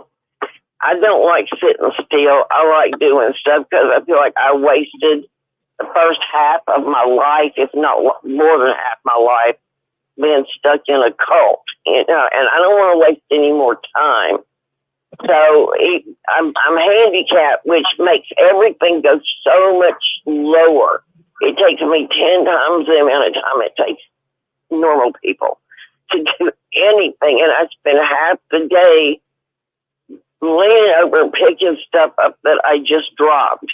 And I might pick that up and then knock something else down or something. It just slides through my hands. I don't even feel it. I'm paralyzed part of the way down my leg, my right leg. But now, a lot of this. I'm stepping out. You keep going. I understand a lot of this. Keep going, Deb. I'm out. Anyway, so now neuropathy is spreading up my left leg, which I depend on that leg. My right leg was injured during surgery, where they got screwed over so bad with surgery. I'm telling anybody out there, don't let anybody touch your neck or spine unless you are and I know when you're in horrible pain, it feels like you're dying. But you take I've had so many surgeries, and I've had 4, 6, 8, 7 or 9 surgeries total on my neck and spine. They crippled me even worse. Actually, especially this last time, because when they operated on my neck, they severed my carotid artery, and I nearly bled out. And it wasn't because I said no blood. It was the one time I didn't say no blood. I said, whatever would be fine. But the guy bleed out. Yeah. Let me ask you a question. And let me say this, and then let me point to this, and let me give the crowd of people that are helping you out, let me give them a little bit of kudos. Now, this might not exactly read the way that it's happening, right?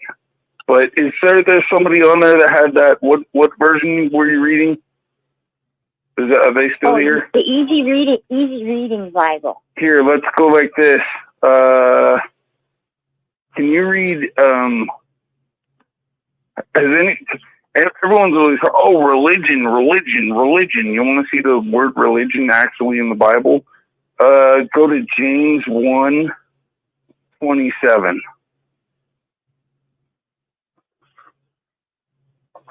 And this is how much I appreciate the XJWs for what they're doing for you. Because it ain't going to read exactly that way as your scenario, but we can go ahead and infer that that's what's being said. James 1:27. James 1:27. The worship that God wants is this: caring for orphans or widows who need help, and keeping yourself free from the world's evil influence. This is the kind of worship that God accepts as pure and good. Good. That's your version. Now, let me give you this though before, and then whoever was jumping in, jump in. Definitely. Mine says this, and what was that? I said, amen. So mine says, pure and undefiled religion in the sight of our God and Father is this: to visit orphans and widows in their distress, and to keep oneself unstained by the world. So it's not going to orphans and widows. I don't know if you're a widow or whatever. Yeah, but I am.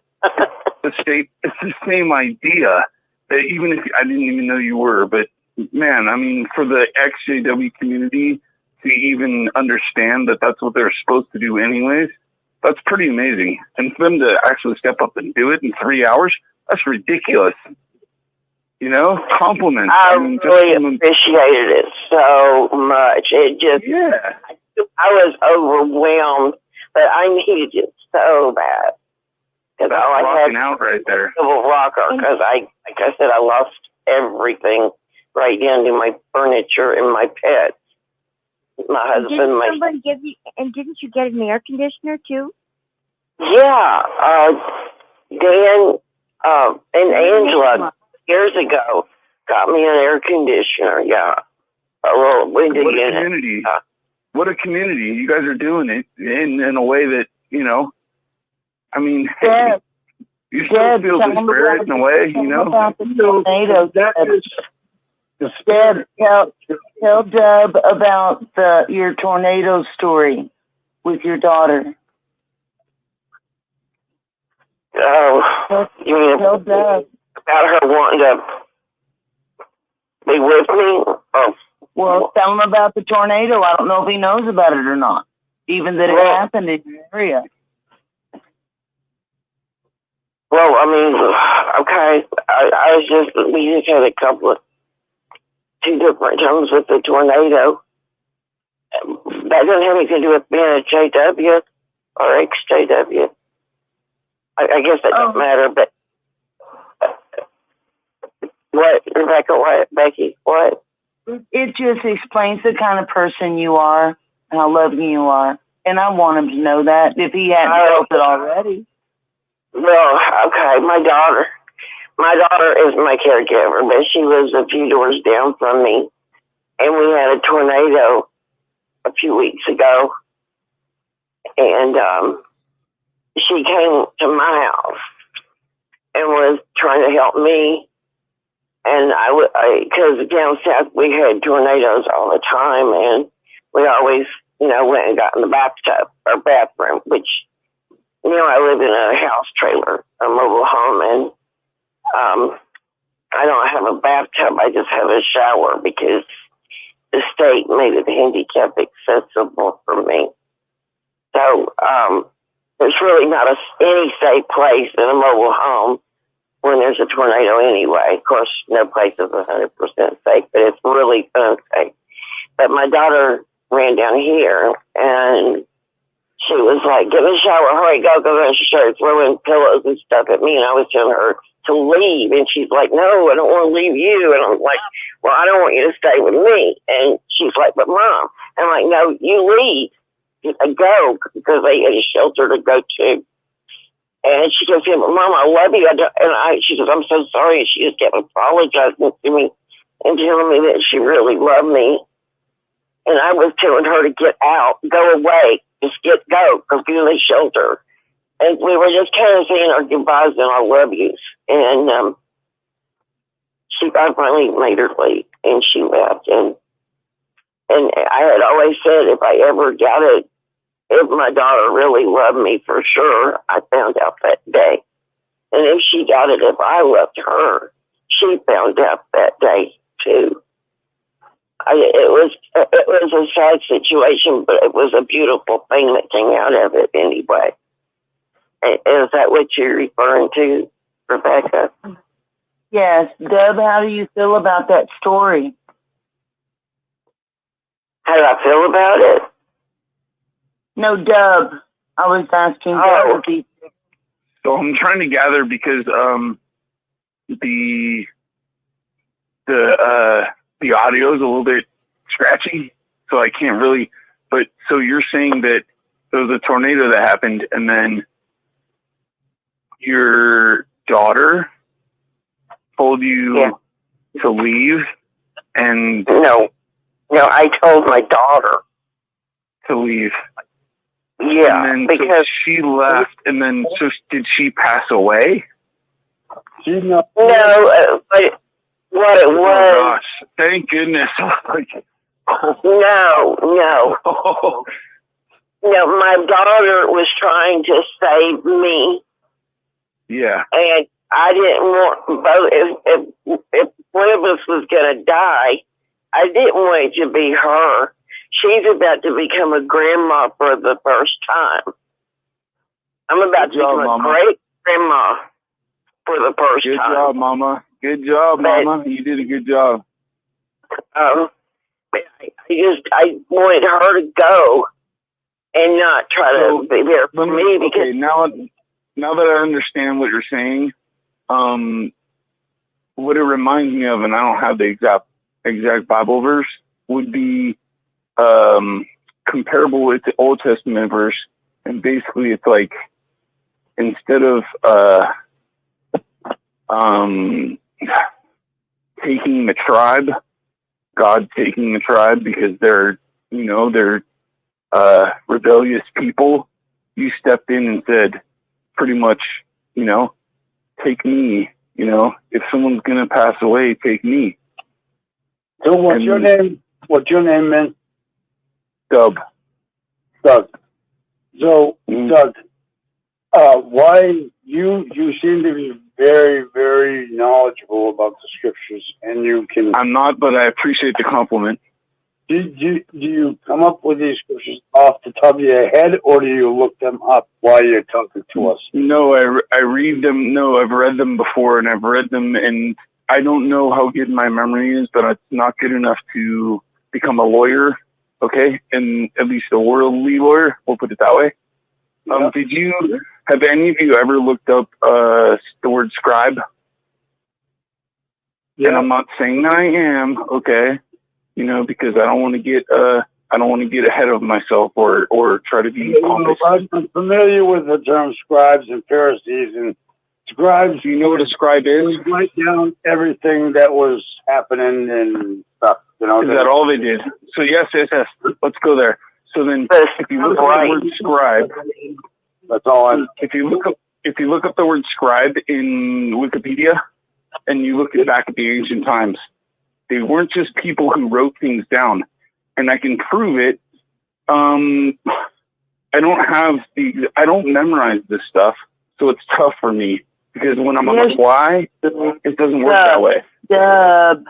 Stop. Yes, you do memorize it. You're a genius. Now we've already. No, I'm not. Thank you very much. But if you honestly, if anyone's in front of a computer, can you look up if Jesus said that there was such thing as a scribe, and that they would bring out both the new and the old?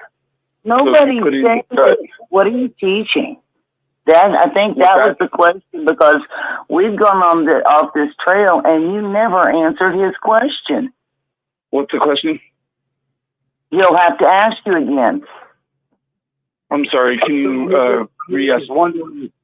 I was just wondering, like what, your education as far as the Bible goes. You seem to be very knowledgeable, and you have kind of like, you know, I would say as growing up as a Jehovah's Witness, there were many, many scriptures that I would memorize because they were repeated often.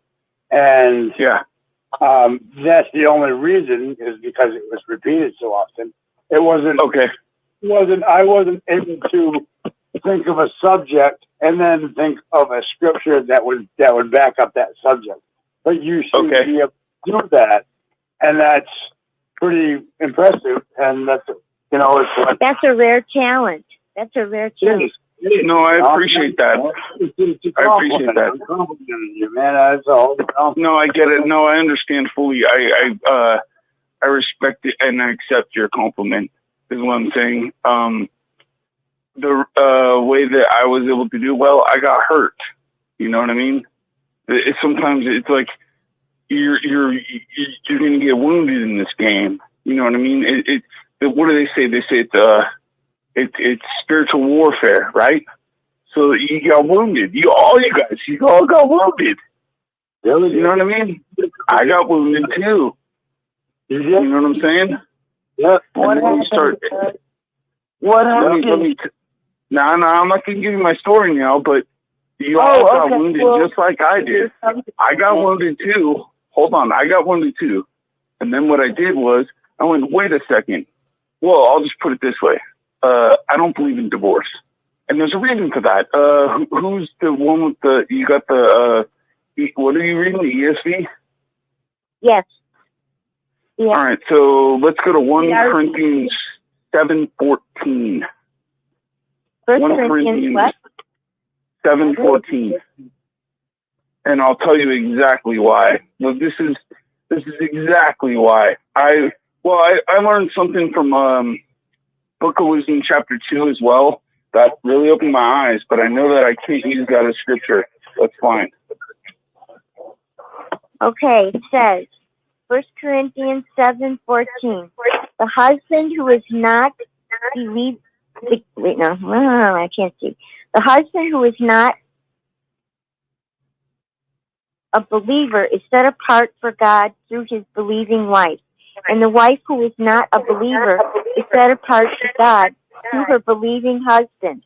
If this were not true, your children would be unfit for God's use. But now they are set apart for him. Perfect. And then let me read mine. For the unbelieving husband is sanctified through his wife, and the unbelieving wife is sanctified through her believing husband. For otherwise your children are unclean, but now they are holy. Okay, so where I come from, what's that? That is in the New Testament? Yes. Yeah, that's a letter. Yeah. That's Corinthians. That's Paul. That's a Paul letter. So that sounds like a Mosaic law type thing, but that's wow. Huh. Well, so anyone who's teaching, let me get the point on that and then go ahead. But anyone that's teaching divorce, that's me. You're talking with somebody who taught divorce, and I'm a broken home kid. So 1 Corinthians 7:14 kind of pisses me off. And then I'll go read. And I'll go, how much was I lied to? How much was my family lied to? Now you're starting to really piss me off. Then I'm going to read more. Then I'm going to read more. You know what I'm saying? Yeah, I do. That's kind of how I got to where I am. Well, I want you to know I appreciate very much that scripture, and I tried to live it. I spent 23 years in my family. I refused to get divorced. I refused. I would actually get so lucky and sleep in my car and stay on the property and take care of my family that way, but avoid the arguments that way because I did not agree with divorce. And and I waited for 3 years, and she finally was able to come up with some excuse and get a divorce. But it was her that did it. So I appreciate that scripture very much. I tried to live by it. I really tried to make it work. I really did. And hey man, it's not to say anything about anyone else, but when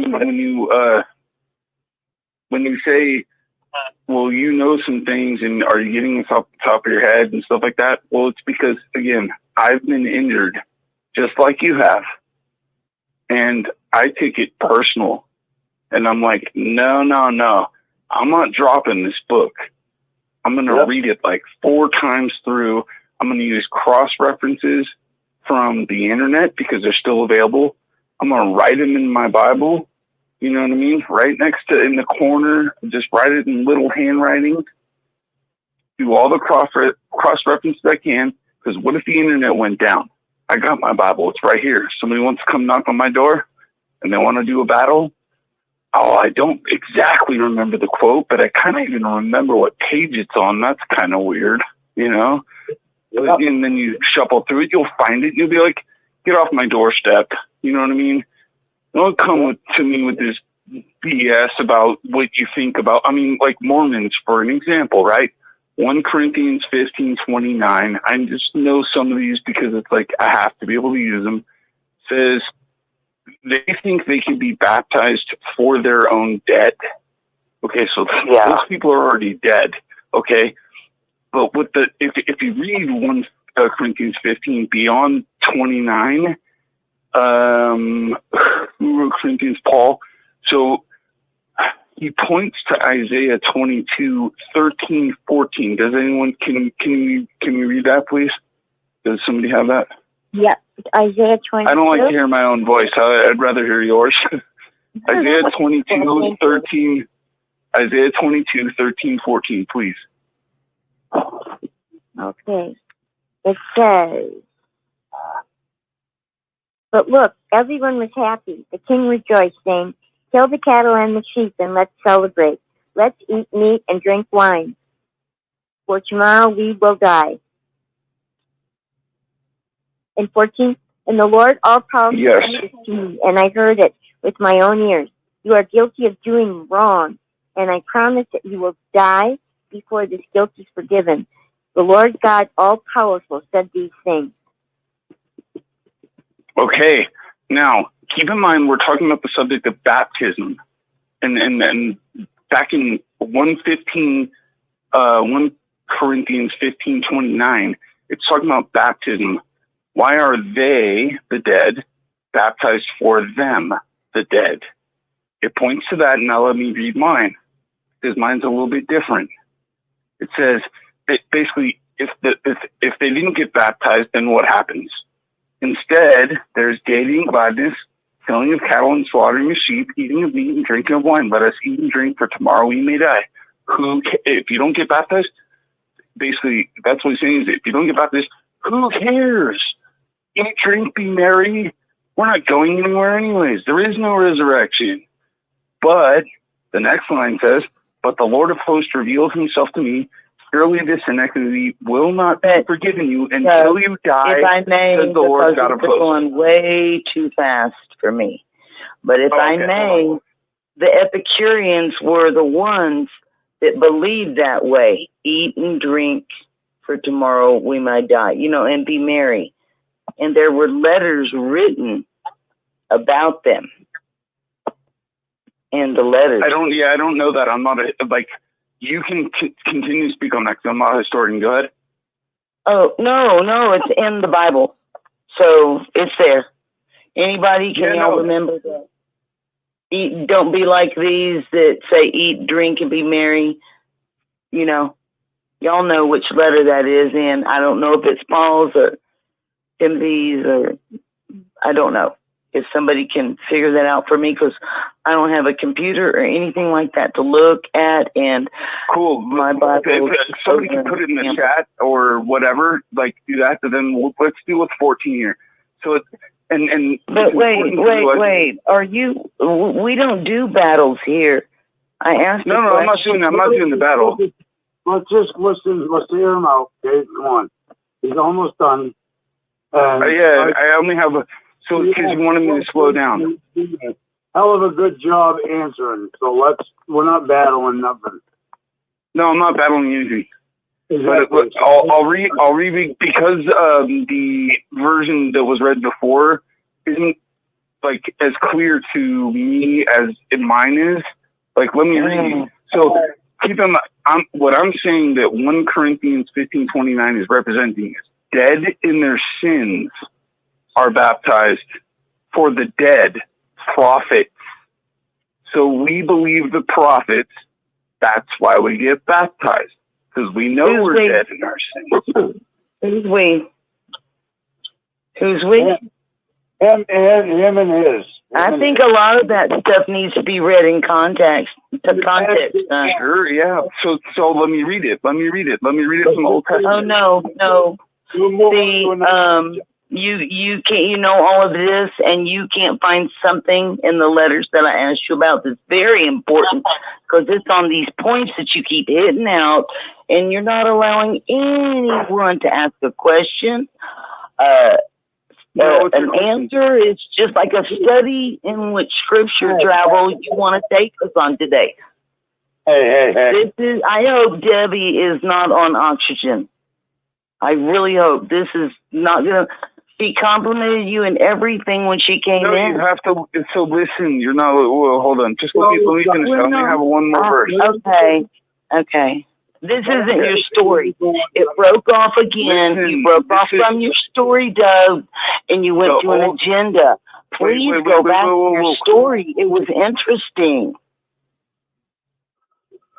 Hold on. So, again, listen. You started talking about your hurt, and then you got uncomfortable and went back to your agenda. All we're wanting is you, man.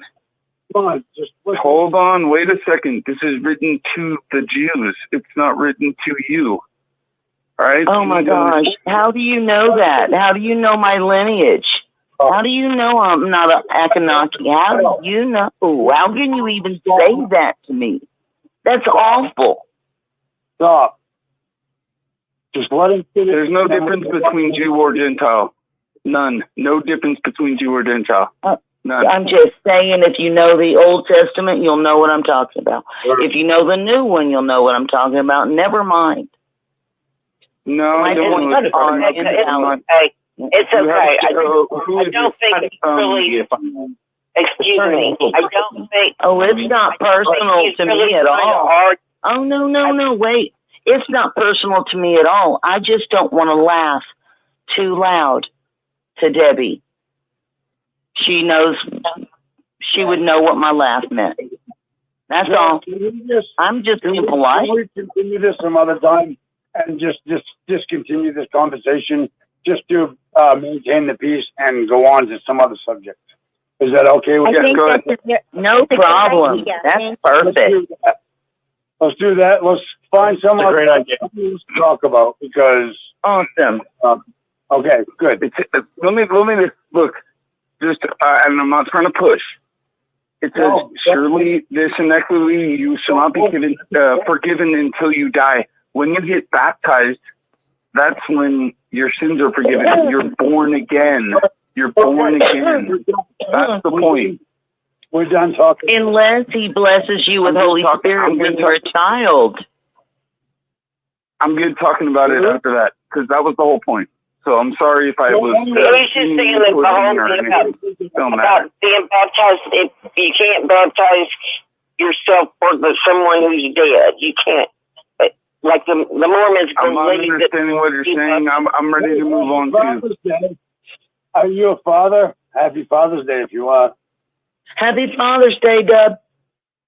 Oh, no, I'm not. Actually, no, I'm not. Thank you very much. So, all you all fathers out there, happy Father's Day to you. I hope you have a stress-free day for yourself. I hope your family experiences all the joy they can. All that stuff. I'm going out to breakfast with my dad. We were going to chicken fishing, but he doesn't want to. He's 80-something years old, and he doesn't want to go fishing. So we're just going to go out for breakfast and just have, I guess. Yep. No, I hear you. 80 something, dude. That's old, bro. You know. Yeah, 81, I think. Yeah. Yeah, that's old, man. Yeah, it is. Yeah. Well, can I just say something, guys? Hello? Can I just say something real quick? Awesome. I wanted to let Dad know that I do admire his knowledge of the scripture. And that the other day I didn't mean to just blow him off, but I really thought that he was a Watchtower insider or troll. Honestly, that's what I thought that he was. And I wanted to apologize to him for that. That was my main reason for even coming on. Well, you apologize for it, because obviously you still think that, so definitely apologize for it. And it's not healthy to be paranoid. We shouldn't be paranoid. Right. Okay, it's okay. And you know what? This is not really. We don't need to. We're not. Hey, listen. I'm sorry. Let me just interject real quick. I know that again. Y'all are coming from a hurt standpoint. You need to understand that I've felt the same pain, and I'm not trying to get over on any of you. It's pointless. You've already been there. Would you not be able to sniff someone out who is trying to feed you lines of BS? I think you would be able to. So, hey, guess what? If you were a Watchtower insider, that would be a fucking. I think. I'm a Catholic, dude. I'm a Catholic. I know, but that would be cool, though. Well, you're a bad one, because Catholics usually don't read their Bible, because I used to be one. And so you're a very bad Catholic. Reading your Bible. Yeah, so bad. Bad is good and good is bad, baby. That's good. It's good that you read your Bible, but I would suggest you read the Sermon on the Mount and learn a tiny, tiny bit of humility, because I still wanted to listen to what that brother had to say. And yes, he's my brother. I don't care what faith he's in. Can I hear you, brother, please finish your comment? As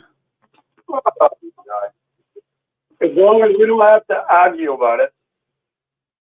Please, I'm sick of arguing. That's why I thought we were changing the subject. I thought we were all changing the subject, and I don't understand why it keeps going. I'm trying to get back to. Okay, can I interject one more time, please? I don't believe that Deb is trying to get anything over on any of us. I think he's genuine. I could smell bullshit if it was bullshit a mile away. And I mean, because Lord knows I've trumped her. Thank you, Auntie. Thank you, Auntie. Who is Auntie? My Auntie. What? I hear you. You're speaking truth. Thank you, Auntie. Oh, I can call you sister if you'd like. That's fine too. Okay. Yeah, Auntie sounds weird. I mean, I'd rather be called sister. But I'm just saying, I think you're genuine, and you're trying to find. I think you're trying to find some people you can relate to, and maybe witnesses, ex-witnesses, or some that you can't. But the thing is, as witnesses, we cherry pick scriptures out to fit what our agenda was at the moment, because that's how we were basically taught to win people over to our opinions or to our understanding at that time. I think that was what Rebecca was hinting at when she said you weren't reading it in context. And I don't think she was trying to get anything over on you. I think it's not necessarily a meeting of the minds for everybody. That I think everybody's intentions are good. And with Tom doesn't want anybody to argue over anything, and that's understandable too. So everybody, I think, is coming from a good place. and I don't think anybody wants to do any harm to anybody or to destroy. I got you. No, I got you, lady. Look, check this out. Like, here's to show you. You can cross-reference it yourself. I said 1:15, 1 Corinthians 15:29. Now, if you look at 1:15, 1 Corinthians 15:32, it says, "Let us eat and drink, for tomorrow we die." Because that's the cross-reference. It points back to Isaiah, exactly where we already were. Isaiah 22, 13, 14. Okay, I'm trying to bullshit you. Okay, before everybody gets upset again, I was just trying to smooth it over for everybody. We don't have to rehash anything No, you're else. trying to smooth it over for yourself, to be honest. What?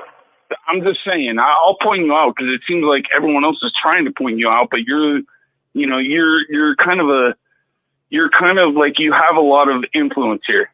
Okay, but I was trying to point it out just to point it out, and then I have no agenda. I can say I'm Catholic. I can say I'm baptized Catholic. I can also say I disagree with annulments because we already read 1 Corinthians 7:14, what are you getting? which What are condemns you me. saying?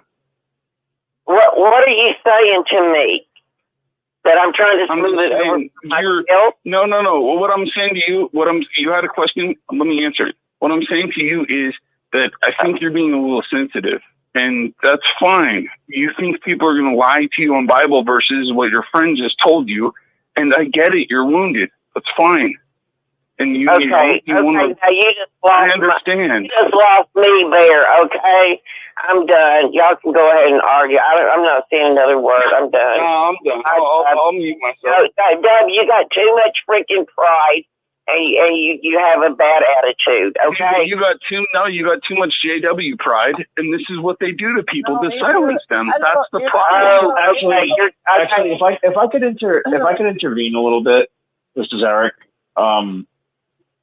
The problem is that being Jehovah's Witnesses all our life, I'm turned off by this conversation because it's preachy. Scripture. Listen, no one has a complete understanding of the scriptures. Yes, we can understand them a little bit, but the Bible's been watered down, and we can't fully know it. We just can't. The revelation means to be revealed, so no one can fully understand the Bible, really. No one can. And when people preach and throw scriptures out there, I want to turn the program off. I do. If I'm going to listen to preaching, I'm going to tune into Six Stream Sunday because there's really good guys that really know their Bible, who are Bible scholars, and I'll listen to that. But this is Saturday night, and it's just turned into a preaching seminar, and I think we're all tired of that because. We did, Debbie and I, we were around when we had to go to the Kingdom Hall 3 days a week. Ugh. And then service on Saturday, so that's 4. And Tom's here too. Yeah. Yeah, Tom knows too. Tom's older than, both y'all are older than me. But we did our time. We're done being preached to. No, let me say I understand that. Sir. That's all. I was just trying to be respectful and let you get your point across, and it just didn't work out. It just got a little out of hand, and I hope you understand that, and I hope you appreciate that. And Eric is right. We 100% agree with Eric. We do not need to do that. That is what Sundays are for. So let's find something else to talk about. Anybody got any ideas? Let's talk about something else. I've got an idea. I think to talk about that. If okay, a woman is saying anything, then you tell her that she is sensitive. You would probably not say that to a man. And I don't think Debbie comes across as she's more sensitive than anybody else on the show. So I'm sensitive. I'm a man, and I can admit I'm sensitive. I mean, Debbie is not more sensitive than anybody else on the show. That's what I'm saying. Just because. Oh, I'm sensitive too, for sure. Nothing to do with Debbie. Nothing to do with Debbie. This is all about the scripture stuff. All about No, the. but he told her. No, he told. I don't know who this guy is, but I don't know his name. But he told Debbie that she comes across as sensitive, and I don't think that's true. Are we changing No, the I'm subject yet? sensitive too.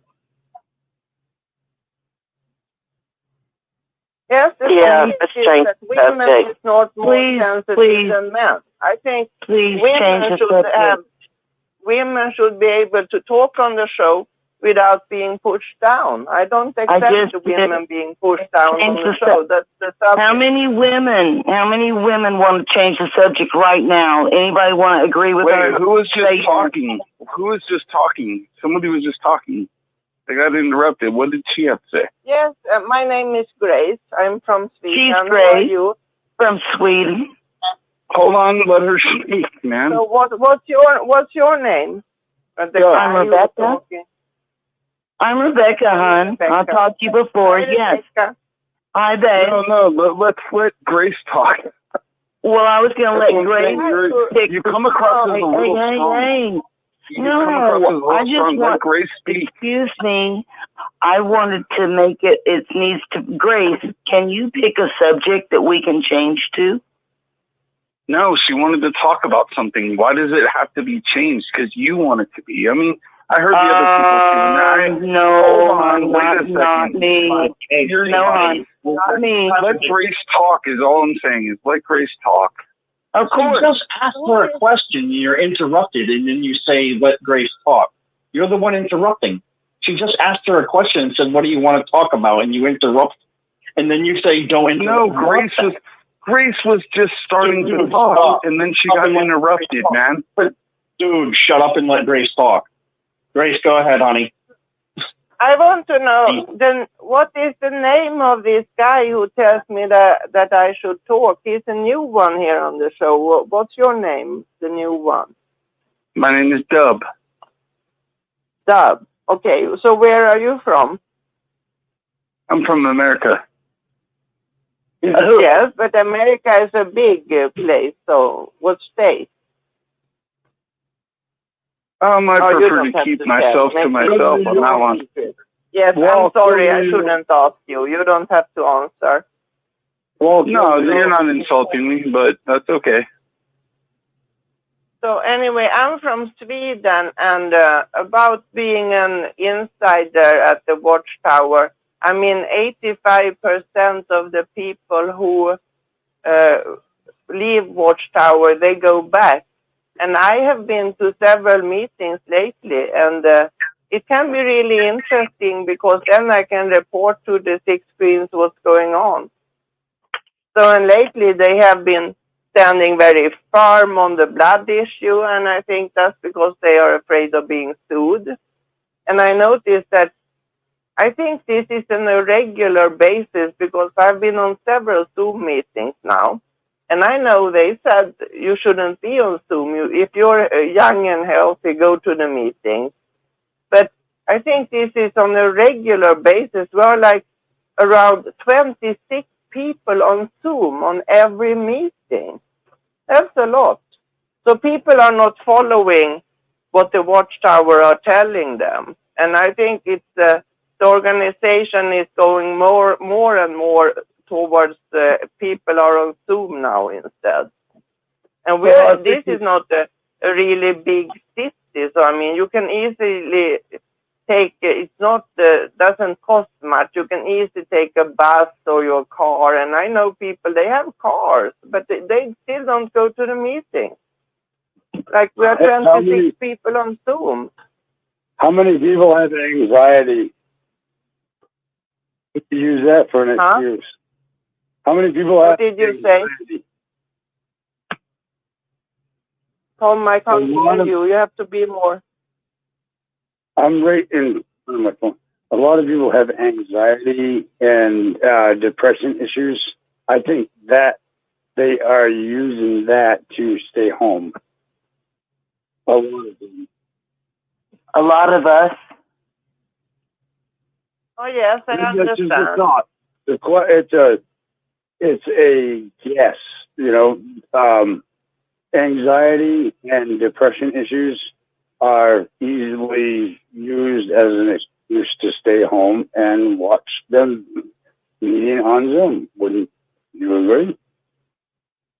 Yes, I think you're on to something. I didn't think about that too much. Thank you for your input. But it's interesting. I mean, really interesting. And I've been thinking lately. Maybe it's because I've been so much on 6 screens that I went back to Watchtower now again. I don't know. And I don't feel like anybody has accused me of being an insider.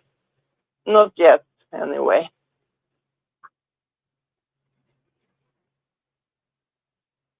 Are you getting paid? Huh? Are you getting paid for your information? I'm not getting paid, no. Rick is not paying me here, no. Right, Hey, Grace, you're an insider. I'm just kidding. I wanted to I'm from North Central Texas. I was born in Houston. Me and Eric know which hospital we were born in.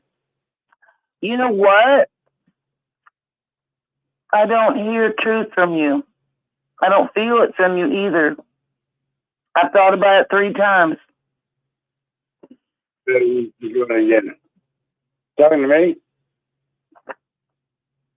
Eric knows what that means. Say that again, Becky. Talking, and who are you? I thought about it 3 times, Eric. I thought about it 3 times. Oh, brother, where art thou? I thought about it 3 times.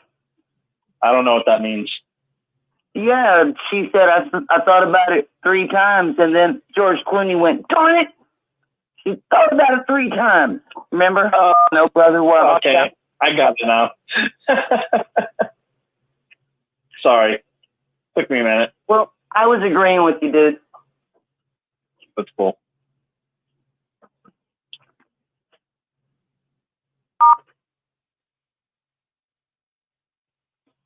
Oh. Yeah, it's getting crazy up there, huh? Well, maybe all the mouths of the lions are shut and we can get on with a brand new conversation. Eric, you want to talk in all movie slang? In all movie slang? Oh, man, I would bore you guys. No, you wouldn't bore me. Yeah, if you see anything that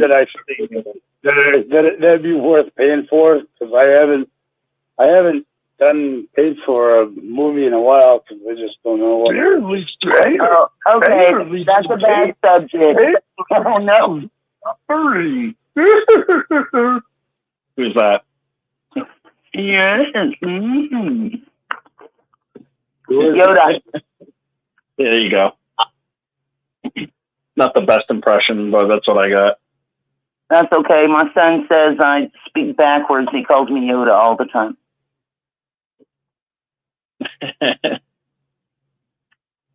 Welcome to the Rock. That is Sean Connery. Ask Sean Connery if he likes cereal. Ask Sean like Sean Connery if I'm him if I like cereal. Yes, I like Captain Crunch. Yes.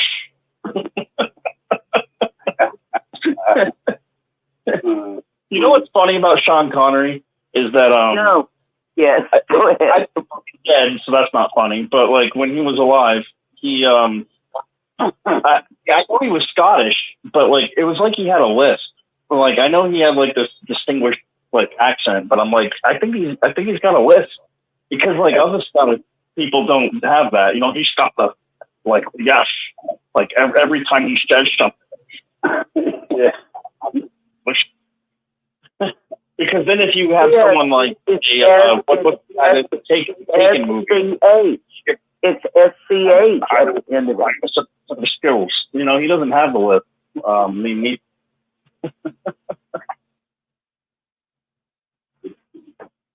Sorry, you're just comical. Or trying to be. Failing. Oh, that was a good one. I actually, until you said that, I never thought of it.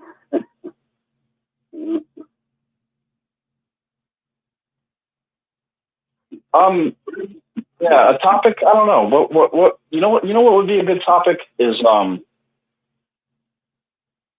like it's kind of something that I think Gigi and Jesse are going to talk about. So I won't like go too much into it, but they I think they brought up a good point to my buddy JP, and it was like, what's going to happen to the JW community, because America is being divided right now. We're in the brink of civil war, and what is it going to do to our ex-JW community? And I'll give you for an example, just from my personal experience, is that like I am permanently banned from Reddit and ex-JW Reddit, like all of it. And I'll tell you the reason why I'm banned from all of it. I got really pissed off when they attacked Jehovah's Witnesses about their view of abortion and showed a Wake or Watchtower article about it. I don't know which one. And I'm like, well, a broken clock is right twice a day. And I told the people that if you don't get it for a medical procedure to save the mother, or for like a rape case, you're doing child sacrifice. And I was very like stern on my view, and I'm permanently banned for that, calling it child sacrifice and saying that you're murdering a baby. Because it is. Like, I knew a guy that cheated on his wife all the time, and he like was with this girl or a woman, and she was in a relationship, and they got pregnant and got an abortion, and that's to keep their lifestyle up, you know. And I'm not judging the people, but like when it comes to killing a baby, that's wrong. And I can't be on Reddit for my opinions, my conservative views, but the left is fine. But I don't. Anyways, I'm rambling. Well, no, you're not, because it's very important to think about what do we do? What should we do? We really don't, no. We all we can do is make sure our pantries are full, and if for some friggin' reason JWs are correct and there's a place to go, well, some of us, like, I'm sure my mom is right down the road. She'll find out. She'll let me know. And my son, he'll let me know. Maybe, I don't know. And then we can let you guys know. But who knows? We who knows? But definitely is always smart to at least have our pantries full and have some water, and in case there is something that disrupts our normal lives. And yeah, when I do my live stream with Rick, if you look in the background, there's a portion of the video that shows my pantry. I've saved a bunch of food, dry like canned food and dry goods that'll last a long time. Rice and beans, a lot of stuff like that. And I got at least 6 months to a year's supply. And everything, nothing's expired yet. Awesome. Yeah, I mean, you got to plan. You got to plan for the worst, because you know what the Jehovah's Witnesses do? They say, "Put your trust in Jehovah." Here's the thing: you can't do that, because that's putting your God to the test, and the Bible says not to do that. So when you put your God to the test, He might tell you, "Hey, you might have to starve a little bit." Sorry. He helps those who help themselves. You got to help yourself, and if you're not doing something to help yourself and pick yourself up, He's not going to be you might. That's when He'll come in and help you. He'll help you while you're helping yourself. But if you ain't helping yourself, He ain't going to do it for you. And that's 100% true. Yeah, that's no way. It never happens. Never does. Never will. Yeah. But if you're in the middle of helping yourself, then He's going to make it. Then He has something to work with. But that's what they say, and that's what I've heard. I don't. I'm no. Anyways, I think that, we need to help ourselves and have a little supply and be prepared just in case. That's all. It is really hard to store gas, though. You think about like your generator, and it's just tough because of the shitty gas that we have now. But water too. how do I get water? Rain. I guess collect water, but I don't know how to do that yet. I know how to grow vegetables and stuff like that. Do you have town water's a trick for me right now. Do you have town water? So I have water. You pay for water. Water sucks here. It's like I don't know. Like when you turn the tap on, you can smell it. You can smell the chlorine and everything in it. It's bad. So if you get a water bill, if you get a water bill from the town, that means you do. You know, that's all. Like where I'm at, I have my own septic system and my own well. So my family had friends in Vermont in West Trent, and they have well water, and it's the best tasting water I've ever had in my life. Yeah, I have really good water. All I have to do though is provide electricity to get the water out of my well. You know, I got you. So, and I have a generator. So the trick is getting good gas, and then when gas runs out, you're fucked. You know what I mean? So my heat and everything depends on having electricity. You know, my furnace won't run. You know, I won't get hot water unless I have electricity, so I can run my. And don't you think you're missing something though? What's that? Yeah. I think you should probably have like a German Shepherd, or like you gotta have some dogs. You might as well have two of them. You know what I mean, male and female. Like leave them unneutered and spayed and all that. Hey, buddy, guess what I have? I have. What you got? You got a pit bull? No, I got an American Bulldog, and then I also have goddamn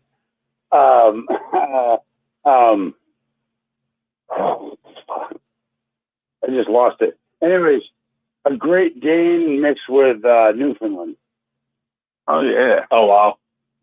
Yeah. Because you know, I mean, even if you didn't believe in like you know, pistols or something, which I'm sure all y'all probably got, right? But if you didn't, then you got animals, and if they're not spayed or neutered, then you can breed them and your family. You know what I mean? Yeah. Oh, this boy, he's a big boy.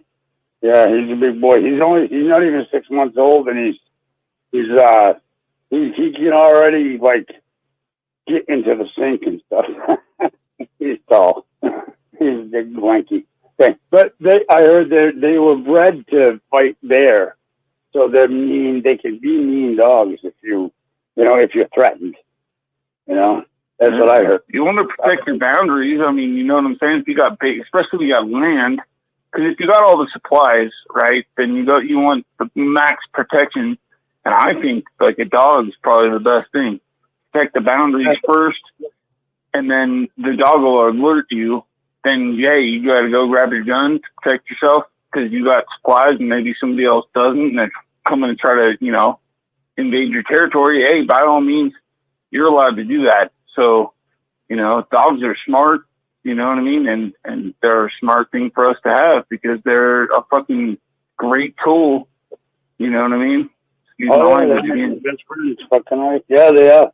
And it's cool. Dogs aren't a great tool, man. They're the greatest companion I ever had. And I'm going to tell you that what is sad is that my 3 dogs that are all passed away, we were a pack, my wife and I, the 5 of us, and they had more love for us than our parents together ever had.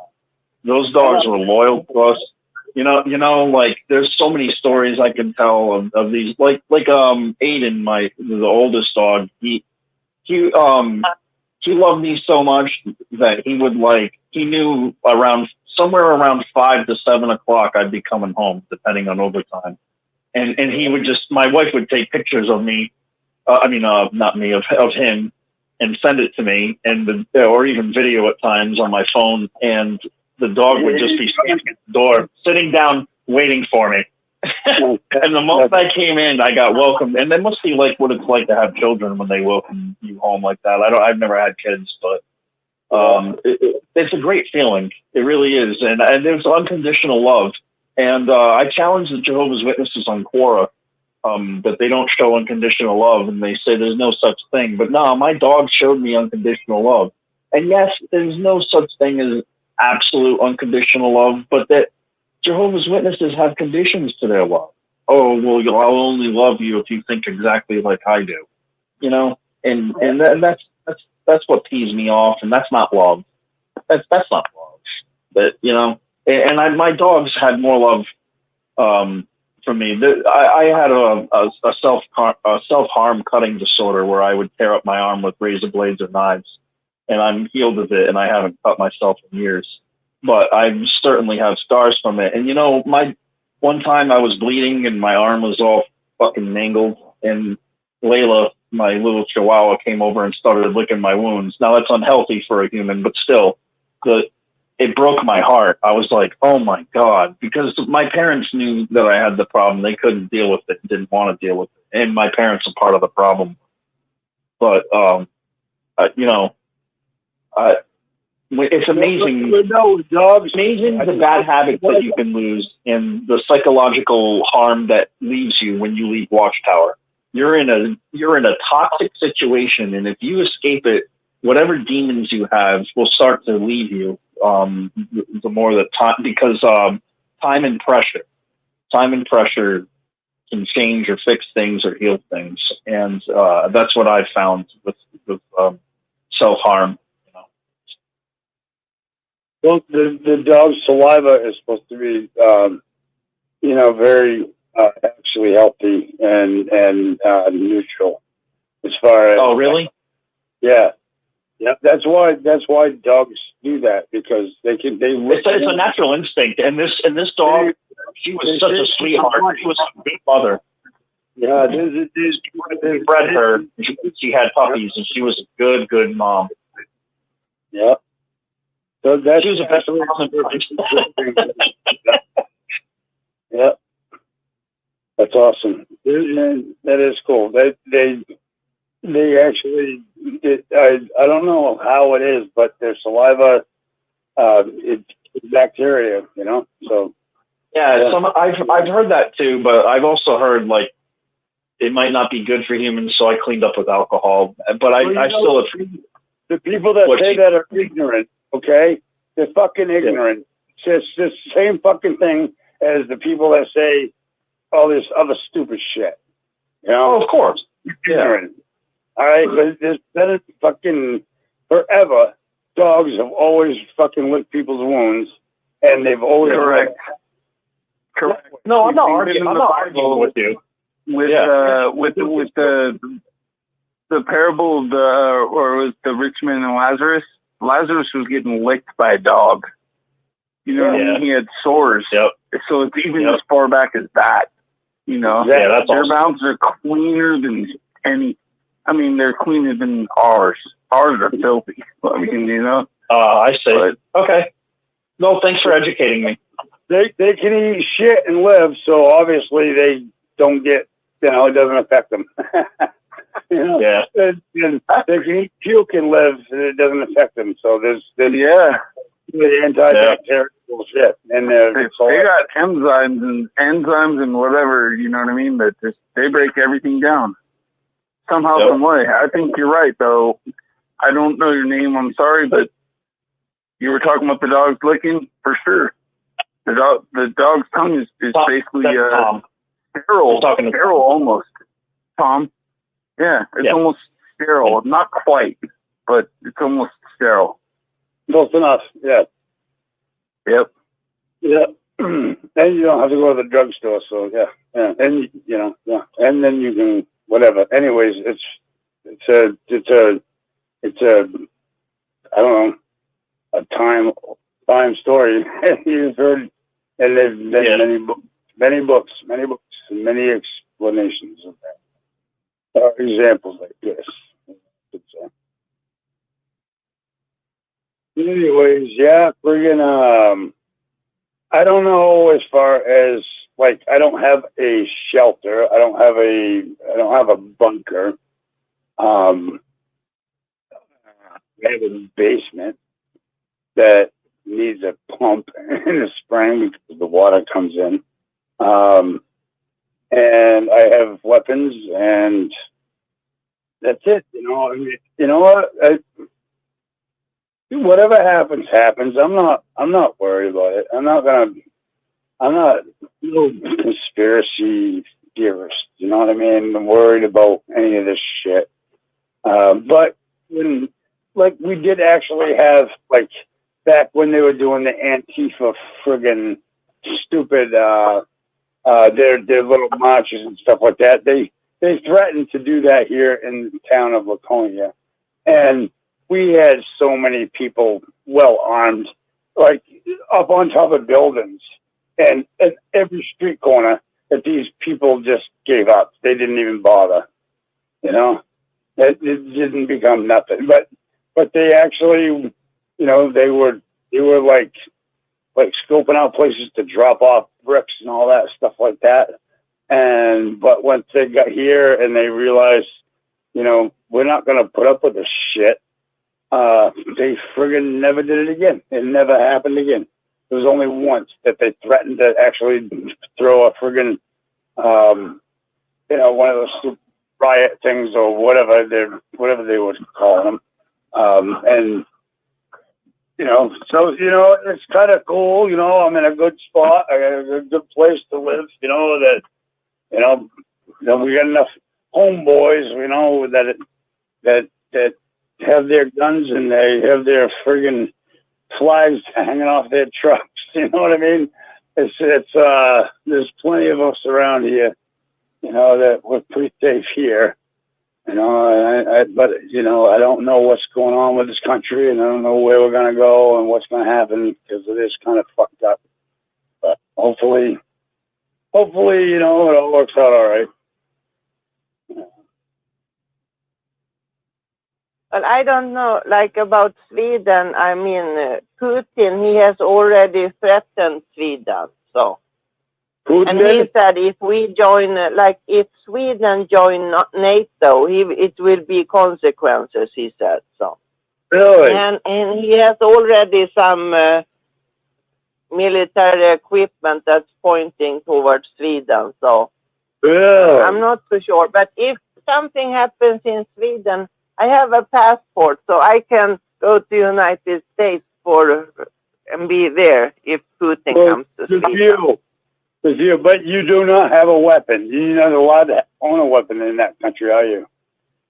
No, we're not allowed unless you're a hunter and you have a license. You have to have a license. It costs a lot of money to get this license in Sweden. Yeah, and that's perfect. That's a perfect country for Vladimir Putin to take over because there are nobody with guns. Yeah, we know exactly who you are because you have a license. So we just have to go into your database and we can go to each person's home that owns a gun and take that gun from them, and then we can take over this country. Yeah, why do you think they're doing the same exact thing to America? They're trying to. I mean, come on. What if you're holding? Now, my dad was in the military. If you're holding a gun, you want to get a good grip on that stock, right? Why did they switch it, at least in California, to where the stock grip was sideways? That don't make no sense, you know. And besides the fact that they're trying to strip gun rights when every little incident happens, they're trying to strip. I don't know anything about that gun grip sideways thing, but I'll tell you what. Every single gun I own is not registered with the government. You got a good one then, huh? You got a good one. Every single one was a private sale, so I have no record, and they will have no reason to think that I have a gun, other than the fact that I have well, if they come by your house, you dropped it in a pond or something, right? You know, whatever. Oops. No, I was hunting, dropped it in the pond, and it's gone. They are not allowed to come into my house unless they have reasonable suspicion for a crime. So there's no reason for them to ever come into my house.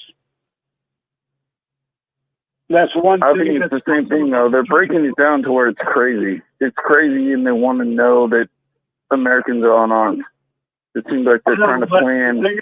That ain't going to happen in America. That's the thing. That ain't going to happen because there's way too many people with way too many guns. And there's no way they're ever going to control it. But a country like Sweden, yes, okay, they're going to know everybody that has a gun because they all have they have a hunting license and they have to have a registration to just have a gun to go hunting.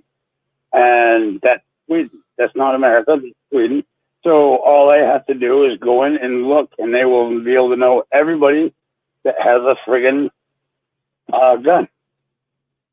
And then they can. It's really annoying, Tom. It's really annoying, and that's not all, because we practically don't have any military anymore. We used to be like every man that is healthy should do military service when he's like around 18 years old. But now there is no anymore. We are not.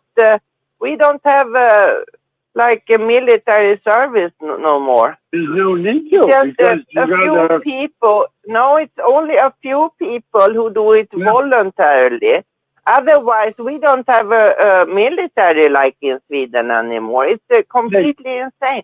But I wanted to say something to this Jesse Gonzalez, because he's right. I don't understand why he thinks that I'm from Australia. But maybe he's pulling my leg. But I mean, that's actually a compliment, because if I would have been from Australia, then my English would have been very good, because they speak English in Australia. But I'm from Sweden, and that's my excuse for my English being so bad. Oh, is that something on He's writing in the chat about me. Oh, yeah. No, you definitely are not Australian. I can tell you that. Maybe Brad, but I'm not from Australia. I don't sound like an Aussie. Not at all. No. Nope. I see Swedish fish. I see peace. You guys have a peaceful country. It's very peace-loving country. There is no conflicts. You have no conflicts with anybody. You have no reason to. But the problem is, then you're easy targets. That's the problem. Yes. We have a lot of, we develop airplanes. We have airplanes for the military. And just recently, Sweden gave a lot of military equipment to Ukraine. So I don't think Putin is too happy about us, no. Yeah, but the thing is, that, you're pretty much defenseless. Especially... we need somebody to defend us, because we are just a joke as for now. And we used to have storage of food. We had at least 3 big storages in Sweden of food. So if we were at a war, we could go get by for 6 months. And then the politicians decided we're going to empty Swedish storage of food. And now we have no food in Sweden. So if there is a war in Sweden, we have no food. And was this like around the time of COVID? No, it was before that they emptied the storage. I don't remember the year. But it's completely insane. It is completely insane. That's crazy. So no guns. Well, they tell people you should storage food in your home, but lots of people in Sweden live in small apartments. We can't storage food for like a long time. I mean, I have a storage, but it's not that great. I don't have a big freezer or anything that I can put things in. Right. Yeah, it's pretty silly, huh? So that's why I say I'm not worried about it. I'm not worried about this shit happening. If it happens, it happens. You know what I mean? All I know is that I'm well armed. I have plenty of ammunition. I can protect myself and my family. As far as that, and you are worried about the civil war. But I'm coming over to your house, bro. You're talking. You over there. You're talking more about the civil war in United States. I think Sweden is worse off if Putin comes here. Then we're done, I think. Well, no, I'm thinking if any other country tries to take over, like China or something like that. That's all. China, they might try. I agree with you there. China might try to do something to you. What do they have to lose? They. If I could just say something, we are totally in for civil war. Total. The left and the right hate each other. We are in major trouble. And on top of that, who is our president? A weak ass old man who has dementia. And that's the message we're sending. This is our leader. And in China very much can take over us. And they also took over Disney. And that's why there's so much LGBTQIA plus community stuff in Disney's programs. And it's all woke agenda because they're trying to weaken our nation and make our men weak so that we can be taken over. But the thing is that we have rednecks like myself and like Tom and people who are, I have bullets. I don't have a lot of guns, but I have them.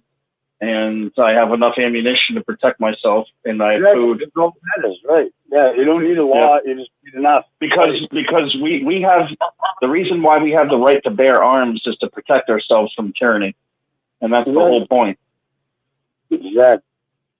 It is. It's 100%. The whole reason is to protect ourselves against the government. Yeah, you know, it has nothing to do with any other government coming in. It's about. It really is, you know, for the most part. I want to get an AR-15 and a shotgun so that I can hunt and I can protect myself long range. You know, if something happens, I don't eat meat anymore, but I'll eat it again if I have to. You know, I eat fish and vegetables, but shotgun be your best bet. Don't even worry about the shotgun is what I really want because it's you can change the barrel. And JP, a friend of mine, was on this channel, was telling me that would be your best bet because you can you know what? You got self-protection. Coming at you or a buckshot? You got birdshot and buckshot, exactly. If you got birdshot coming at you, you're gonna run. You got buckshot coming at you, you're gonna fucking die. But guess what? Either one, either one is gonna work. And it don't matter. Yeah. And I'll tell you what, birdshot is if something happens to our food chain, we can hit birds and we can hit deer. You know? Exactly. Yes. I have to find something to know how to do it. Yeah, a lot of turkey in New Hampshire. And you probably have a lot of rabbits down there. Yeah, turkey's good. That's good. And there's probably you have a lot of rabbits and opossums that you can eat. My father taught me that venison, like when you have venison, it's very gamey. I had it as a kid, but he would marinate it in Italian dressing, and it was delicious and grill it.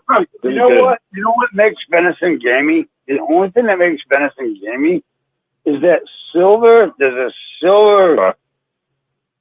What's that? Oh no! I'm sorry. I was talking to someone. Go ahead. Oh. There's like this silver-like skin that is in between all the muscles and stuff. You have to cut. You have to cut that out because that is what makes gamey. So it's a lot of work, but you get rid of all that silver gristle stuff, that skin, and you just have the pure muscle meat with none of that gristle, and it is so goddamn delicious and nutritious. There is not a goddamn side of no gamey taste at all. The gamey taste is because people take them to a butcher and they just slice it all up and they leave all that silver shit right in there. They don't, you know what I mean? They just make big steaks like what you'd have from a beef. Okay, same cuts. But the thing is, you get that silver shit in there, that silver skin we call it. Membrane. Yeah. So membrane. I used to get you make this wonderful, beautiful looking steak, but you have a little bit of that shit there, and it tastes gamey as fuck. But you get rid of that shit, and it tastes sweet as molasses. See, I was at the end. All the meat came past me. I was one of the youngest, but I also answered the phone because that's where it was. But I was one of 9 kids. My mother, my father, my grandmother all had this production line, and a few of them were behind us wrapping it all up in freezer wrap. Yep. And I had the last, if I saw one piece of that, my father knew I'd follow it until it was gone. Yes, because that That's would a ruin text. the whole thing, wouldn't it? No. It would ruin it. That little bit of silver shit would ruin the whole state, wouldn't it? That's exactly right. My nephew that lives north of Dallas, he can cook the best deer steak I've ever had in my life, and my guy was right there next to me and agreed. And we come from two parts of the country, two parts of Texas after that, and I've been in Texas all my life, so there you go. That's, and that's, a lot of people don't know that, but that is the secret ingredient right there. Because there's no such thing as bad venison. Yeah, and I do agree with Eric, I think, who said Italian dressing. That's a good one. If you don't have one, that is a good one. That is a good one, but if you have that silver shit there, it doesn't matter. But yeah, my dad also used Italian dressing for shark. When you take it out of that marinade, don't rinse it, butter it. You must butter it for the sear and then put it on the grill for like, I don't know, like 3 minutes. No, 5 minutes. You never go by time. No. This is what you do, Becky. You take your spatula and you put it on the meat and you press it, and then you oh heck I don't no. know. You know. Absolutely not. I know how to do that with fish and meat. You know when it's done. There's a certain sponginess to it. It's not. It's a little tough. Eric, have you ever heard about that? Have you ever heard about that silver shit though? The what? The silver shit we were talking about that you gotta get rid of. Have you ever heard about that? No. That is the secret right there. Interesting. Bring that and you will love every last mouth-watering drop of that venison. But you put that in, cool. It will destroy it and make it taste like shit. It's fucking weird. I don't even get it, but it's weird, but it's true. Well, all he used was butter, salt, and pepper. That's it. Garlic is good, though. I like garlic. Oh, yeah, heck yeah, but that's in other stuff that he serves with it. Do you understand? You can grab the perfect bite wherever you want to on the plate. Well, I'm a Texas girl, but I'm got kinfolks Louisiana, Mississippi, so I'm kind of Cajun, all that kind of good stuff too. Yeah, being a Texas girl, that means you have a little bit more variety, but they're a little bit farther away, so you have to be a better shot than I do. Because up here, what my father likes? My father's from the South. My little sister, she's like a year younger than me, and she is tiny. But I'm telling you, I told her never call me to court, and she'll say why. I say I'm gonna have to tell them the truth. I'm just gonna say, just tell me, where'd she shoot them? Well, that's when she meant to shoot them. That's it. That's all I have to say. And she cracks up and she goes, I know you're right. And I said, no, I know you can shoot. I ain't going to be on the other side of that gun. I'm going to be behind my sister. My father is a Southerner, and even though I was raised in Rhode Island, he taught me to say yes, ma'am, no ma'am, sir, no sir, all of that. And then my mother hated it because she's like, I'm not a ma'am, I'm not old. And it was like a contradiction. But you know what my dad liked to eat? He liked the menudo. Do you guys know what that is? Yeah. I tried it, and the flavor's good, but the texture is awful. What is it? Nothing with the stomach lining of a cow or whatever it is. Oh, that's gross. Yeah, that actually reminded me of crab. Actually, I had that over in Italy. Tripe. It's tripe and potato and spice. Tripe. Yep. Whatever they want to do. Tripe. You're right. Nudo is the name of the dish. Tripe is the. Yep, you're right. Yes, comito. My parents, and Italians make that dish really well. See another Southerner knows. Yeah. Well, they don't sell it anymore up here. Yeah. It's gross. I've tried it. It's gross. I just wanted to say to Becky, you're such a sweetheart. You remind me so much of Debbie Moore. Anybody? Isn't she Anybody wonderful, Eric? Oh my gosh. No, don't tell me I remind you of Debbie, because she's one of a kind. She's like my you both are both sweethearts. That's why I say that. Because it's a compliment. Whatever she wants me to call her, I'm 50 and 59, gonna be 60. Whatever she wants me to call her, I will call her that. She is one. Sounds younger. Well, you're both wonderful because she's my mama. 59. Rebecca, Well, you sound younger. You have I like to spirit, fish. maybe. I love to fish, and I used to hike a lot, and I love the beach, and I still feel small when I stand beside the ocean, and I love it. It's spectacular, and actually they don't make English words for what it really is. It's like more than more. Debbie, what ocean do you get to stand in? No, her name is Rebecca. But I mean, who is in charge of the show now? Who is the leader of the show now? Who is in charge here? Sorry. I'm so sorry. Rebecca, what ocean do you get to stand in? The Gulf of Mexico. I've been to the East Coast.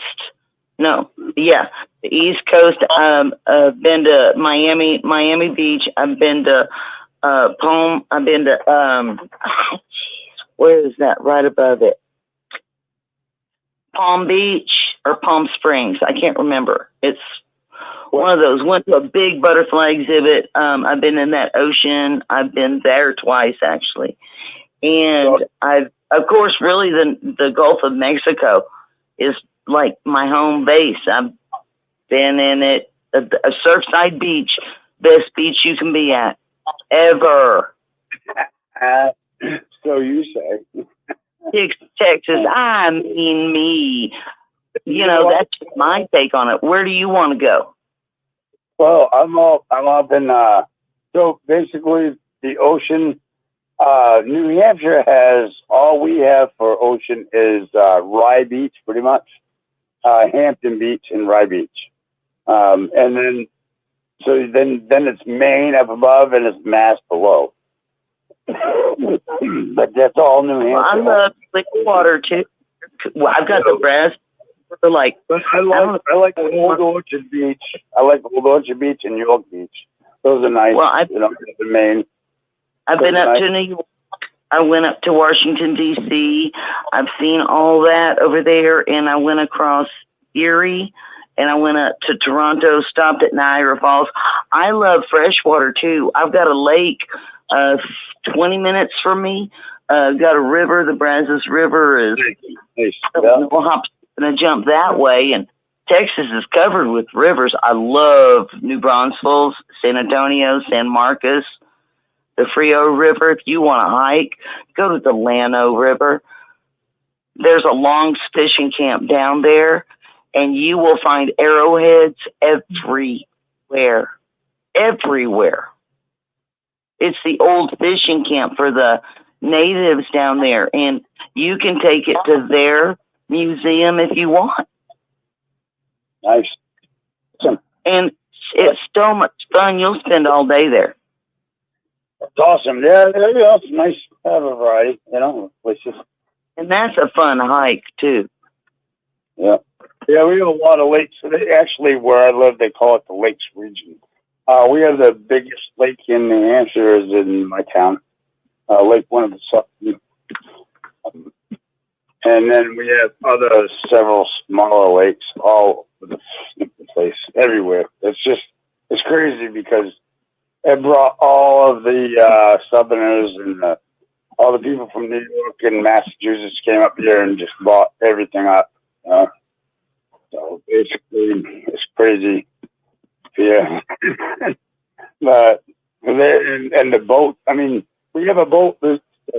So when I go to work in the morning, I stop at a stop sign. I have a stoplight on Route 104 heading towards Meredith. there's a stinking. It just looks like a regular boat. It's sitting over. It's from there's a marina that sells their boats, I guess, way off the ocean, off the lake. It has a manufactured retail price of $906,000. It's just a friggin' boat. It's not even a friggin' yacht. It's a boat. Isn't that crazy? These people pay a lot of money for this friggin' toys. Well, see, you can use a boat. It's on the intercoastal waterways there in Texas at Surfside Beach. Freeport's on the other side. But Surfside Beach, they've got the jetties. They've got that big place next to the jetties that anybody can stay at and go to, clean up. And you can go out the jetties as far as you can. If you want to take a boat, I mean, you can fish right there. And you can fish on the beach the whole way. Buying a boat for $906,000? No, I got a John boat for my little lake. It's 20 minutes from from it. it. A houseboat. It's just a fucking boat. It's not a yacht. It's not a fucking houseboat. It's a fucking boat. I know. Unfucking-believable. I think, to me, that's I wanted to. Is Dan and Angela still up? I wanted to say hello to them. Are you here, Dan and Angela? The brother's I can see them in the chat. They are typing. Yeah, Angela was on earlier, and on it was Dick and Connie's show, but I didn't hear I heard something from Dick, but I didn't hear a whole lot from Connie, unless I missed her on it. But I don't know. There's somebody is writing in the chat, but I don't know if it's Dan and Angela or if it's a troll, or you can never know when somebody's in the chat. I'm really not going to switch over because I just have an Android, and I really don't want to. I can follow it when I'm like watching, but I can't when I'm on the phone. It doesn't stay. So I don't do both. The thing I do is that I have my laptop and then I watch the chat and then I have my phone for talking. So I have no. Otherwise, I couldn't do it. I don't have a hotspot and I don't have cable. I just I own my little tower that's close by. What time is it in Sweden? It's 09:23. Wow. It's like it's in the morning, like 9 o'clock in the morning. AM. I'm which day? Because I'm 222 today. That's a 222. There's your show. Today's the 16th. What are you talking about? So the 17th. Sweden is like, we are 9 hours ahead of California, and we are 6 hours ahead of New York. Unless there is like a change between summertime, then we lag a few weeks between the United States and Sweden. So it's Father's Day there. It's Father's Day there already? Well, is that what you're saying? We don't. Yeah, it's Father's Day today. Here's the deal. We don't have Mother's Day and Father's Day at the same time as the United States. It's supposed to be Sunday here. I'm just asking. Yeah, Father's Day. Yes, but I mean, it's the Sunday in Sweden. Okay, the 16th. Cool. You're ahead of us. We don't celebrate the same time as you celebrate things. Really? When do y'all celebrate? Well, I haven't looked it up right now, but anyway, like even Christmas in Sweden, it's more about Christmas Eve, like 24th of December. But in United States, I've heard it's more like you celebrate Christmas more on the 25th of December on Christmas Day. One gift on the 24th, and then the rest on the 25th. No, we have all the gifts on Christmas Eve, 24th. That's the big day in Sweden. On 25th, we usually just eat leftovers, and it's a more slow Christmas then. Well, that's we do the next morning, I can tell you that. But what you should look up, you should go on YouTube if you're ever bored. Go on YouTube and then look up Swedish Midsummer IKEA. And then you can see what we do when we celebrate Swedish Midsummer. Then we have a big giant penis covered in flowers. It's really big.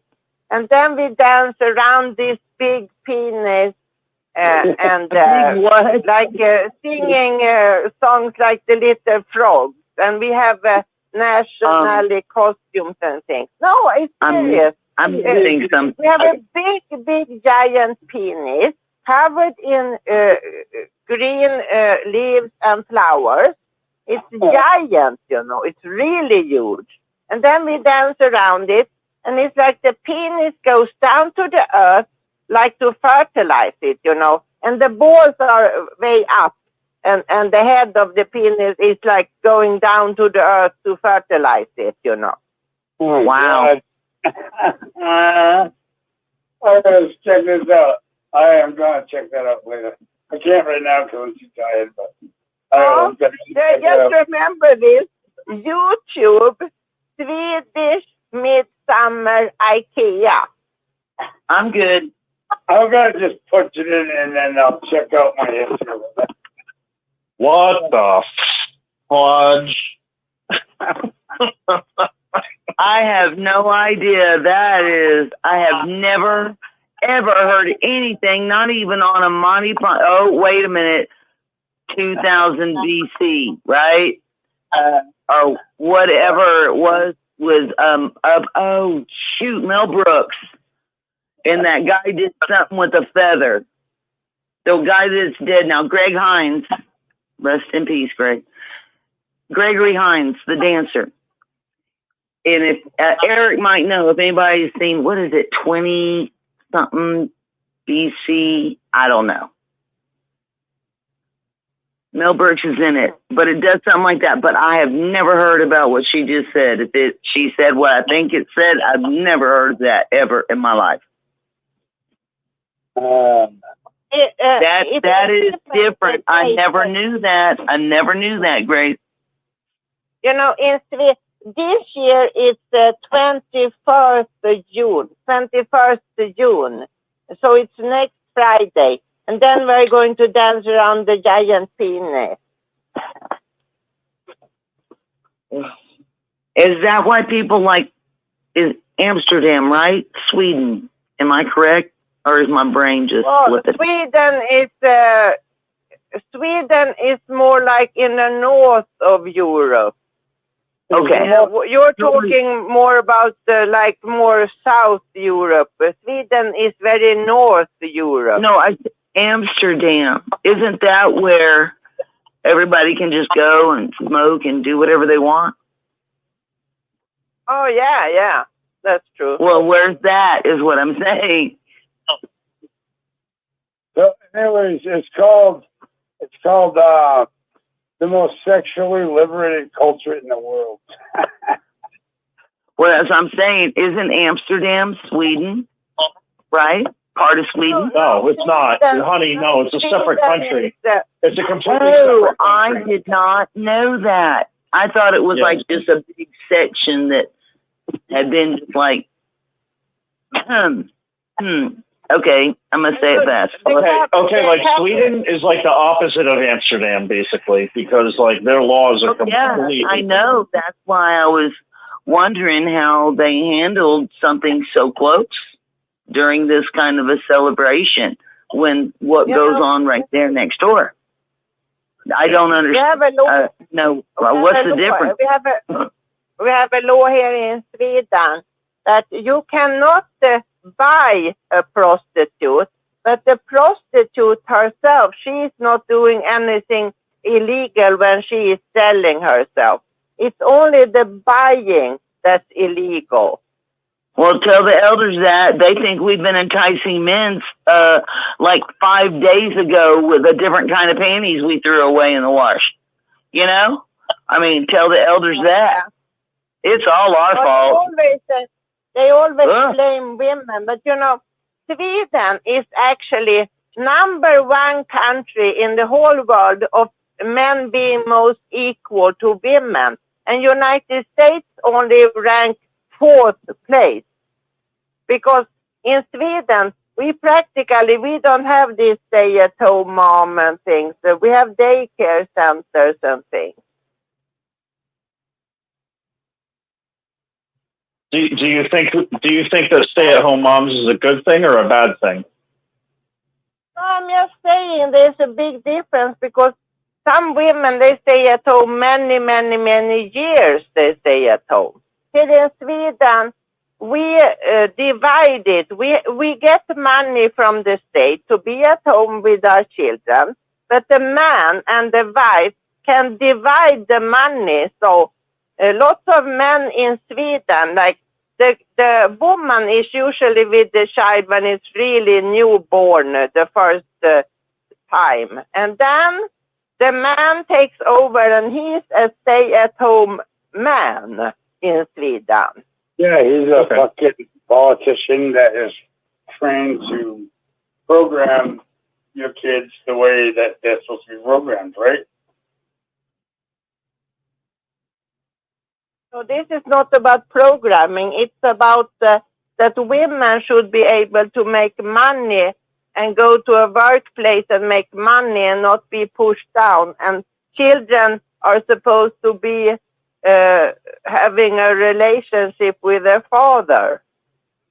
Oh, really? Makes sense to me. If the dad gets to split the money, why not? Mm-hmm. I mean, he had to do with the children. It's a lot better than child support. Wait, it's paying child support and getting divorced. You're working together with the children. You see how one trains, you see which one works, you know, everybody's there. Makes sense. If the dad works, who takes care of the children? But it's also like the mom. In Sweden. At first, the mom said. It's like it's ingrained in we still have a lot of work to do in men being equal to women, of course. We are not perfect, even though we are #1 country. We carry the baby's milk. We carry the baby's milk on our bodies that they need to be healthy and their minds to grow. And they need all that love and concern. Did you say Sweden's the #1 country? Yes. Yes, that's the reason I think why the women is at home first, because then she's breastfeeding and things. Sweden is so oppressive. Sweden is so oppressive. After a while, when they have been breastfeeding, some women also, they pump it out and put it in the refrigerator for the man. Yeah, I don't know why you say that Sweden's a #1 country, because it's so oppressive. I would never want to live there ever. No, I would never want to move to Sweden. No, I don't like your country. You misunderstood me now again. You always misunderstand. Oh, I'm sorry. Eric. I'm saying that Sweden is #1 country in men being equal to women. I see. That's pathetic. I just heard #1 country, and I'm like, what? you guys deserve better government. Whatever I say, you always misunderstand me. Whatever. I corrected myself. I admit I'm wrong. I'm sorry. Hey, Eric, you're still stuck in Amsterdam. Get your head back to Sweden. No, I'm stuck in America. It's a joke. It's a joke. I meant mentally. It's okay. Never mind. Sometimes I just think funny things, but I don't care who you are. That's pretty funny. Amsterdam's always in my heart, but not really because of the red light district. That's never gone. I went to 6th Street down in Austin. Italy's where I'd want to travel to, but I don't know. Travel's not safe anymore. Sorry, Grace. I didn't mean to misunderstand you. I know what you think about me, that I'm a man-hater, so I'm not surprised. Oh, Al. I've never thought that about you.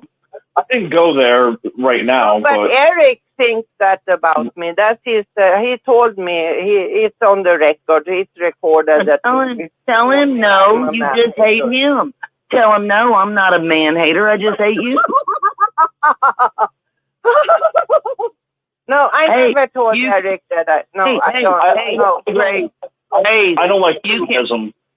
You know, I tell my guy's ex, I know you hate to love me. And she goes, I do hate to love you. And you know what? Y'all just hate to love each other. Y'all do, but you hate it. By the way, just so you know, the reason why I don't like Sweden has nothing to do with. I'm a strong woman. So it has everything to do with marijuana. No, I don't like Sweden.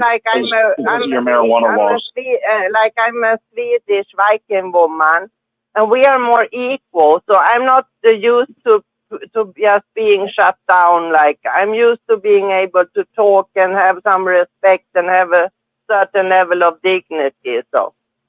Well, yes, Grace, but you better forgive me ahead of time because I wrote this to you in a chat once. I may call you babe, hun, precious, but that's the Texan and that's the lady in me, and that's how I was raised, babe. See, I just did it. I was taught to say, I don't have a problem with. I'm not sensitive about the wording or anything. There's just, for me, you have to draw a line when somebody tells me that I'm a man-hater. That's where I draw the line. That's too much. You can't. But I mean, I'm not.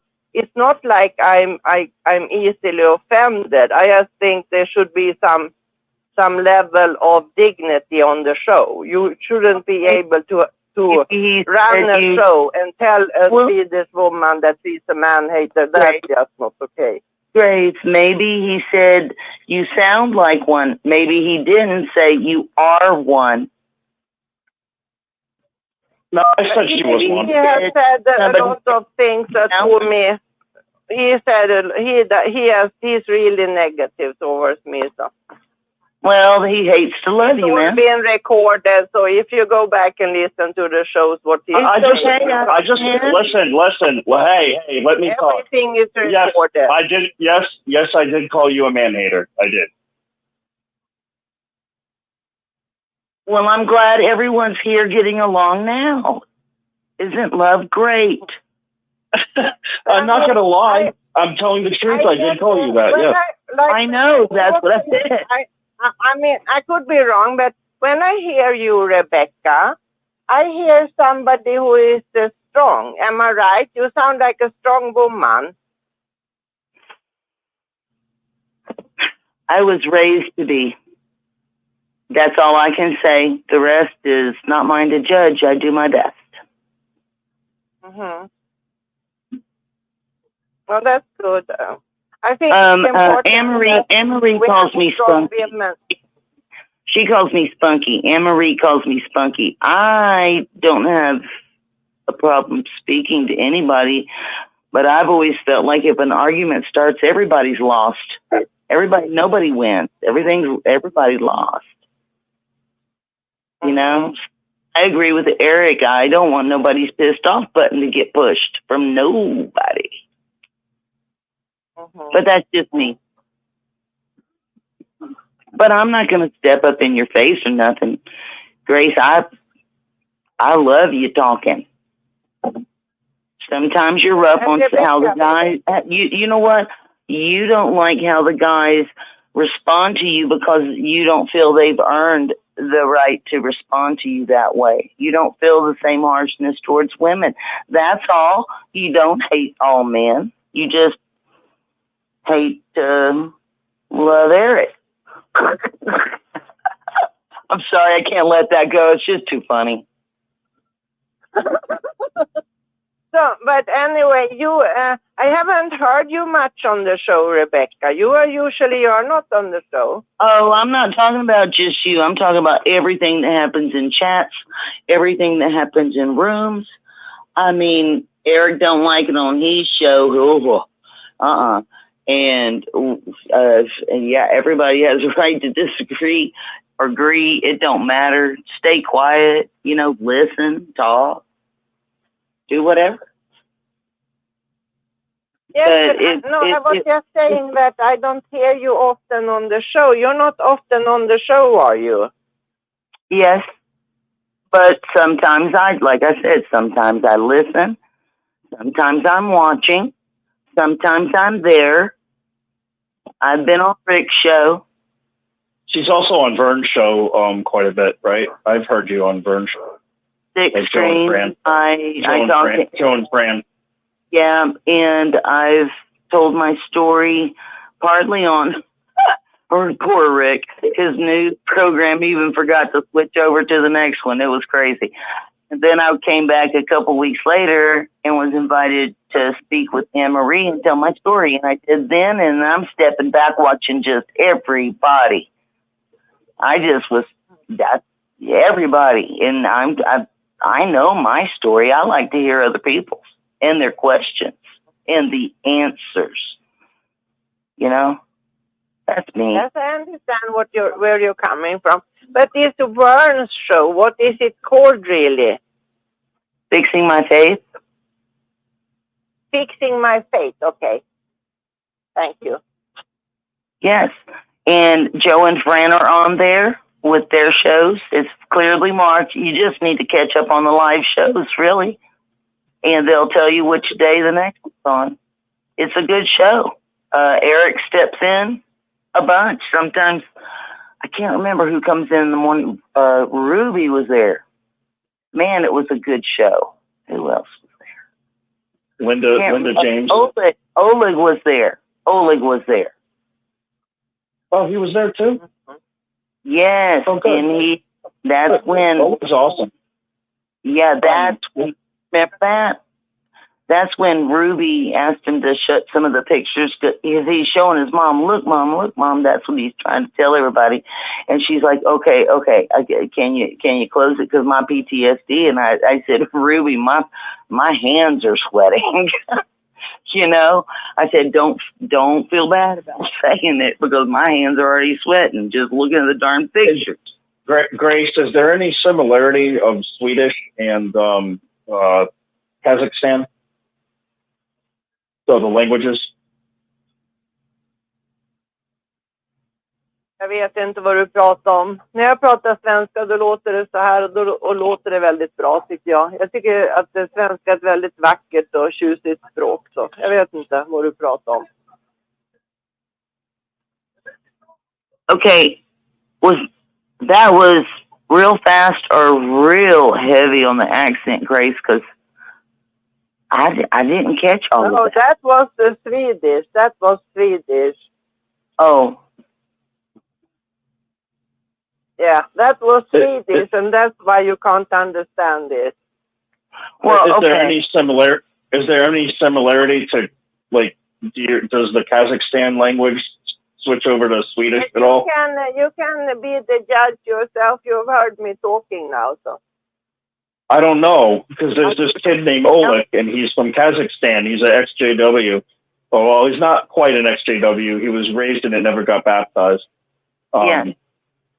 But he told his story, and I was just curious if you guys could communicate in his language at all, because like Portuguese and Spanish can, but I don't know your culture enough, so sorry. I mean, Swedish is a bit like Norwegian. Okay, so not anything like Russian or Kazakhstan. A little bit, we are a little bit similar to Danish also, but we're more similar to Norwegian, I think. Gotcha. But I mean, other people, if they would come from the outside, maybe they will interpret it like, oh, it sounds similar, but it doesn't sound similar to me. I mean, I wasn't even saying that. I was just asking.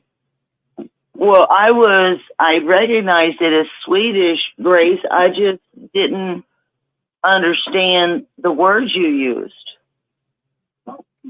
it's because you don't know Swedish. Well, I'm just, honey, that's what I just said, babe.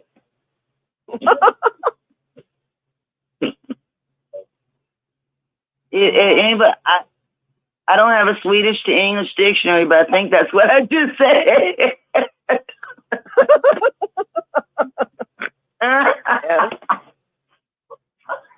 God, that's scary.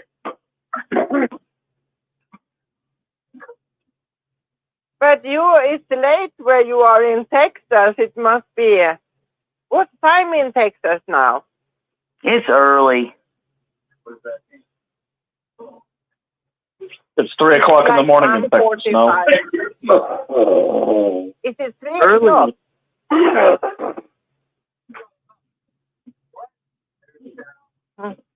I have been sleeping, so I missed the entire show. I was usually asleep. Sometimes I'm up early or late, but usually asleep, and I missed the entire Six Queens show. So, but I'm still famous on Six Queens, even though I'm mostly sleeping. Just next time you come in, say, "Okay, I'm here. Everything's gonna be okay. Somebody tell me what I missed." Okay. You know, there's a saying here on Six Queens, like when Grace comes on, the men's faces turn white. Well, I hope so. If that's the kind of command you own in a room when you just walk the heck in, go for it, chick. It's pretty funny. I think I can be a bit intimidating sometimes, especially for men who think they can rule over me. It will never happen, you know. I'm from Sweden. We don't. We are more equal. I'm used to a certain level of dignity. But I need the cord.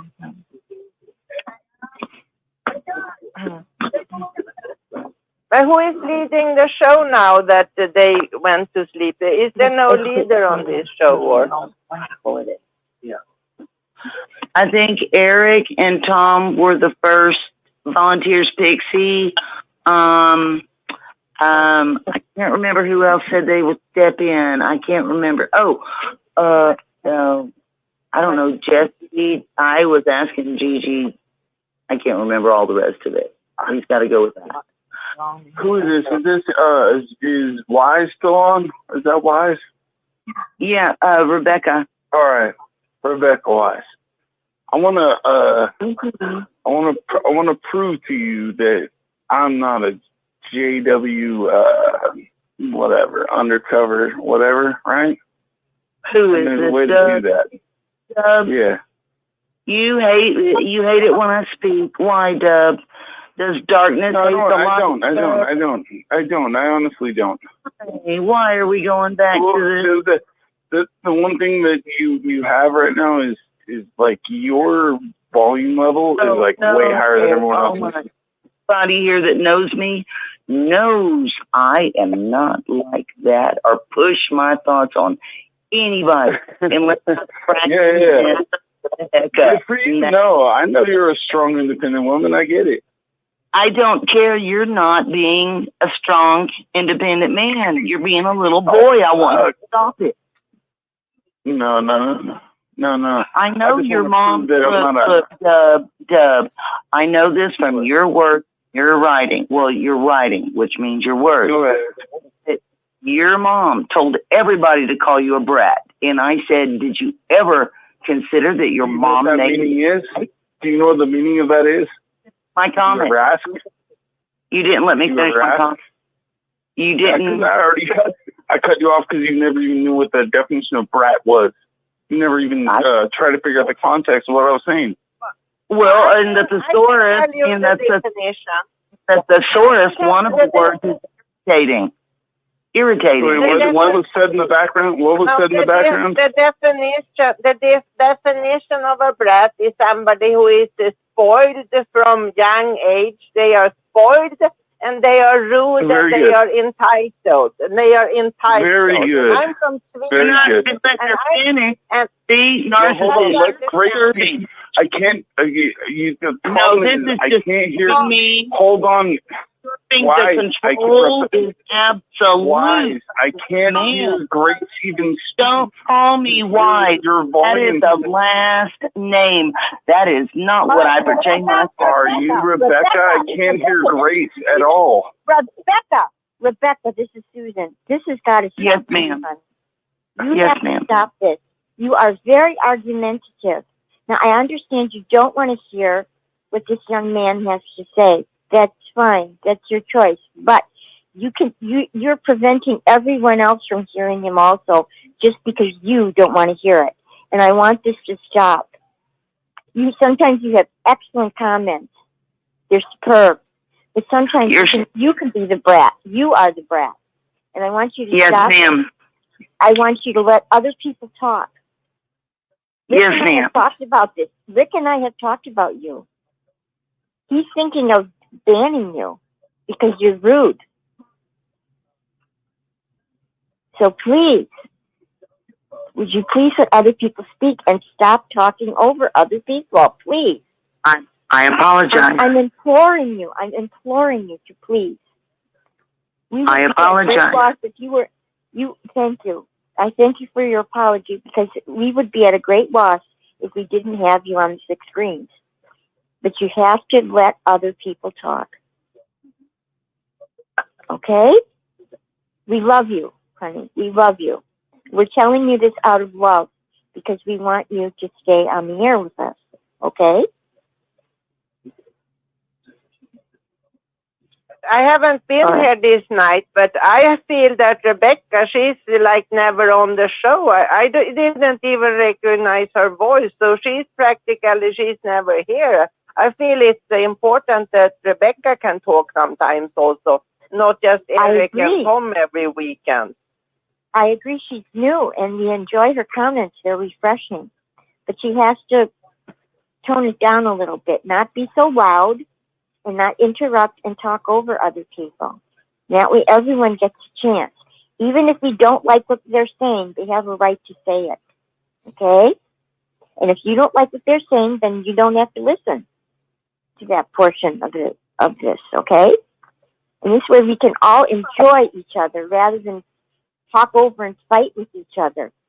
Because we all love each other. Down deep in our hearts, we all love each other. We all been through a terrible situation, a terrible cult situation. We all have PTSD from it, basically. So let's just be kind and loving to one another and respectful of each other's space, okay? All right, you guys. You have a nice conversation. I enjoy Rebecca. I feel Rebecca has been nice to me, so I enjoy her very much. I think it's interesting just to hear another voice sometimes, because every weekend there's lots of men talking here and rehashing the same things every weekend. And then when Rebecca comes on, she's talking about what she wants to talk about, and that's more interesting to me than hear the same thing all the time. Let me know when I can jump back in. I don't want to interrupt, but no, you go right ahead. It's, I'm just stating, trying to get some. Okay. Yeah. All right. So all right, I'm done. Thank you. Thank you, Rebecca. So when now, and I don't mean to be annoying, but you do your volume. It's not that you're speaking higher than everyone else. The volume on your voice in my phone is higher than anyone else's. So when you come in, for some reason, the audio is off. That's all I'm saying.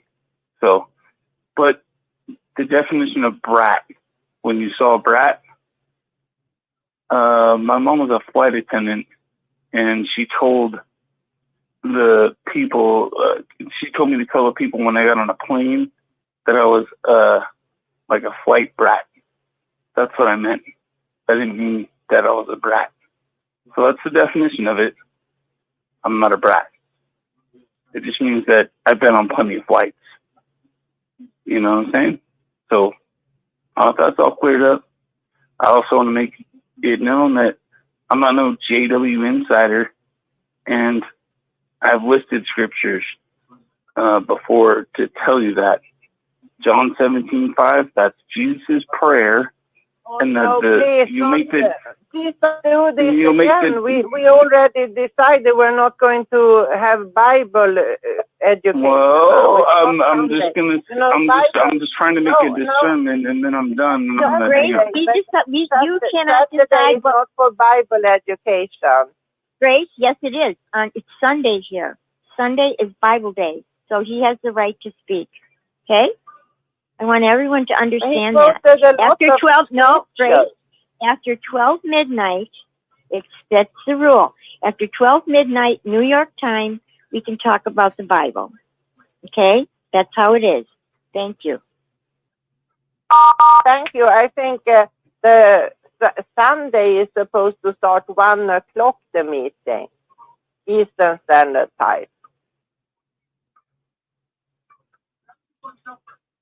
That's well, just after lunch. regardless, I don't know your rules, but John 17:5 is, and I'm gonna hang up like I just got 4. Right? John 17:5 is Jesus' prayer. Jesus' prayer says basically because he is fully God and fully man, came down here.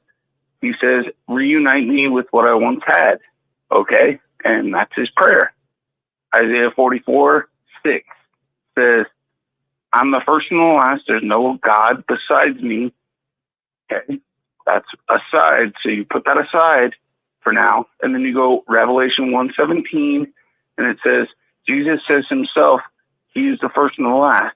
So his prayer back at John 17:5 gets reunited with Revelation 1:17. He says he's the first and the last right there. That means he's God.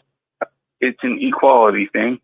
And then he says in that prayer on John 17:5, says, reunite me with the basically authority that I had before the world existed.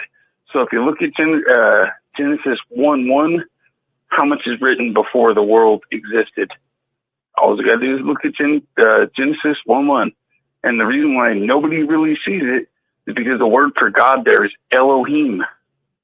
That's a plural form of God.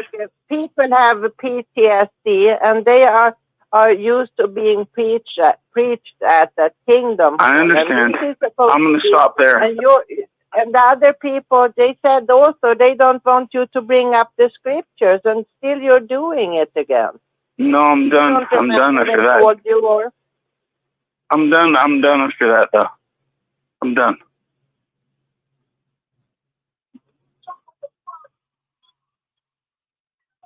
But I understand what Susan is saying also. But it's supposed to start 1 hour after lunch on Sunday. That's the spiritual Sunday start. It's Eastern Standard Time, 1 hour after lunch. Then it's spiritual Sunday. So. You just said I could do it, so I did. Well, she says so, but I happen to disagree. That's fine. Sound like that was a moderator, so sound like No, it's but fair game. I respect her opinion, and but I can also have my opinion. No, you can offer your opinion, but it sounds like that was the moderator for the channel. I don't know. Eric and Tom is supposed to have the show. Doesn't matter to me. The only thing I was saying that for is to prove that I'm not a JW undercover or whatever they want to call me. I believe in the Trinity, and I just proved it right there. So I have nothing to do with JW. Never have, never will. If you want to change John 1:1 to lowercase God, that's your own business. It's none of mine. Are you a baptized JW? I'm baptized. No, I'm not. So you were never baptized, but how come you are? Oh no, I was baptized. Hold on. I was baptized. Not Jehovah's Witness. No, I wasn't. I believe in the Trinity. I understand, but were you baptized as a Jehovah's Witness or as something else? Does Jehovah's Witness believe in Trinity? You have your answer. No. Okay, No. you have your answer. So how come you associate with this channel now? Because this is mostly ex-Jehovah's Witness. Because I don't want them to drop the Bible.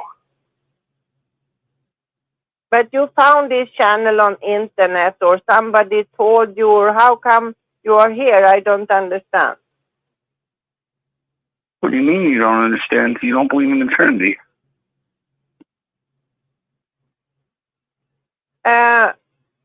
My specific beliefs is not so interesting. I'm just trying to figure out if you ever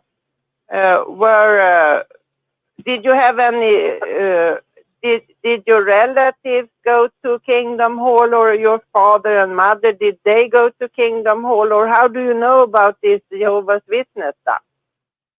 No, I just saw it on the internet. So you have just seen it on internet, okay? So you have no personal experiences. Maybe I do.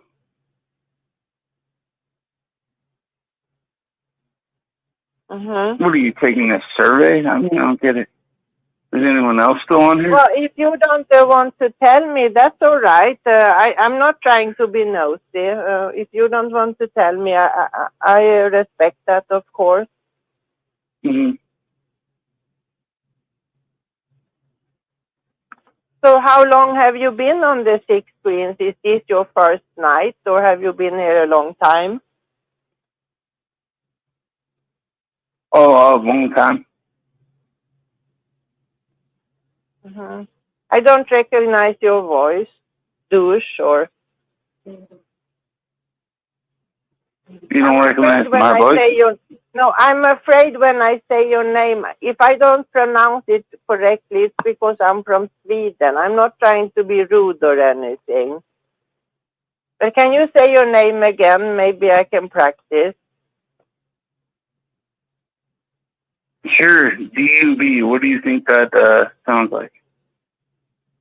D-U-B. Douche, or... That'll work. Dub, or... Sure, that'll work too.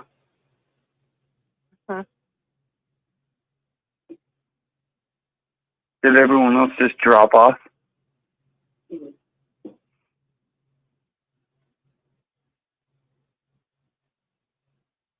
Rebecca, are you still on, or?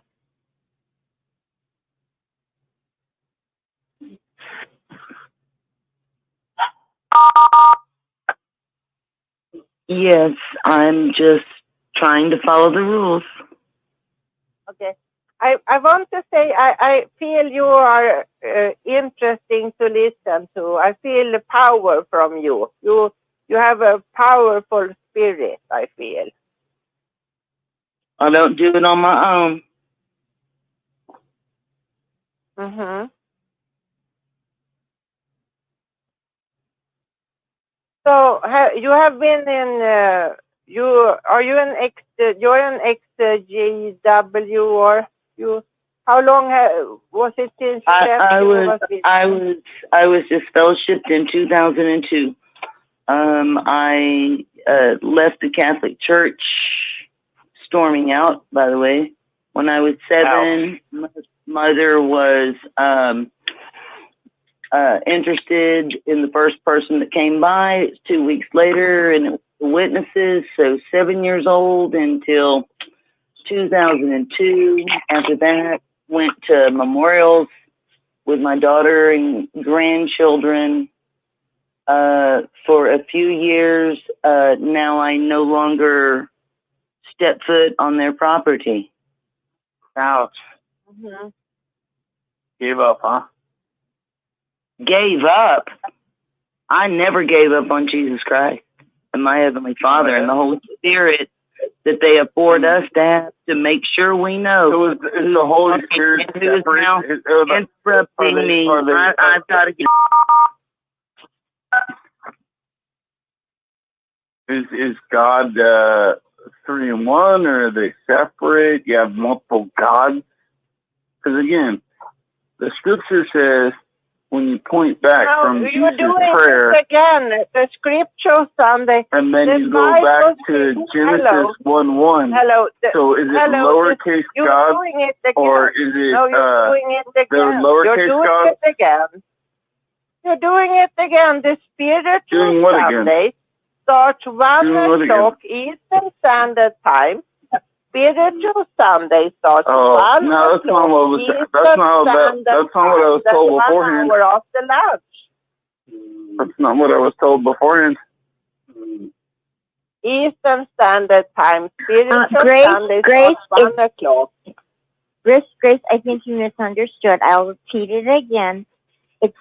You can talk about Bible things after 12 midnight Saturday, which would be Sunday. Saturday turning to Sunday. So for you, that would be 9 o'clock in the morning. At 9 o'clock in the morning, your time, here in Boston, you can start speaking about anything you wish, even the Bible, if you wish. Okay, just to settle that. Thank you. Okay, so yeah, when Jesus says his prayer in John 17:5, when he says that prayer, he's asking for the same glory that he had beforehand.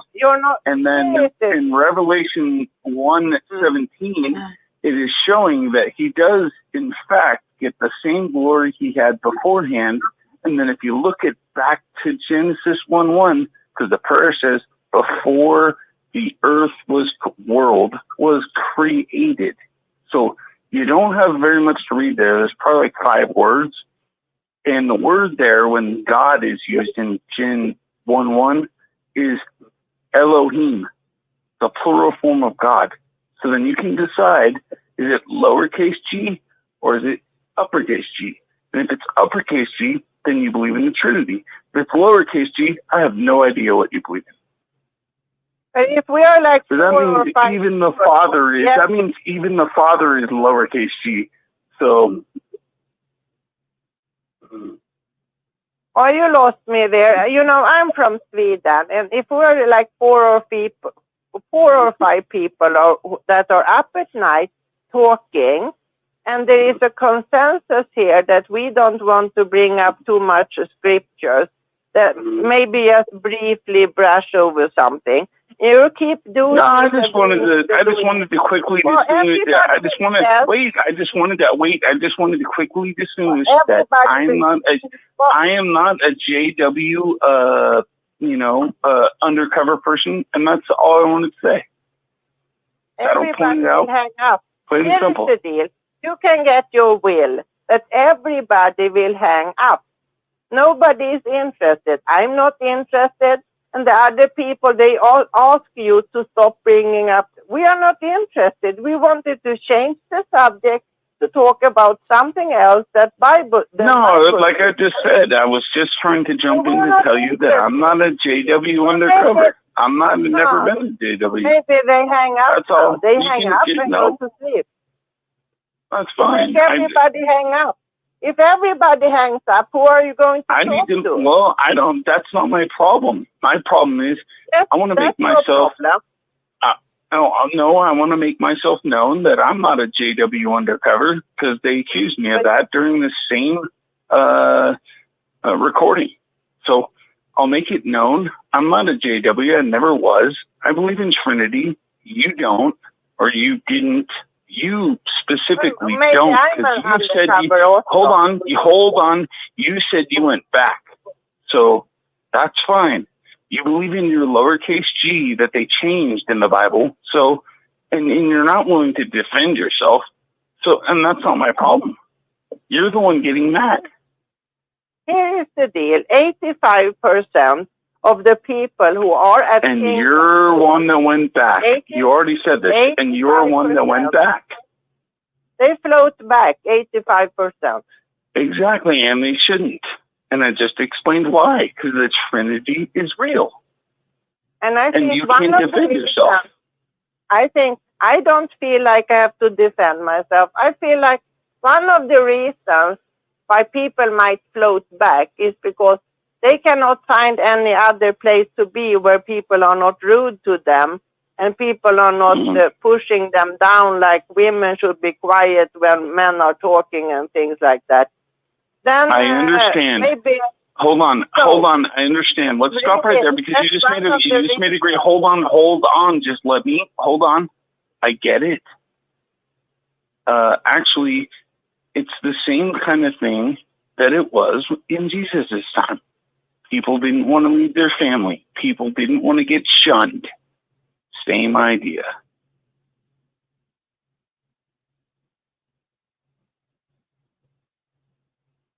So you're going to let somebody hold salvation over your head because they're asking for shunning for whoever doesn't agree with them.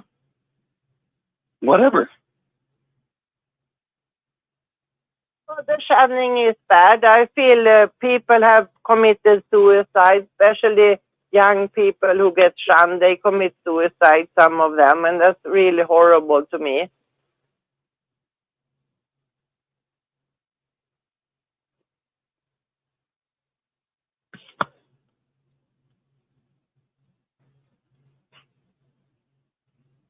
Yeah, I agree. 1 Timothy 5:8.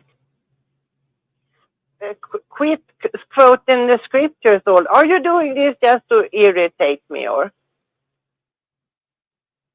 Nope.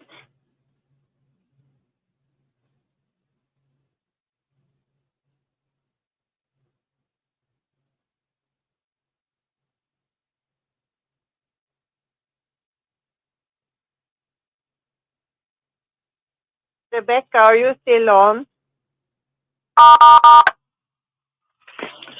Yes, I'm just trying to respect everybody's space. How are you doing? I miss you. I miss you more and more and more. I missed you yesterday. I missed you 5 minutes ago. I hate to love you. You know that, right? They said here in the chat that you're here every night in the weekends. I don't think I have heard you before. It's okay. My voice is getting better. When I first spoke, it was real rough, and I've been doing some therapy, and now it does come out louder than I want to at times. And yeah, see, he's right. I need to lower my volume. Rebecca. Is that better? No. Here, Rebecca, I want to tell you something now.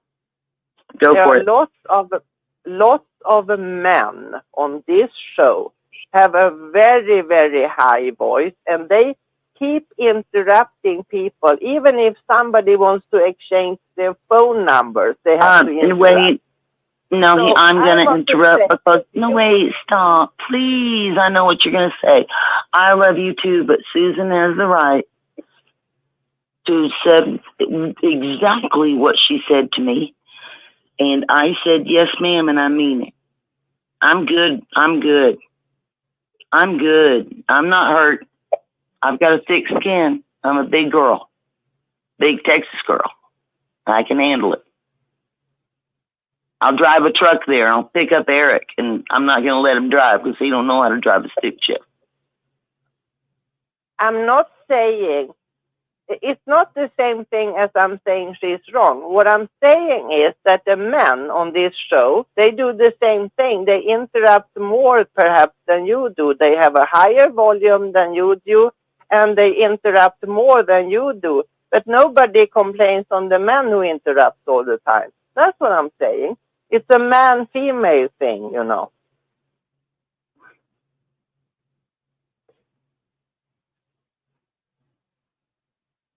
I can see your point.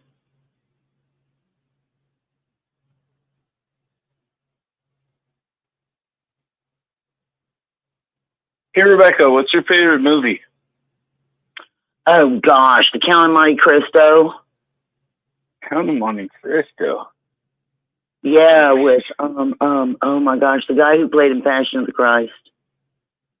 The second one, oh my gosh, Singing in the Rain. Green Mile, like to rip my heart out.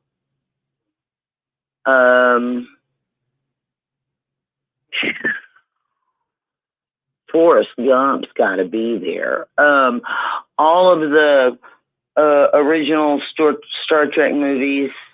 One of the newer ones. Oh, so are you Star Wars original? Yeah. You're like a military. You like the military ones. What's your genre? Well, put it that way.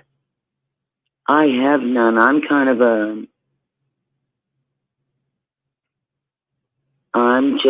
I like a little bit of everything. I even like the rap when it started, hip hop, hip it to the hip hop. Oh, come on. Rock it to the bang bang boogie. Say, okay, there's a copyright. I can't keep going. Yeah.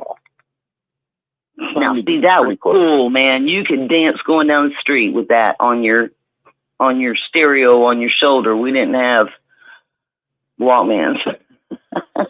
Oh, for sure, yeah. We got everything. So high, you can't get around it. So low, you can't get under it.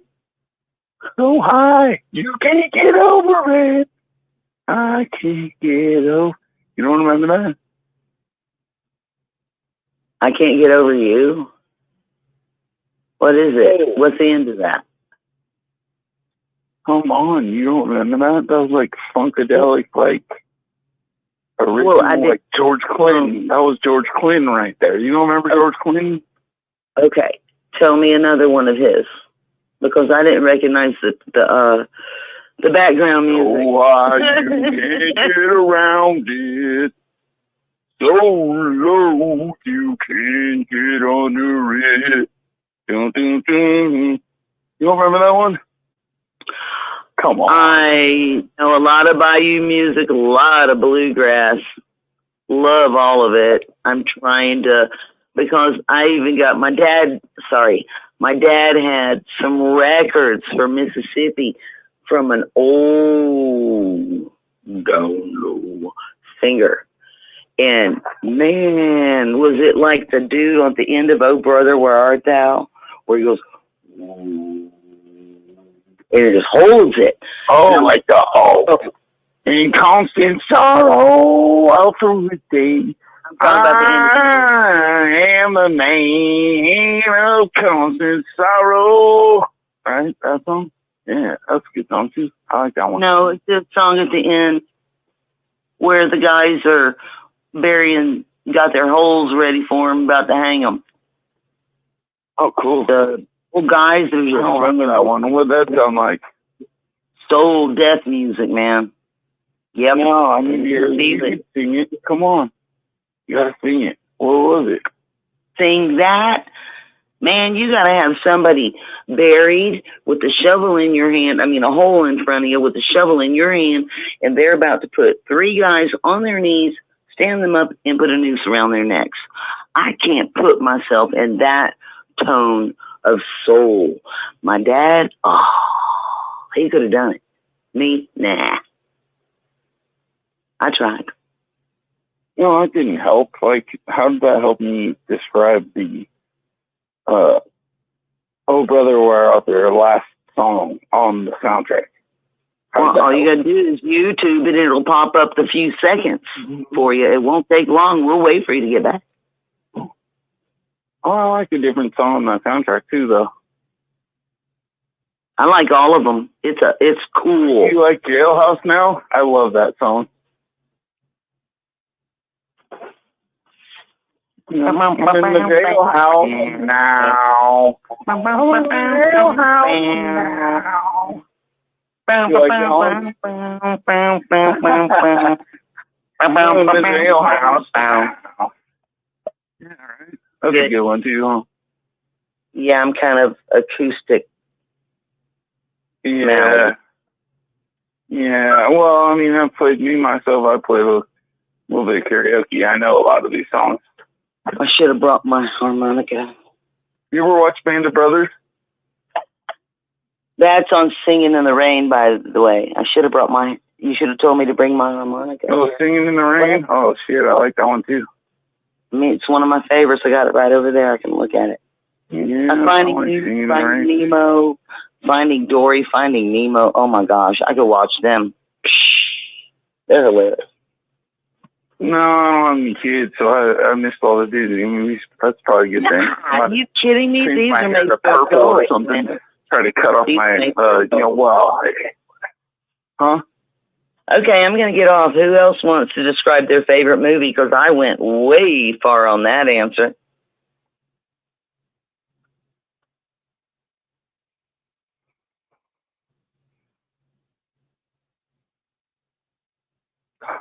How far did you go? I mean, was it that awful? How do you feel about, let's see, Saving Private Ryan? You like that one?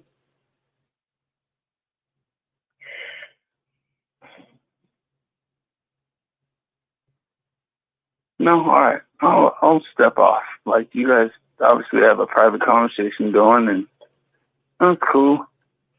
You know what I mean? Like, I feel like I'm not accepted, and that's kind of too bad, but it's not. You guys got your own thing going on. So, enjoy. No, Doug, no, you are welcome. I'm sorry that you were made to feel that way. It's very childish for people to reject you like that. Maybe they don't want to hear what you have to say, but you have the right to say it. And I'm sorry. So please don't feel unwelcome. Okay? Dub, are you there?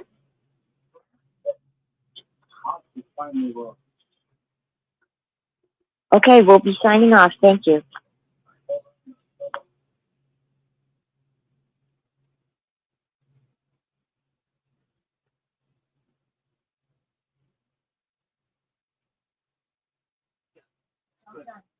That's good.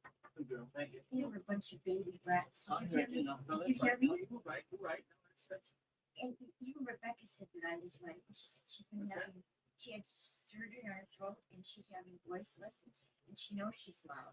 I heard. Right. I'm sorry. You did nothing right. You're right. You were all talking over each other. And you're absolutely no. I agree. And they're all, and then a lot of them just quit and they're babies. Yeah, I agree. He had the right to say whatever he wanted, even if they didn't like it. No, that's it. No. I'm sorry. I'm not going to listen to that. No, it's good. Yeah. So.